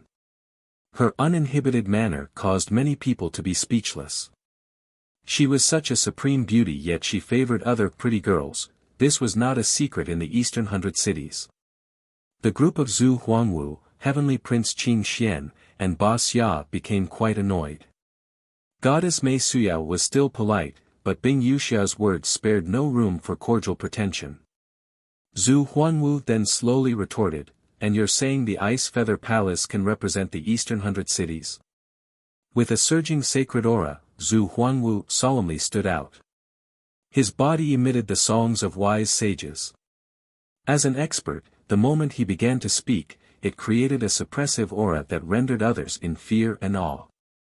Bing Yuxia glared at him and let go of the beauty in her hand as she closed her paper fan. She then straightened herself and freely smiled. "Zhu Huangwu, who are you trying to scare in my presence? Who the hell are you? A person with the arts of two emperors, right? Now, let me try the dual emperor arts of yours. What is so great about your fame as a genius? This uncle has always looked down on geniuses." The moment she finished speaking, an explosion erupted and 9 fate palaces appeared on top of her head. Seeing the 9 fate palaces, everyone exclaimed in shock, a 9-palace ancient saint, a pinnacle saint. A pinnacle saint could look down in disdain on all the other ancient saints. Even a heavenly sovereign coming into being would lose their colors before this supreme genius. How could this be? All the experts, both young geniuses and ancient saints of the previous generations, all changed their expressions before Bing Yuxia's 9 fate palaces. What are these geniuses worth? Bing Yuxia was a woman, but she was very arrogant. She then coldly proclaimed, "I hate geniuses the most." No one thought that her domineering words were baseless. A 9-palace ancient saint at her young age warranted her arrogance no matter the location. This little girl is truly just like immortal Emperor Bingyu. Looking at Bing Yuxia's proud arrogance, Li Qiye clapped his hands together and lamented. At this second, it was as if he was witnessing immortal Emperor Bingyu during her youth again. Zhu Huanwu and his crowd's expressions dimmed down. 9 palace ancient saints were indeed great. To all cultivators, 9 palaces would be a limit, and as for the legendary 10 palaces, they could be counted with one's fingers. Since Bing Yuxia was so young, maybe she could even open the 10th palace in the future. In just a moment, Bing Yuxia arrogantly challenged Zhu Huanwu, and the 2 lineages were on the verge of battle. This time, we all gathered here for the fortunes inside the timeless portal, not to kill each other. The Heavenly Tao Academy agreed to share the portal with the rest of the world, so no sects have the rights to deprive others of this privilege. At this time, Mei Suyao opened her mouth and exuded immortal words that were accompanied by beautiful hymns. She emitted an indescribable charm that was able to calm the listeners. I agree with Goddess Mei's words. The speaker descended from the sky with a myriad of laws as his followers. He became one with the Grand Tao with each taken step, the sole sovereign of this world.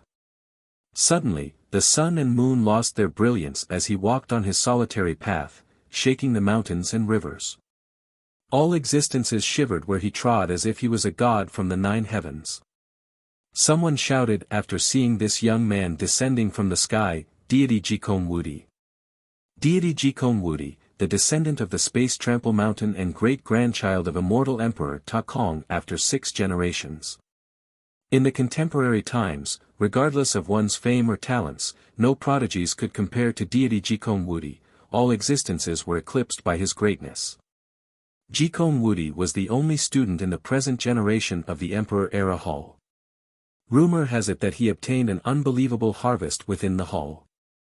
The Emperor-era hall was the hall with the highest requirements, and since the beginning of time, its students could be counted on one's fingers. Even Jikong Wudi's ancestor, immortal Emperor Ta Kong, was not eligible to join this hall when he was younger. In this generation, Jikong Wudi joining the Emperor-era hall, according to hearsay, was not only to compete with immortal Emperor Hao Hai when he was young, but also to make up for immortal Emperor Ta Kong's regret from not being accepted. People also said that Goddess Mei Suyao was qualified to join the Emperor-era hall, but she chose not to. Mei Suyao's status was very special, she was neither a student nor a teacher at the academy. Naturally, she was very knowledgeable since she once debated the Grand Tao with the Academy's hall masters. Deity Jikong Wudi, in all of his invincible presence, began to speak, "The fortunes in the timeless portal are up to the fate of each individual. If friends here consider yourselves as contemporary prodigies, then go forward and take the lead. Why the need to be apprehensive towards competition? The fortunes are meant for the faithful, so friends do not need to exclude others. Whether one will obtain the fortunes inside the portal or not, it will depend on their own skills." Jikong Wudi's domineering tone was brimming with confidence because he was simply not afraid of competition. Goddess Mei and Deity said it really well. All existences are equal, and the fortunes inside the portal are meant for the faithful. Everyone will have a share. All of a sudden, the cultivators from the weaker sects loudly resonated in agreement and applauded the two. Chapter 314, Forced Marriage. This boy stole young noble's limelight. A voice suddenly resounded next to Li Chia. Before anyone knew it, a dark-skinned youth was sitting next to Li Chia. With a glance, Li Chia was able to tell that it was Sikong Taotian. Limelight is nothing. Li Chia didn't care and he smilingly replied, if others like it, then let them have it. I prefer killing more so than attention. After having said this, Li Chia ominously licked his lips. Sikong Taotian got a chill after seeing Li Chia's actions. He had seen many winds and waves and he even snuck into the ancestral grounds of the great sects. It could be said that not many things could scare him. However, Li Chia licking his lips sent a chill deep down his spine. At this moment, he had a vision in which there were rivers of blood and mountains made from bones. Li Chia was like a devil licking his lips stained with blood as if he had not had his fill. Sikong Taotian was horrified because he could already faintly smell the bloody stench. The group of Zhu Huangwu and Heavenly Prince Qing Xian became speechless. With the new development, even the monstrous existences behind them couldn't exclude other people. The Brilliance Ancient Kingdom wished to clear the way in order to have the best development in the future, but it was no longer possible to chase outsiders away. In the end, this so-called meeting amounted to nothing. The plan concocted by Zhu Huangwu and the other great powers was aborted, and the meeting became a mere farce. It failed to reach an agreement and was temporarily abandoned. At the time of departure, Li Chia couldn't help but sigh with regret. It is a pity. Li Chia couldn't accomplish his goal because of Mei Suyao and Jikong Wudi's interference. Of course, Li Chia being there at the meeting was not because he wanted to participate in the establishment of the rules or the order to enter. He was worried about not having a trigger in order for him to start a massacre to force those hidden old undyings out. What is a pity? Bing Yuxia followed after him. She gave him a glance and asked. Li Chia leisurely smiled and replied, nothing, I simply wanted to stain my hands with blood in order to conveniently pick the roses. I merely intended to cause a storm of blood and paint the ground red, but alas, my play was spoiled. These words of carnage carried a poetic sense when uttered by Li Chia, resulting in Bing Yuxia glaring at him. After going back to their place, Bing Yuxia gazed at Li Chia as if she wanted to see through him. What do you want to do? Li Chia looked at her and answered, nothing, I only want to kill, cause trouble, then pick up the treasures. It's as simple as this and nothing else. Everyone will do these things, all the cultivators have gathered here for this one and only reason. This lady is not interested in killing. Bing Yuxia spread her fan and leisurely said, find me after the portal opens. Regarding the matters of killing, you can play by yourself, I am too busy meeting with the missus. Li Chia glared at her and said, stop embracing girls left and right all day long. Be good and act like a proper lady. What does it have to do with you? Bing Yuxia snappily glared at him and retorted, this lady will do as she wishes, you don't need to worry about it. Don't be so nosy about my business. Pop. Li Chia hit her bottom, causing her to become startled as she jumped up. She then angrily warned him, little demon, if you still dare to take advantage of this lady. Watch it or I'll chop off your hands. Li Chia clapped his hands together, where one still lingered with the previous sensation, and leisurely spoke, little sister, if you are a man, then I wouldn't be taking advantage of you now, would I? Be a good girl. Gritting her teeth in anger, she eventually scowled and turned around to leave while ignoring Li Chia. Although the meeting amounted to nothing, all those who entered the academy were reluctant to leave. This included both the powerful and weaker sections. They all knew that staying inside the academy was the most beneficial decision. The great powers were also trying to bring their great armies inside.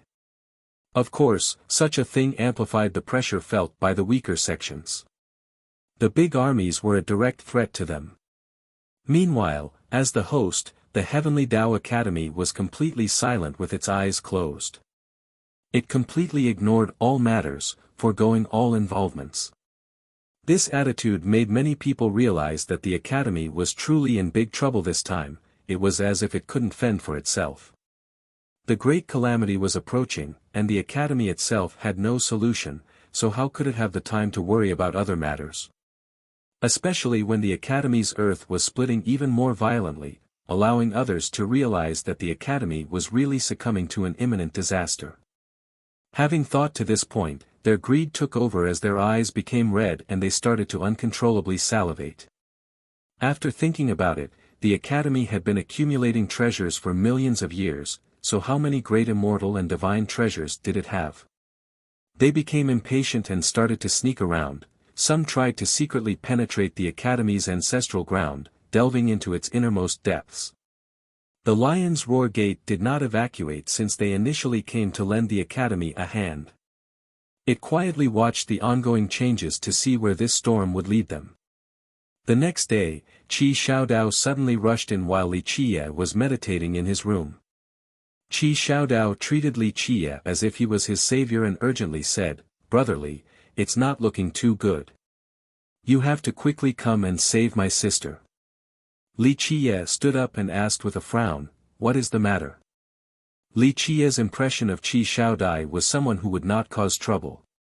Qi Xiaodao was extremely furious and exclaimed, "The furious immortal saint country came to our door, wanting to force this marriage." His face was reddened from anger. He hated the fact that he couldn't soar out to kill because he was not a match for the saint country. Forced marriage? Li Qiye inquired further, "The furious immortal saint country is shameless to this point. Your sister clearly said that she didn't wish to marry Sima Longyan, yet they still came to force this marriage." Qi Xiaodao angrily replied, "It is so. The first prince, Ba Xia, of the saint country led many people to my royal father's dwelling to force this marriage. They want my sister to marry that animal, Sima Longyan." Li Qiye touched his chin and said, "It is not so easy for a powerful country to be shameless to this point. This requires a certain level of talent." This is nothing surprising. At this time, Sikong Taotian was grinning. He was standing by the door as he said, "By chance, I came by some news on the streets. Sima Longyan's dream was to marry Miss Qi, but this is only secondary to the saint country. Their goal is the Qi clan's immortal physique law and Miss Qi's recently cultivated thousand martial divine gaze Dao. Both of these arts are no weaker than supreme emperor laws. Marrying her would be akin to owning both of these supreme arts. No dowry from the saint country could be more precious than the benefits they would gain from this marriage." Qi Xiaodao's expression was extremely hard to look at after hearing Sikong Totian's explanation. "My Qi clan will absolutely not allow these animals to succeed," Qi Xiaodao bitterly said. "I also have some other information." Sikong Taotian smiled and said, "Ba Xia, indeed, has an incomplete immortal physique law. Although it was continually reinforced and researched, it remained imperfect.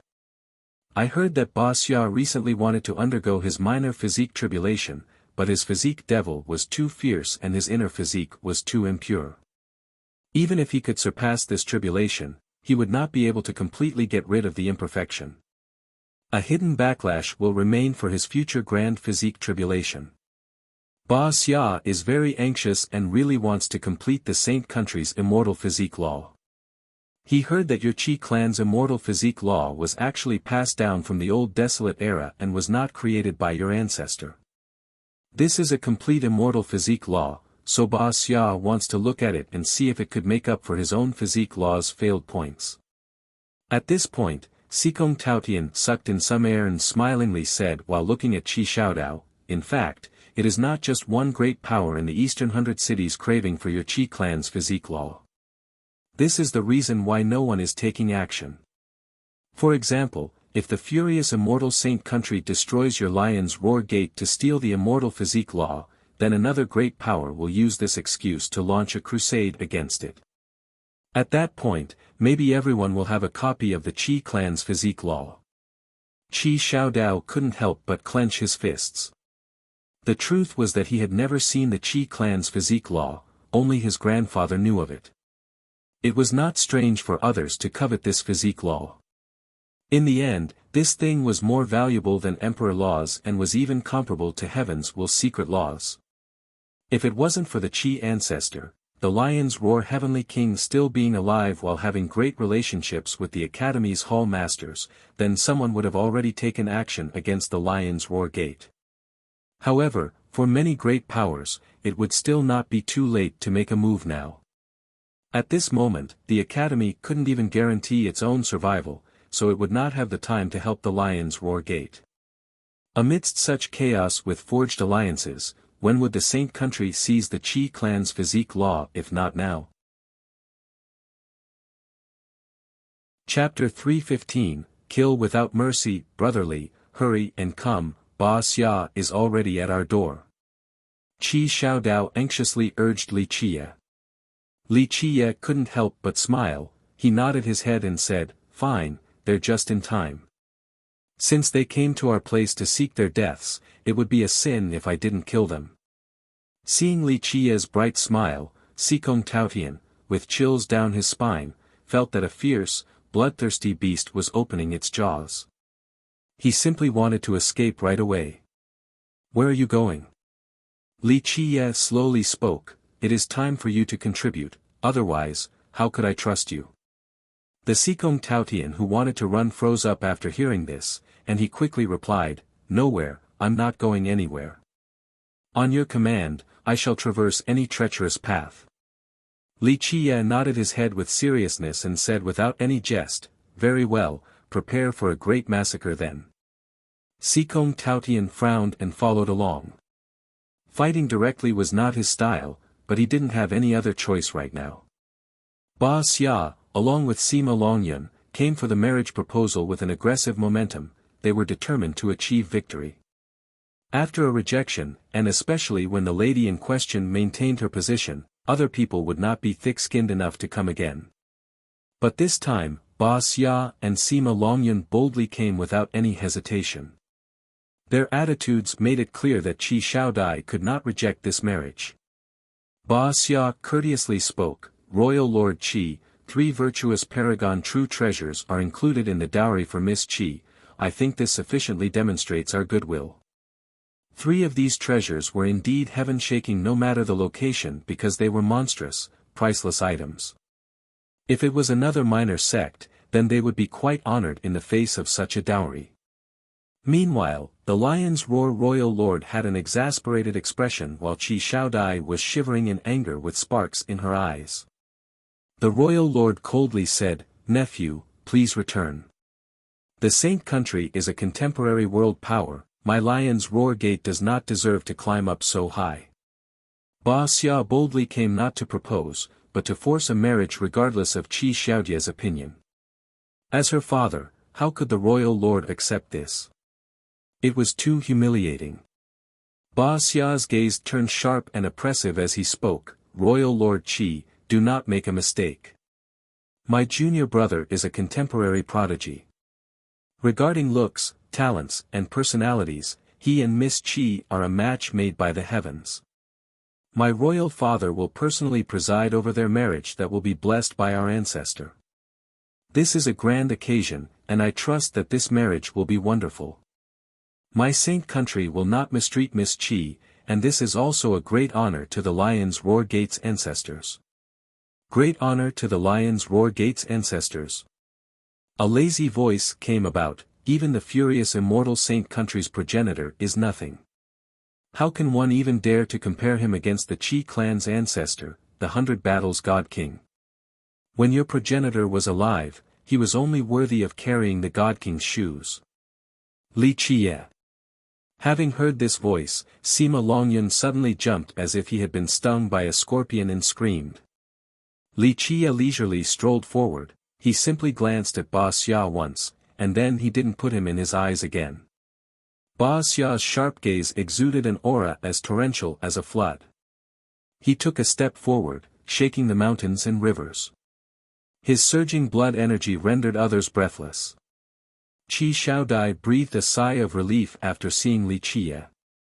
She was quite assured with his presence, even if the sky fell down, Li Qie would shoulder the burden. Ba Xia also sneered after seeing Li Qie's arrival, likewise, he also didn't take Li Qie into consideration. He then gravely spoke to the royal lord once more, "Royal Lord Qi, don't throw your lion's roar gate, this long-standing heritage, into the abyss just because of an outsider.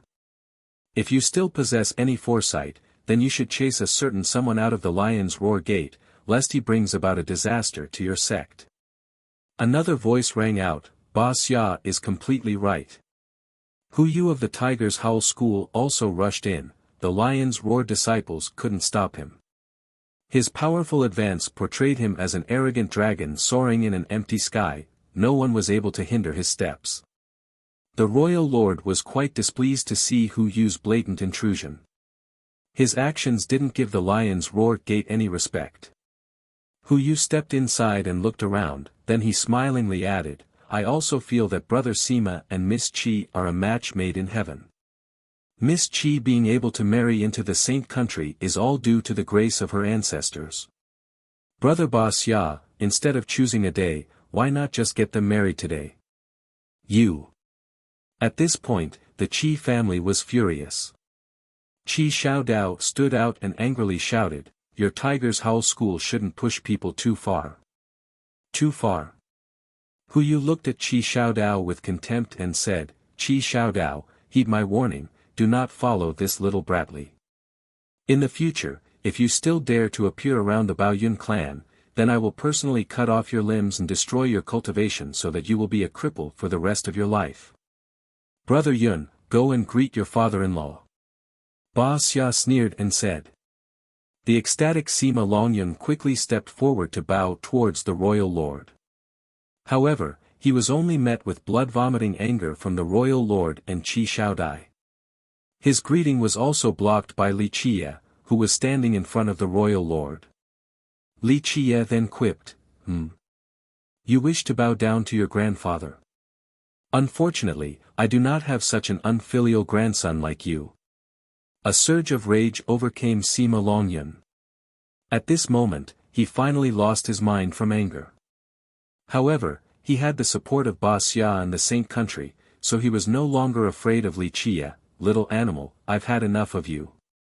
He roared and rushed forward like a maddened ox. His golden ox physique came forward with its most powerful stance, wanting to slam Li Qie away. Boom! Li Qie didn't try to dodge. Instead, he stretched out his hand and seized the approaching Sima Longyun. Although Sima Longyun's golden ox physique could collapse a high mountain, it couldn't move Li Qie one bit. Li Qie's technique resembled a myriad of hands, he was like a true god descending to the mortal world. Each of these hands could shoulder a separate world as 9 great spheres appeared behind his back. At this point, Sima Longyun was caught by Li Qie's 4 hands as Li Qie was about to tear him apart. Li Qie's 4 hands appeared to be cast from unbreakable, divine gold. Sima Longyun was completely trapped. Although he was a royal noble equipped with the golden ox physique, he could not hinder Li Qie in the slightest. A minor completion immortal physique, the 1,000 hands against the 9 worlds technique, plus Li Qie's current royal noble cultivation, Sima Longyun was not his match. The 1,000 hands technique was the myriad images true gods defining treasure. It could shake the 9 heavens above and sink the underworld below, it was capable of slaying immortals and supporting this world. Sima Longyun's physique was absolutely nothing compared to the true god's technique. Ba Xia stepped forward with surging energy like a storm. "Li Qie, if you dare to touch even a strand of hair on my junior brother, then don't even dream about leaving this place alive." Hu Yu also came forward and snorted, "Li, be smart and accept your fate. No one will be able to save you. We'll then show you a fate that is worse than death." Hu Yu and Ba Xia trapped Li Qie with a pincer formation, both of them took action as they wanted to kill him in one blow. Today, they came well prepared not only for the matter of marriage but also to kill Li Qie. Before obtaining the Lion's Roar supreme immortal physique and accomplishing their goal, they must slay Li Qie and eradicate this pebble that blocked their path. "You still dare to threaten me with just the 2 of you insects?" Li Qie, with his 1,000 hands technique, looked at Hu Yu and Ba Xia before he smilingly said, not to mention you two insects, even if your ancestors crawled out of their graves, I would still personally take care of them if they angered me. After these words, Li Qiye strengthened his grip on Sima Longyun. No! Sima Longyun miserably bellowed. After a popping sound, he was torn apart by Li Qiye. His true fate couldn't escape either and was crushed by another hand. In the blink of an eye, Sima Longyun could not resist being torn apart alive by Li Qiye. Even before his death, he couldn't believe that Li Qiye still dared to kill him despite his senior brother backing him up. You're courting death. Ba Xia and Hu Yu both became furious and instantly struck with blows that were capable of sinking the heaven and earth. An amazing energy blade slashed straight towards Li Qiye, wanting to finish him off in one blow. Scram! At this time, the hell-suppressing godly physique broke out. Its power swept through the 9 heavens and 10 earths. His 1,000 hands held up 3,000 small worlds and his back carried the 9 grand worlds. The oppressive descent of the 1,000 hands was as if the 3,000 small worlds were crushing the firmaments. Even the 18 layers of hell would collapse from such might.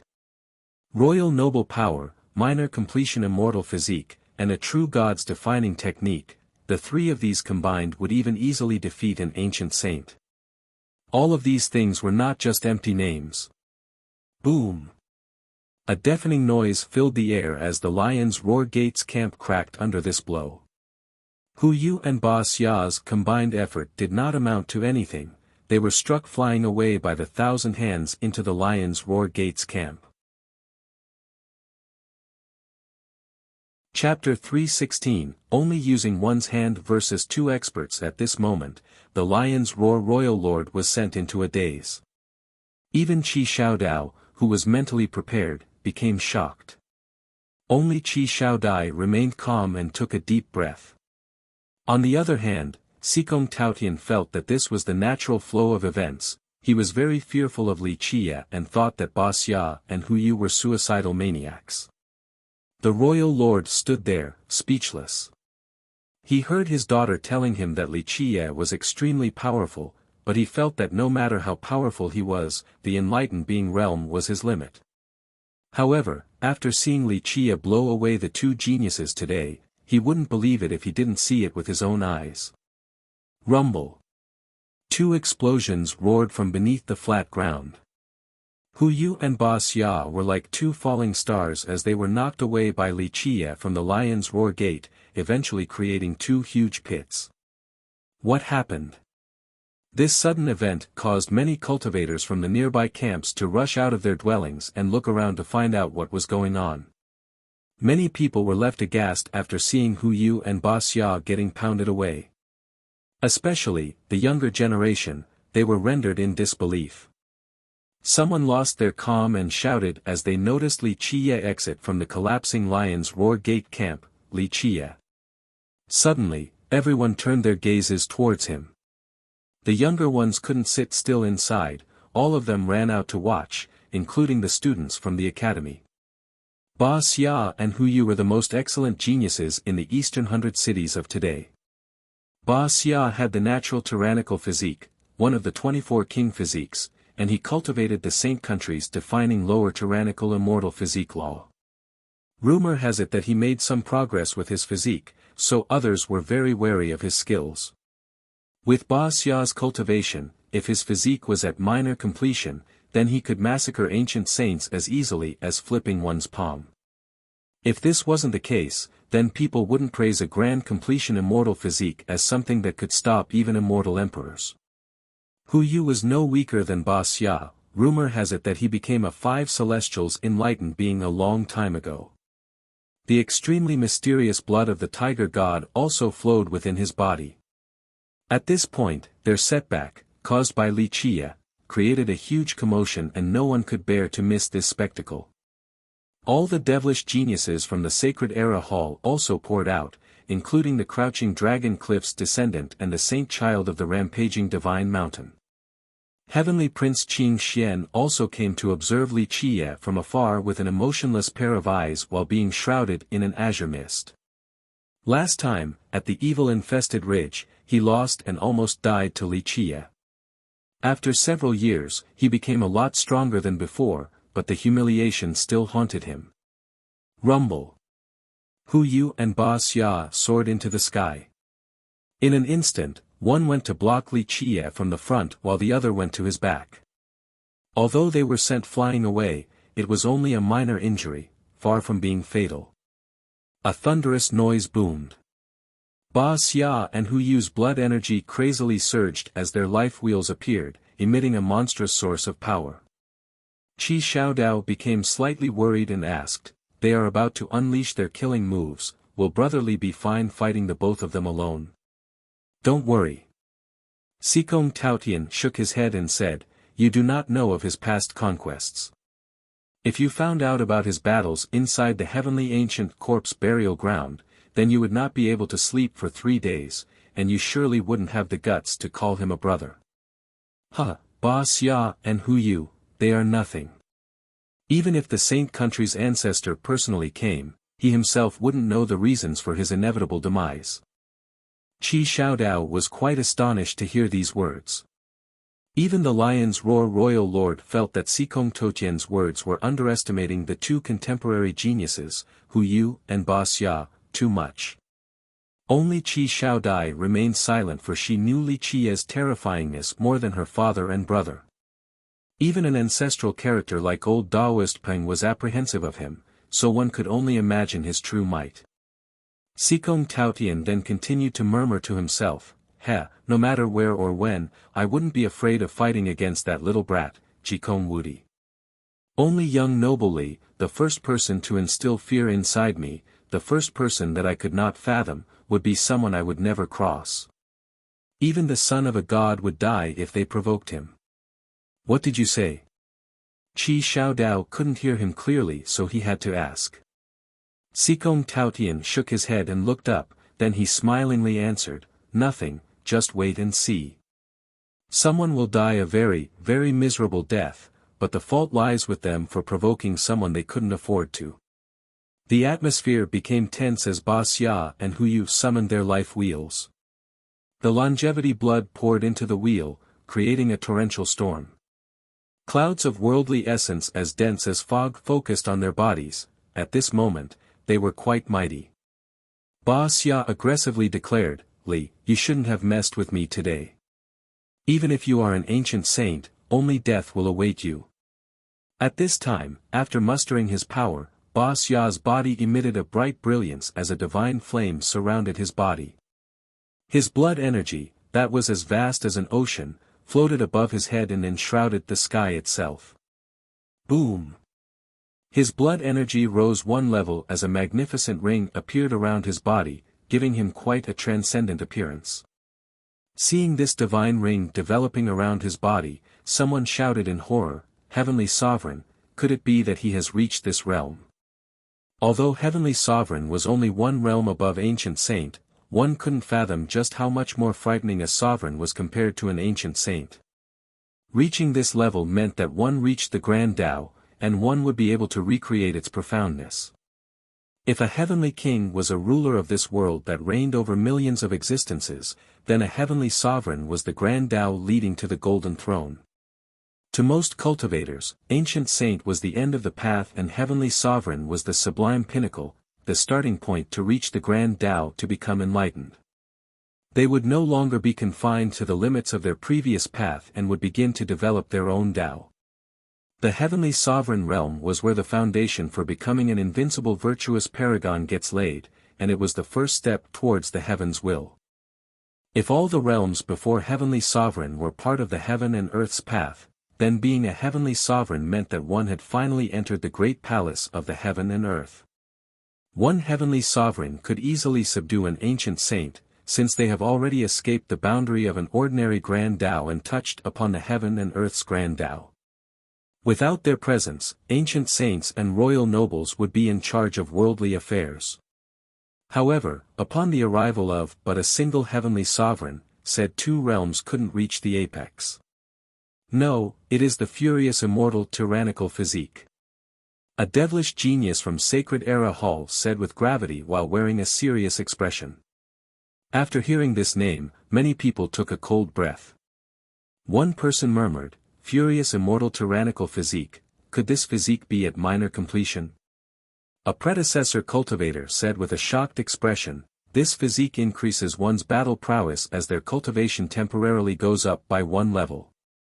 If Ba Xia is an ancient saint, then he will have the power to challenge a heavenly sovereign." Many people lost their colors after seeing the divine ring floating around Ba Xia, including the devilish geniuses from the Sacred Era Hall. If it was indeed a minor completion immortal physique, then it was truly terrifying. Even though no one knew Ba Xia's exact cultivation, but if he was an ancient saint, then he could slay a heavenly sovereign with a minor completion immortal physique. The coveted furious immortal tyrannical physique could crazily increase a cultivator's blood energy and temporarily unleash an endless potential, giving them 10 times more battle power. Those with even more untapped potential could have their strength increase by 100-fold without any side effects. Ba Xia was a natural tyrannical king physique and cultivated the defining physique law of the saint country, so one could only imagine his great potential.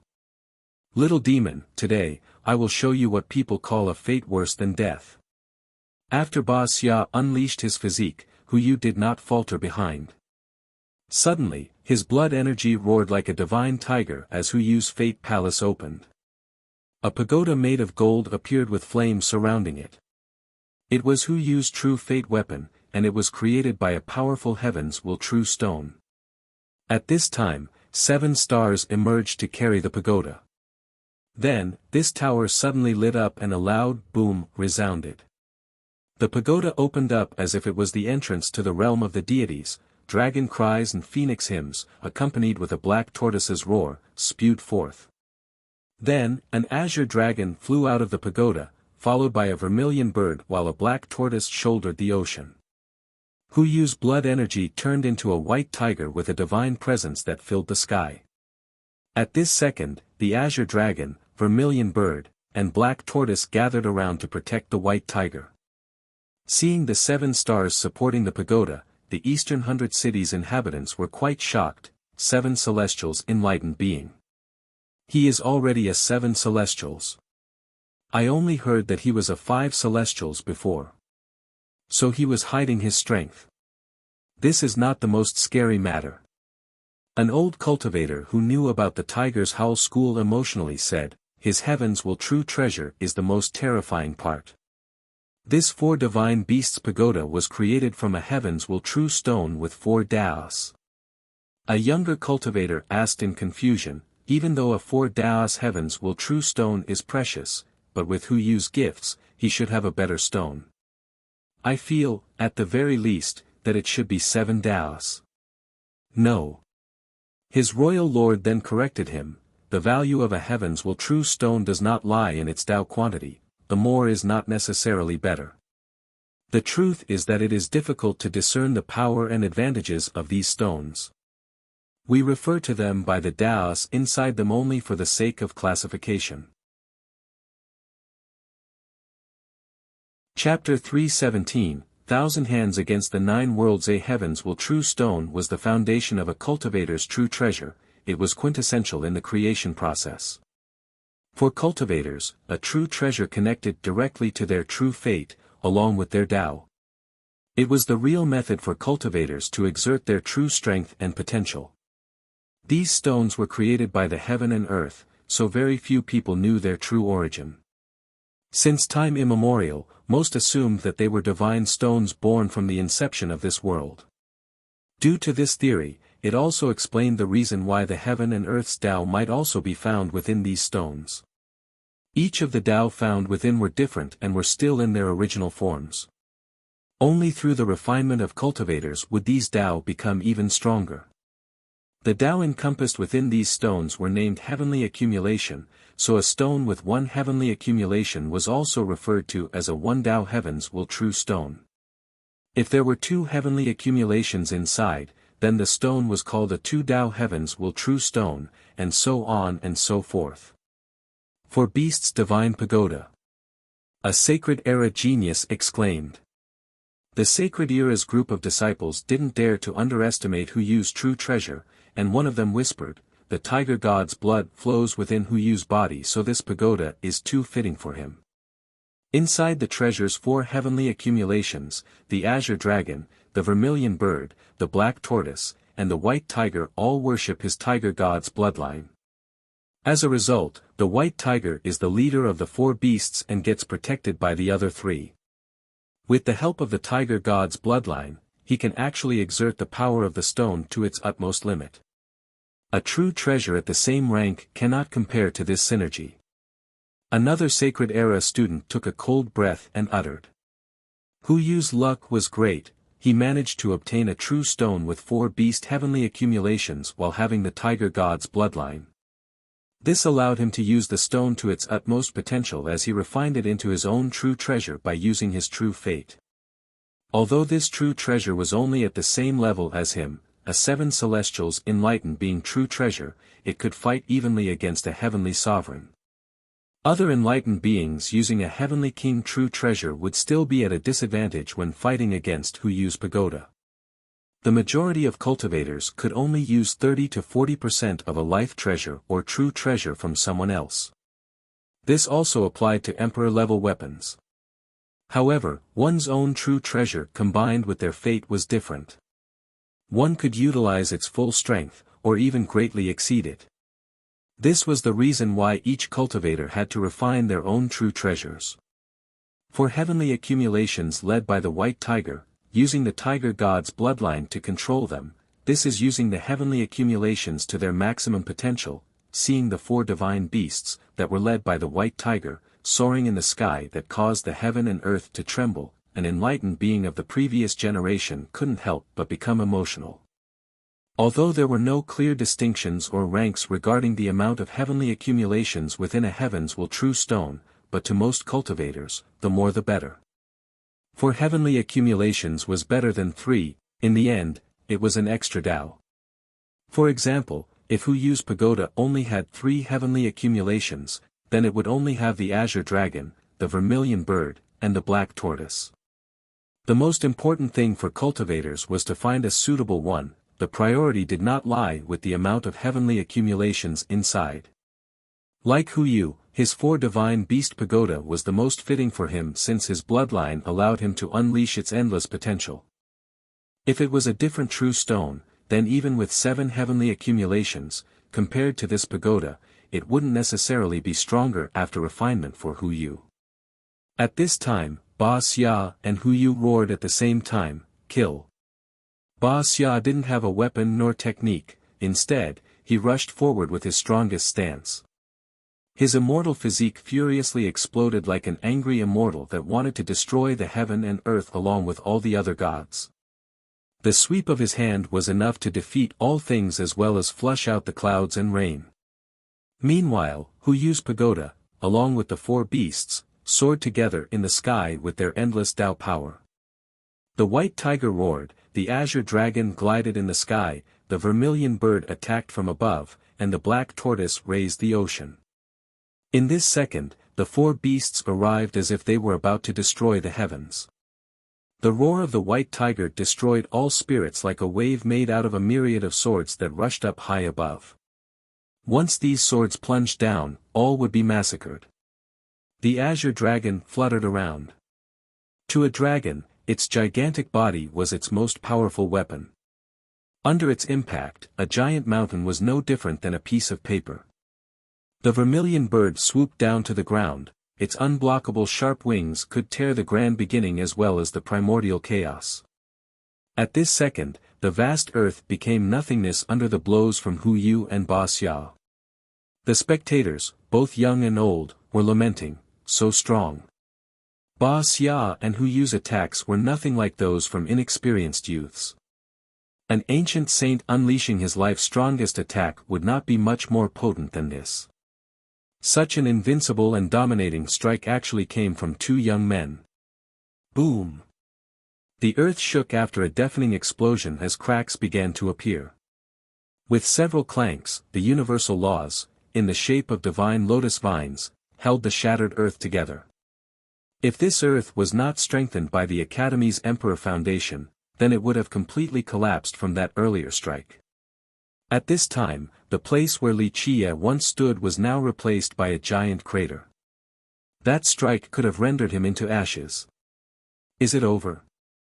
Many people were awestruck by that strike and murmured. Furious immortal tyrannical physique. Even a devilish genius from the Sacred Era Hall had to sigh in lamentation. They feared this immortal physique. Once it appeared, it was as if a furious immortal took over Ba Xia's body, allowing him to push down all things. Before his hand, all merit laws and treasures couldn't reach the apex. For Divine Beast's pagoda, such a powerful true treasure. No wonder why the wise sages once said that no stone is better or worse, there is only the most suitable true stone. Legend has it that immortal Emperor Buzhan's spear was created from a one Dao true stone, but this one heavenly accumulation was still enough to become invincible in his era. After the events of today, it seems that the wise sages did not lie to me. An older cultivator couldn't help but emotionally comment. Is it really over? A person from afar looked at the crater and wanted to know whether Li Qie was alive or not. Some students who were close to Ba Xia and Huyu sneered and said with disdain, how could it not be over? This little demon Li had the courage to fight solo versus two prodigies. He didn't know how to write the word suicide. This is your strongest blow. Suddenly, a lazy voice came about. Li Qie stepped out from the crater. He was as majestic as a towering and immovable mountain. The students who were jeering at Li Qie couldn't finish their mockery before having to stop with their faces flushed red from embarrassment. Impossible. At this moment, an older ancient saint who was watching from the distance jumped up and shouted with a cracked voice. Even an ancient saint couldn't escape unscathed from the blow of those two, but Li Qie was completely unharmed. This was such an unbelievable matter. Ba Xia and Huyu both changed their expressions because they were extremely confident in their previous attack. Even if it couldn't kill Li Qie, it should have severely wounded him. But the fact remained, Li Qie was without harm. Too weak, you can't even kill me when I'm not dodging.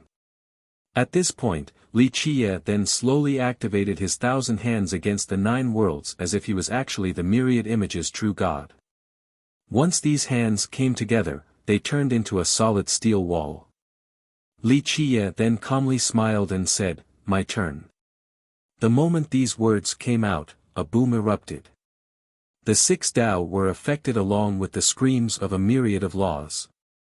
At this time, Li Qie's entire body was encompassed by a divine light. His invincible physique erupted with power, giving Li Qie the appearance of a god. At this time, the gods, the devils, and even the myriad of laws of the heaven and earth, all were below Li Qie's feet, all were suppressed by his solitary physique. One physique to rule over the gods and devils. The hell-suppressing godly physique. Minor completion immortal physique. At this moment, even a heavenly sovereign hiding behind some curtains suddenly turned aghast. He couldn't help but shout inside his shroud. Minor completion immortal physique. This one phrase alone shocked everyone present. It was common knowledge that immortal physiques were extremely difficult to cultivate. This was not only due to its high requirements, but one must also possess an immortal physique law. Since time immemorial, many people cultivated immortal physiques, but not even mentioning grand completion immortal physiques, very few managed to reach minor completion despite dedicating their entire lives. Once someone reached minor completion, it was more likely that they had also reached the heavenly king realm, or even the virtuous paragon realm. However, Li Qie, at such a young age, was able to reach minor completion. This was an unfathomable matter. This also meant that he had a great chance of reaching grand completion in the future. Chapter 318, Geniuses are nothing but ants. The emergence of a minor completion immortal physique shocked everyone, for it was an extremely fearsome physique. A royal noble with a minor completion immortal physique could slay enlightened beings and massacre ancient saints like killing chickens. Maybe killing even heavenly sovereigns was not a difficult matter. This was the reason why so many people in the past aspired towards cultivating an immortal physique. To the emperor lineages, emperor laws were readily available, but not immortal physiques. These physiques were comparable to heaven's will secret laws. Some emperor lineages had these heaven's will laws but not immortal physique laws. It truly is the minor completion hell suppressing godly physique. Heavenly Prince Qing Xian, who was shrouded in his azure mist, stared at Li Qie intensely with a terribly sharp glare. Li Qie, with his minor completion physique, would pose a great threat to geniuses and princes, like him, in the future.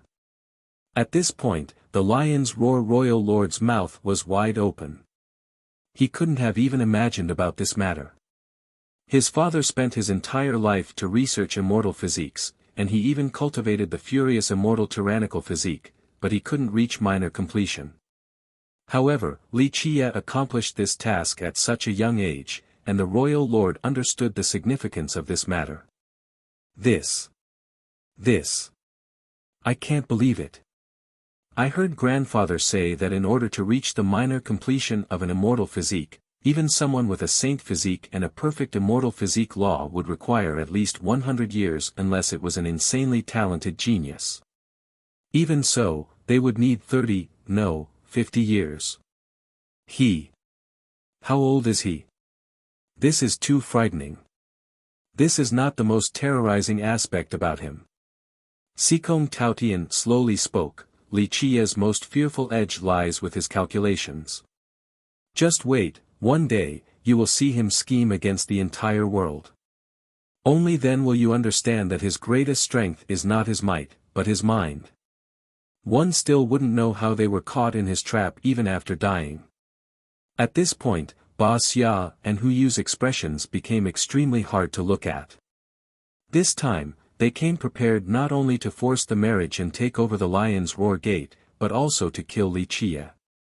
Who would have thought that Li Qie would reveal his minor completion immortal physique and foil their plans?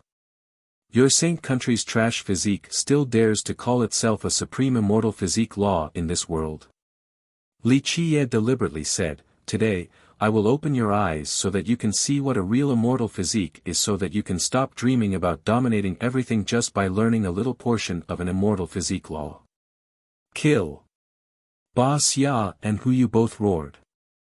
They no longer hid their strength as their longevity blood poured into their life wheels to channel the most magnificent blood energy, pushing their lives to the utmost limit to unleash the strongest of attack. Ba Xia's hand pushed forward. It was capable of shattering the stars and striking the sun and moon. His domineering strike caused even ancient saints to lose their colors. Hu Yu mustered his tiger god's blood to its pinnacle. The four divine beast pagoda's white tiger, with its infinite momentum, pounced forward in the air. My turn. Facing two sure-kill grand techniques, Li Qie was still as nonchalant as before while his royal noble aura surged with rolling blood energy. At this time, he raised his 1,000 hands to wield the 9 words true bow. After several years of refinement, the worldly pristine metal had turned into the 9 words true bow. The bow did not have an arrow, but once its string was pulled, bright stars came together as a true mantra appeared.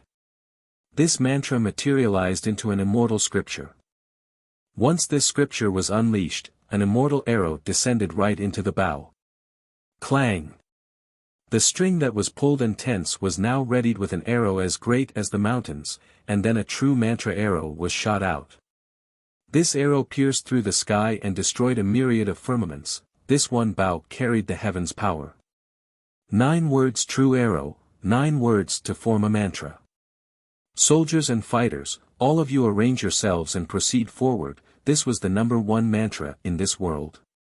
This majestic and grand arrow made out of the word soldier, with its immense strength, could pierce through all things in this world. Impossible. Seeing this scene, even royal lords and sect masters stood up. The power of just a single arrow was capable of piercing a true treasure and killing heavenly accumulations. It was really too strong. True word treasure. Seeing Li Qie wielding his bow and the open scripture beside him, many experts were shivering in astonishment. They didn't know how many true words Li Qie's bow had, but some speculated that it must have at least 6 words. Otherwise, it couldn't turn into a scripture. Too many people were envious and jealous of Li Chia. A treasure created from refining treasure metal that had 9 runes still couldn't compare to a true word treasure, especially those made with 6 or more words. Boom!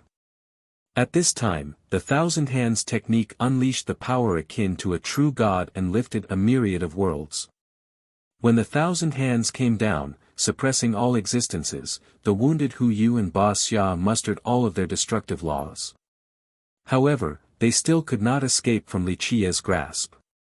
Finally, under the hell-suppressing godly physique, bone-breaking sounds began to appear. No matter how tough they were, the blood of Ba Xia and Hu Yu was still shed, they were on the verge of dying. Then, Li Chia picked them up with his thousand hands. Everyone was completely transfixed on watching this scene in shock. Devilish geniuses and experts of the previous generation all lost their minds. Ba Xia and Hu Yu were amongst the strongest geniuses in the eastern 100 cities, but Li Chia alone absolutely conquered them. No one could believe it. The person who sneered at Li Chia earlier was shivering in fear, his legs lost their strength as he collapsed to the ground while urinating uncontrollably. Even Hu Yu and Ba Xia lost in Li Chia's hands, so if Li Chia wanted to take care of him, what could he do besides die? The furious immortal Saint Country and the Tiger's Howl School aren't shit. With me, your father, protecting the Lion's Roar Gate, you all still dare to come to our door and force a marriage? Li Chia calmly declared while gripping Ba Xia and Hu Yu with his thousand hands. You really think your father is such a nice guy? Everyone held their breaths at this point and none of them dared to sneer at Li Chia any longer. No matter what, the defeat of Ba Xia and Hu Yu was undeniable. Once everyone calmed down, an angry shout appeared, "Junior, let go of young lord." Thousands of experts descended from the sky. Named heroes, royal nobles, enlightened beings, and ancient saints from the Saint Country and Tiger's Howl School rushed forward and surrounded Li Chia. They wanted to save Ba Xia and Hu Yu. At this point, even named heroes and royal nobles could only stand at the perimeter of the circle because they were insufficient and could only stand there to cheer. These powers were deserving of their reputation, especially a powerful country like the Saint Country. The heavenly god sect back in the Grand Middle Territory could not compare to it. Their true reserve was very deep, and they could mobilize thousands of royal nobles and named heroes, and even enlightened beings and ancient saints. All of these were major characters in the contemporary times. You wish to bully me with numbers? Li Chia squinted his eyes and smilingly said while looking at the mass that encircled him. Not good, we have to help Brother Li. Seeing Li Chia being surrounded, Qi Xiaodao was in dismay and exclaimed. The Lion's Roar royal lord's expression also dimmed down. No matter how powerful Li Chia was, he couldn't stop the offense from so many people. No, it is time for me to step onto the stage. Sikong Taotian stopped Qi Xiaodao and revealed a smile. This is my moment to contribute, don't compete with me. Amongst the crowd of several thousand experts that trapped Li Chia, a peak grand saint said in a grave tone, Junior, if you let go of our young lords, we will forget everything that happened today. Chapter 323, Jingwei's Azure Sun. Something appeared to be moving inside Heavenly Prince Qing Xian's life wheel as everyone witnessed it turn into a boundless azure fog. At this time, the initially majestic life wheel that towered like a mountain had turned into a small azure sun. It had the sensation of being the most oppressive sun in this world as it spewed out an endless amount of azure energy. After a loud chirp, an azure bird started to fly around it as if it was nibbling on the life wheel. There was a sun in the sky along with the celestials, but all was shadowed under this supreme azure fog. Inside Zhu Huangwu's life wheel was a giant mountain. The moment the life wheel opened, it was as if a new world was established as an endless, blinding light illuminated the back of his neck. At this time, his life wheel had turned into something mystical, and everyone could see the giant mountain inside. The giant mountain was as black as iron with immense weight. It was as if it was suppressing countless gods and devils inside the life wheel. His longevity blood flowed around the mountain while his blood energy was stained with an indescribable evil presence. In just a second, this sky-flooding blood energy turned heavy. It was capable of piercing the heavens and crushing the earth as each strand of blood became incomparably powerful. An older cultivator from the Grand Middle Territory looked at the longevity treasure inside the Heavenly Prince's life wheel and exclaimed in astonishment, "Jingwei's azure sun."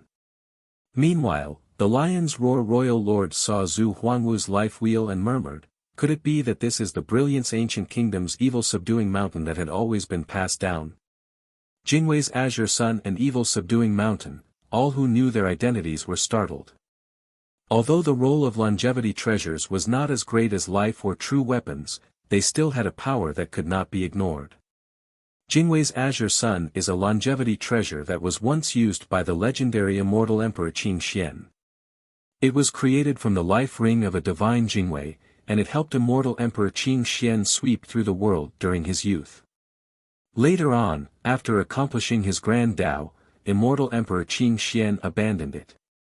The evil-subduing mountain also had a remarkable history. Cultivators in this world knew that longevity treasures were usually refined from the life rings of the life wheel, but rumor has it that immortal Emperor Fu Mo of the Brilliance Ancient Kingdom refined a mountain into a life wheel. This treasure had always been inside the Brilliance Ancient Kingdom. This is the true power of ancient kingdoms. An older cultivator couldn't help but sigh with envy. Immortal Emperor items were things that could only be obtained by a stroke of great fortune. Even heavenly sovereigns and heavenly kings would have an arduous time in obtaining immortal Emperor items. These two, at such a young age, already had immortal Emperor longevity treasures, so how could others not be jealous of them? With a buzzing sound, it was as if the heavens was synchronized as the heaven and earth's grand Tao began to awaken. Everyone felt the heavenly power. At this very second, it was as if the heavenly grand Tao was being channeled as an endless stream of power appeared inside a divine light that basked Zhu Huangwu and the heavenly prince. This divine light that surrounded the two appeared to be creating its own heaven and earth with circulating stars as many existences were being created. The illusion of a whole new universe coming into being appeared inside the body of Zhu Huangwu and the heavenly prince. They took control of these worlds, and the heavens opened its path for them. The heavens was within their grasps. In this instance, their strength. Outside of their personal powerful cultivation that instilled endless fear into others, no one else knew their true methods. Maybe they could have brought along virtuous paragon life treasures, or even true treasures. Unfortunately, I really don't care for heavenly sovereigns. Just an ordinary little sovereign is nothing. Maybe an era sovereign would be able to do something, but you two are nothing. Li Qiye laughed and said. How foolish. As different laws were transforming in his eyes, the mortal king said in a dignified manner without any anger, "Do you think that you can leave this place alive? Even if you have immeasurable abilities, if you dare to harm my son today, then do not even dream about leaving alive." Li Qiye laughed so hard. Then, he said as he squinted eyes, "So, your saint country brought even more than just a heavenly sovereign like you? Is it an era sovereign? A heavenly king? Or is it those old undyings and ancestors hiding in their coffins? If you already know the situation, then hurry and let go of my son." The mortal king did not answer Li Qiye's question and instead coldly proclaimed, "Even if you are a heavenly king, you have no chance of escaping this place." However, this was already an implicit answer. At this time, many people, especially the smaller sects, vagabond cultivators, and humble students, turned pale. This meant that the saint country brought even more powerful people. Maybe it was not just the saint country, the other great powers might have commanded even stronger experts here. A couple of days before, these monsters, like the saint country, the Tiger's Howl School, the Brilliance Ancient Kingdom, and others were in the same camp. This was enough to indicate one thing: they wanted sole hegemony of the portal. A few devilish sacred era geniuses thought about it even further, especially those who came from the other territories. Although their sect's experts and armies had not arrived in time, they still knew a thing or two more than others. Maybe these grand characters came not only just for the portal, but to scheme for something else, like the Heavenly Tao Academy. In just a second, many thoughts ran astray inside the heads of these geniuses. But at this moment, everyone still wanted to see Li Qia's decision. The mortal king's words were clear. The Saint Country didn't have only one heavenly sovereign, there were even more powerful figures present. Under such a situation, anyone smart would know what to choose. Defeating Hu Yu and Ba Xia was already a great achievement to a youth. It was enough for one to smile proudly around the Eastern 100 cities and become one of the strongest young geniuses. They could bask in all the fame, fortune, and glory.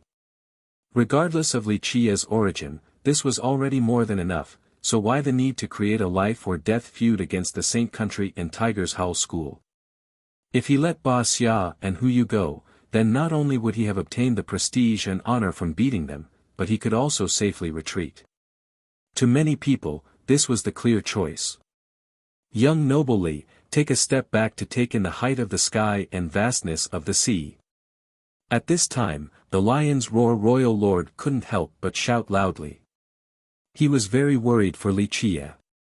Although Li Qia single-handedly defeated Ba Xia and Hu Yu and showed his might, but under an irreconcilable blood feud with the Saint Country and Tiger's Howl School, there was only a path towards death. Qi Xiaodai stopped her father from trying to persuade Li Qia and gently shook her head before murmuring, "He is not going to back down, even if a heavenly king comes in person." Senior Li, this is correct, take a step back to take in the height of the sky and vastness of the sea. You have already won. The Grand Era disciples also couldn't stop themselves from providing Li Qia with an easy way out. Chapter 320, Watching the enemy's destruction with a smile. Li Qia easily overcame the joint effort of Hu Yu and Ba Xia, earning the Grand Era Hall a great deal of honor. So many of its students were very elated, and they certainly did not wish to see Li Qia die here. Young noble Li is already so formidable, so please show kindness and spare your opponents. At this point, many girls were encouraging Li Qia, trying to get him to step down without losing face. Many of them were sisters of Qi Xiaodai while the others had a humble background. These girls thought of Li Qia as one of their own. A wise man should know what to choose. The Tiger King deepened his tone, "If you let them go, then we can forget about today." Meanwhile, Ba Xia and Hu Yu were quite behaved, their necks were still being gripped by Li Qia. These two were the heaven's proud sons, always arrogant and boastful. Today, due to suffering a crushing defeat from Li Qia, resulting in their necks being gripped by the victor, they were extremely ashamed. After hearing the demands from the Tiger King and Mortal King, Li Qia laughed and said, "I am a person who has this bad habit where my hand would shake if other people threatened me. And if my hand shakes, then it might accidentally kill someone." "Don't you dare!" The Mortal King and the Tiger King were jolted and immediately exclaimed. They were afraid of hurting Ba Xia and Hu Yu, whose fates were in Li Qia's hands. They couldn't attack, but they also couldn't just sit still and do nothing. Li Qia leisurely watched the two and said with a smile, "In the 9 heavens and 10 earths, there are not many things I don't dare to do. If you dare to kill my son, there will be no asylum for you even at the edges of this world. Our Saint Country swears that we will never let this go until we extinguish your 9 clans. Extinguish my 9 clans? Li Qia's eyes narrowed as he said, "I'm so scared, I guess I'll just have to wait for it." Having said that, his 1,000 hands closed shut. In just the blink of an eye, it shattered the 9 worlds and crushed the heaven and earth. No, the Mortal King and the Tiger King uttered a cry, but it was all too late. Ah, miserable screams bellowed forth. In front of everyone, the pressure of 2 heavenly sovereigns, Ba Xia and Hu Yu, were crushed by Li Qia into a bloody mist. Suddenly, the heaven and earth became silent as everyone stood frozen in place. Even with the threat of 2 heavenly sovereigns, Li Qia still killed Ba Xia and Hu Yu without a care. Many people could not believe their eyes. Li Qia dared to kill those 2. From now on, Li Qie would not be able to share the same sky with the Tiger's Howl School and the Saint Country. There would only be an irreconcilable outcome for both sides where either the fish will die or the net will rip. At this point, the royal nobles and ancient saints from the school and Saint Country crazily cried out and went to kill Li Qie in a craze. Wait, there is still me. Sikong Taotian emerged and uttered a long cry. No one saw what Sikong Taotian did, but he unleashed so many treasures like a goddess scattering beautiful flowers. Flying bell, underworld umbrella, cloud-shattering sword, inflammation cauldron, and many other terrifying items. The emergence of these treasures collapsed the sky and cracked the earth as if it wanted to destroy this land. The lion's roar royal lord couldn't help but become startled. He quickly exclaimed after a brief moment, "We should help them now." Qi Xiaodai stopped her father and gently nodded her head to say, "No need to steal Sikong Taotian's moment. Like he said earlier, this is his time to contribute. Otherwise, young noble would have already taken action." Boom! Boom! Boom! Sikong Taotian personally fought against thousands by himself and unleashed countless treasures as if he had an endless supply of them. All were bedazzled by the spectacle, for they had never seen someone with so many treasures like this. Sikong Taotian continued to throw out more than dozens of treasures as if they were just trash. There were a lot of geniuses present, some were from the grand sects and powerful countries, and a few were from the emperor lineages, but no one here was as luxurious as Sikong Taotian, who was capable of throwing out so many treasures. This was a case of beating people to death with treasures. He had enough to slay one person with one treasure. Seeing so many treasures surrounding Sikong Taotian, Qi Xiaodao angrily exclaimed, "Motherfucker, this thief has such a scary fortune, yet he still tricked me for my little bit of medicines. Is there no justice in this world? How is this different from a tycoon stealing a beggar's cold grub?" Meanwhile, Li Qie stood there, watching Sikong Taotian as he fought against the crowd. "Use your finishing move already, how long do you want to fight for?" Li Qie eventually slowly spoke. "Oh grandma, I can't hold on much longer." Against the continuous attack of several thousand royal nobles and ancient saints, despite his numerous treasures, he was just one person. Eventually, he shouted, "I'm about to do it." Boom! A loud bang exploded. Sikong Taotian took out several puppets and spewed blood on their bodies. The moment these puppets landed, they turned into generals. Kill!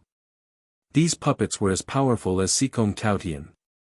They accepted treasures from Taotian's hands and rushed out to kill the several thousand troops before them. This is a bit too much. Are there 72 of them? He created 72 copies of himself in one go. Qi Xiaodao watched Sikong Taotian take out these puppets and became astonished.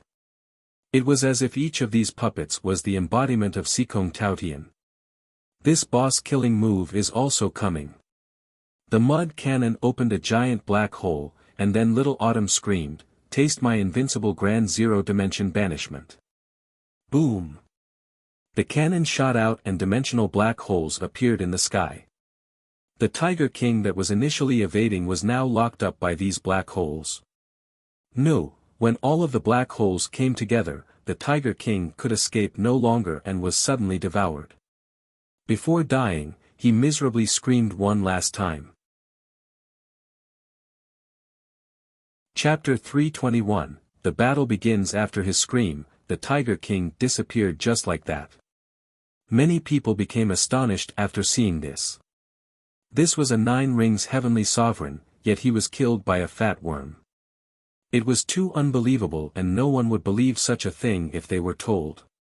Your grandmother, daring to oppose my young noble, what suicidal fools! Little Autumn boldly shouted, then it immediately aimed his mud cannon towards the royal nobles and ancient saints from the Saint Country and Tiger's Howl School.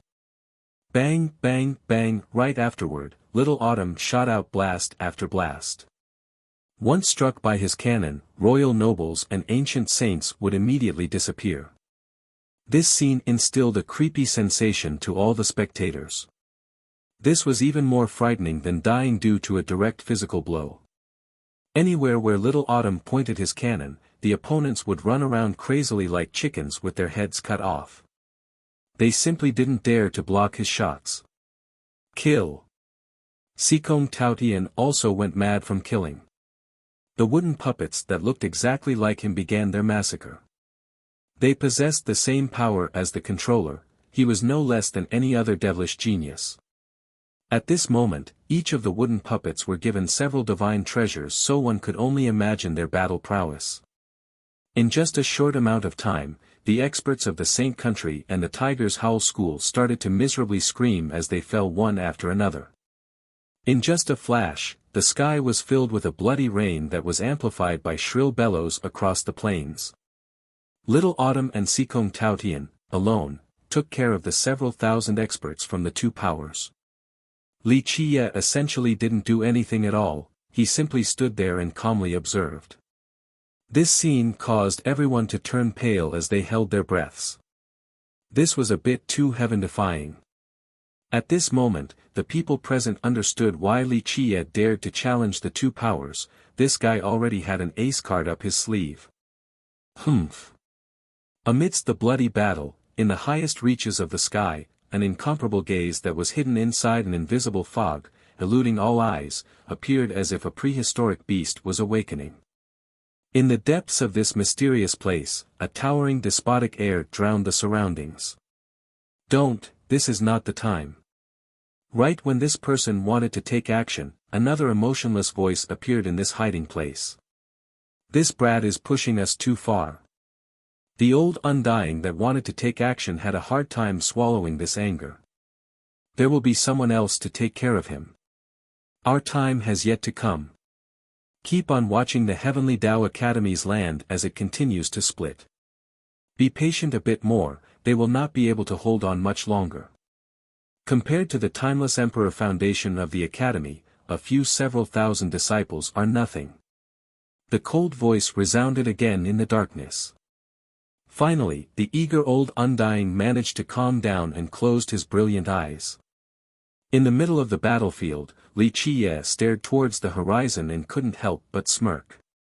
A few people truly had a very good tolerance, and he wanted to see just how much longer they could endure. Li Qie, do you want to kill until nobody remains? At this time, a steady and strong voice appeared. Utilizing his blazing divine light, the speaker joined the battlefield with one step and left it with another step. The one who appeared was Zhu Huangwu. His divine light protected his body like wise sages protecting their treasure, this brilliance extended for 10,000 miles, giving him an unbeatable presence. The natural stone bone on his forehead that was as smooth as jade enhanced his charm even more. Li Qie slowly looked at him with one eye and said, "You got something to say? Whether I show mercy or not is my business, not yours. The Heavenly Tao Academy is a place for learning, not a place where evil rampages." Zhu Huangwu calmly and powerfully enunciated each word. "Today, you massacred several thousand cultivators, this is you wanting to stain the academy with blood. An evil like you should be eliminated. Even the academy cannot protect a barbarian like you, or they would be going against justice." Many people disagreed with Zhu Huangwu's rhetoric. Which cultivators' hands were not stained with blood? This was a world where the weak were the prey for the strong, and this was the natural order of things. Killing happened every day in the eastern 100 cities. Everyone also knew about the long-standing grievance between Li Qie and the Brilliance Ancient Kingdom because Li Qie killed Gue Fushu. As his martial senior, it was understandable that Zhu Huangwu wanted revenge. Li Qie then smiled in response, "If I feel like killing someone, then I'll kill them. What does it have to do with the academy? Let's take a step back and assume that even if the academy chooses to protect me, then what? What does it have to do with you?" Li Qie's words left many people secretly shaking their heads. These words were not wise because it was common knowledge that, right now, the academy was having a hard time taking care of itself, yet he was diverging even more attention to the academy. It was impossible for the academy to protect him at this moment. Maybe he would even be expelled. It sounds like you are very confident. Do you really think that because the academy is protecting you, you can do whatever you want and perpetrate violence? At this time, a different speaker came along and continued on, allowing such a villain to commit atrocious deeds. The academy needs to give everyone an explanation. The speaker was none other than Heavenly Prince Qing Xian, who was shrouded in a mysterious, azure radiance. However, his deep eyes were quite terrifying. It was as if they were capable of stealing the souls of others. Heavenly Prince Qing Xian also stepped forward to descend into the battlefield, suddenly causing the atmosphere to become quite eerie. The spectators couldn't help but to glance at those next to them. Zhu Huanwu represented the Brilliance Ancient Kingdom, and the Heavenly Prince represented the Azure Mysterious Ancient Kingdom. These two were both one sect, two emperor lineages with unfathomable resources. How many people would actually dare to provoke ancient kingdoms with two emperors? Especially when the two joined forces, this had a completely different implication. In the entire mortal emperor world, the alliance of two ancient kingdoms could shake everyone with fear. Such a monstrous alliance could sweep through this entire world. Yes, this evil cannot be left untouched. If we let him go, then he will absolutely cause harm to the Eastern 100 cities. When that time comes, how many innocent people would suffer? The Academy will not allow such an evil wretch to exist. At this time, a prince from an Eastern 100 cities country also shouted. Disciples from the other powers also added, the Academy should destroy this person. They definitely cannot protect him. Please give everyone an explanation. Others in the crowd echoed this sentiment. This is how it should be, the Academy must immediately suppress such a murderer. Suddenly, many people were stirred up and demanded for the Academy to take action. The more wily and experienced cultivators smelled something strange in the air, while some devilish geniuses who knew the inside stories had quickened heartbeats. The wind suddenly changed. Although it seemed that there was a demand to punish Li Qie on the outside, it was actually pointed at the Academy. Those not privy to certain information, especially the humble Grand Era students, were incensed from the injustice. One of them couldn't help but say, only your grand sects and countries are allowed to kill people and others are not allowed to protect themselves. For these students, Li Qie was the pride of the Grand Era Hall and themselves. Naturally, they wanted to see him soar higher and higher. What? Could it be that you are on the same side as this madman, Li Qie? Committing murder everywhere, massacring the innocent, someone like this deserves to be hunted down by all. Could it be that you also want to become enemies with the rest of the world like Li Qie? To be hated by the rest of the world? To the side, a Grand Sect's disciple glanced at this discontent student and coldly spoke. This Grand Era disciple's expression greatly changed with rage. This Grand Sect's disciple blatantly threatened him. He was enraged to the point of shivering. Pfuff. However, the moment this Grand Sect's disciple finished his words, a huge palm descended down. After a scream, this disciple was killed without a chance to defend himself. Become enemies with the world. Li Qie was the killer. He glared and then sneered, who dares to oppose me? I shall annihilate them. Grand Sects, so what? And what if the Academy protects me? Your father is standing right here, those who are unconvinced can come right now. I will challenge the world to see if all of you are actually so extraordinary. These despotic words filled the sky, causing the blood of the listeners to boil. Many Grand Era students immediately applauded and shouted, brotherly, kill them all. Only the great powers are allowed to kill us. Humph, where is the heaven's justice in this? To them, their fists represent justice, so we have to play by the same rule. Many of them could endure no longer and their solidarity started to show, yes. Brotherly, use your fists to crush them. Bah, what is so innocent about them? Little brother, try your best, defeat the Grand Sects and ancient kingdoms. Many girls started to scream cheers for Li Qie, especially Qi Xiaodie's group of sisters. A Grand Era female student was even more bold and excitedly urged, "Little brotherly, kill the great powers, then I will warm your bed tonight." Ha, brotherly, did you hear that? Defeat them and make us proud, we all support you. Even a sister wants to warm your bed tonight. In just a short period of time, all the Grand Era students were shouting and clamoring. The situation suddenly became chaotic. A few predecessors were quite smart and didn't want to become involved in this. The young cultivators suddenly became divided into two camps. The students from the great powers were on one side while the more average disciples banded together, setting a new precedence to support Li Qie. Humph. At this time, Zhu Huanwu and Heavenly Prince Qing Xian both snorted. So? Not convinced? Li Qie glanced at them and said without a care in the world. You're tuning into the Han Li's Wuxia Chronicles YouTube channel. We're so grateful for your support and don't forget to subscribe to join us on this incredible journey through captivating stories. Your generosity through donations truly makes a world of difference, as it's the primary source of revenue that allows me to expand and enhance this channel for you. Thank you from the bottom of my heart for being a part of this adventure.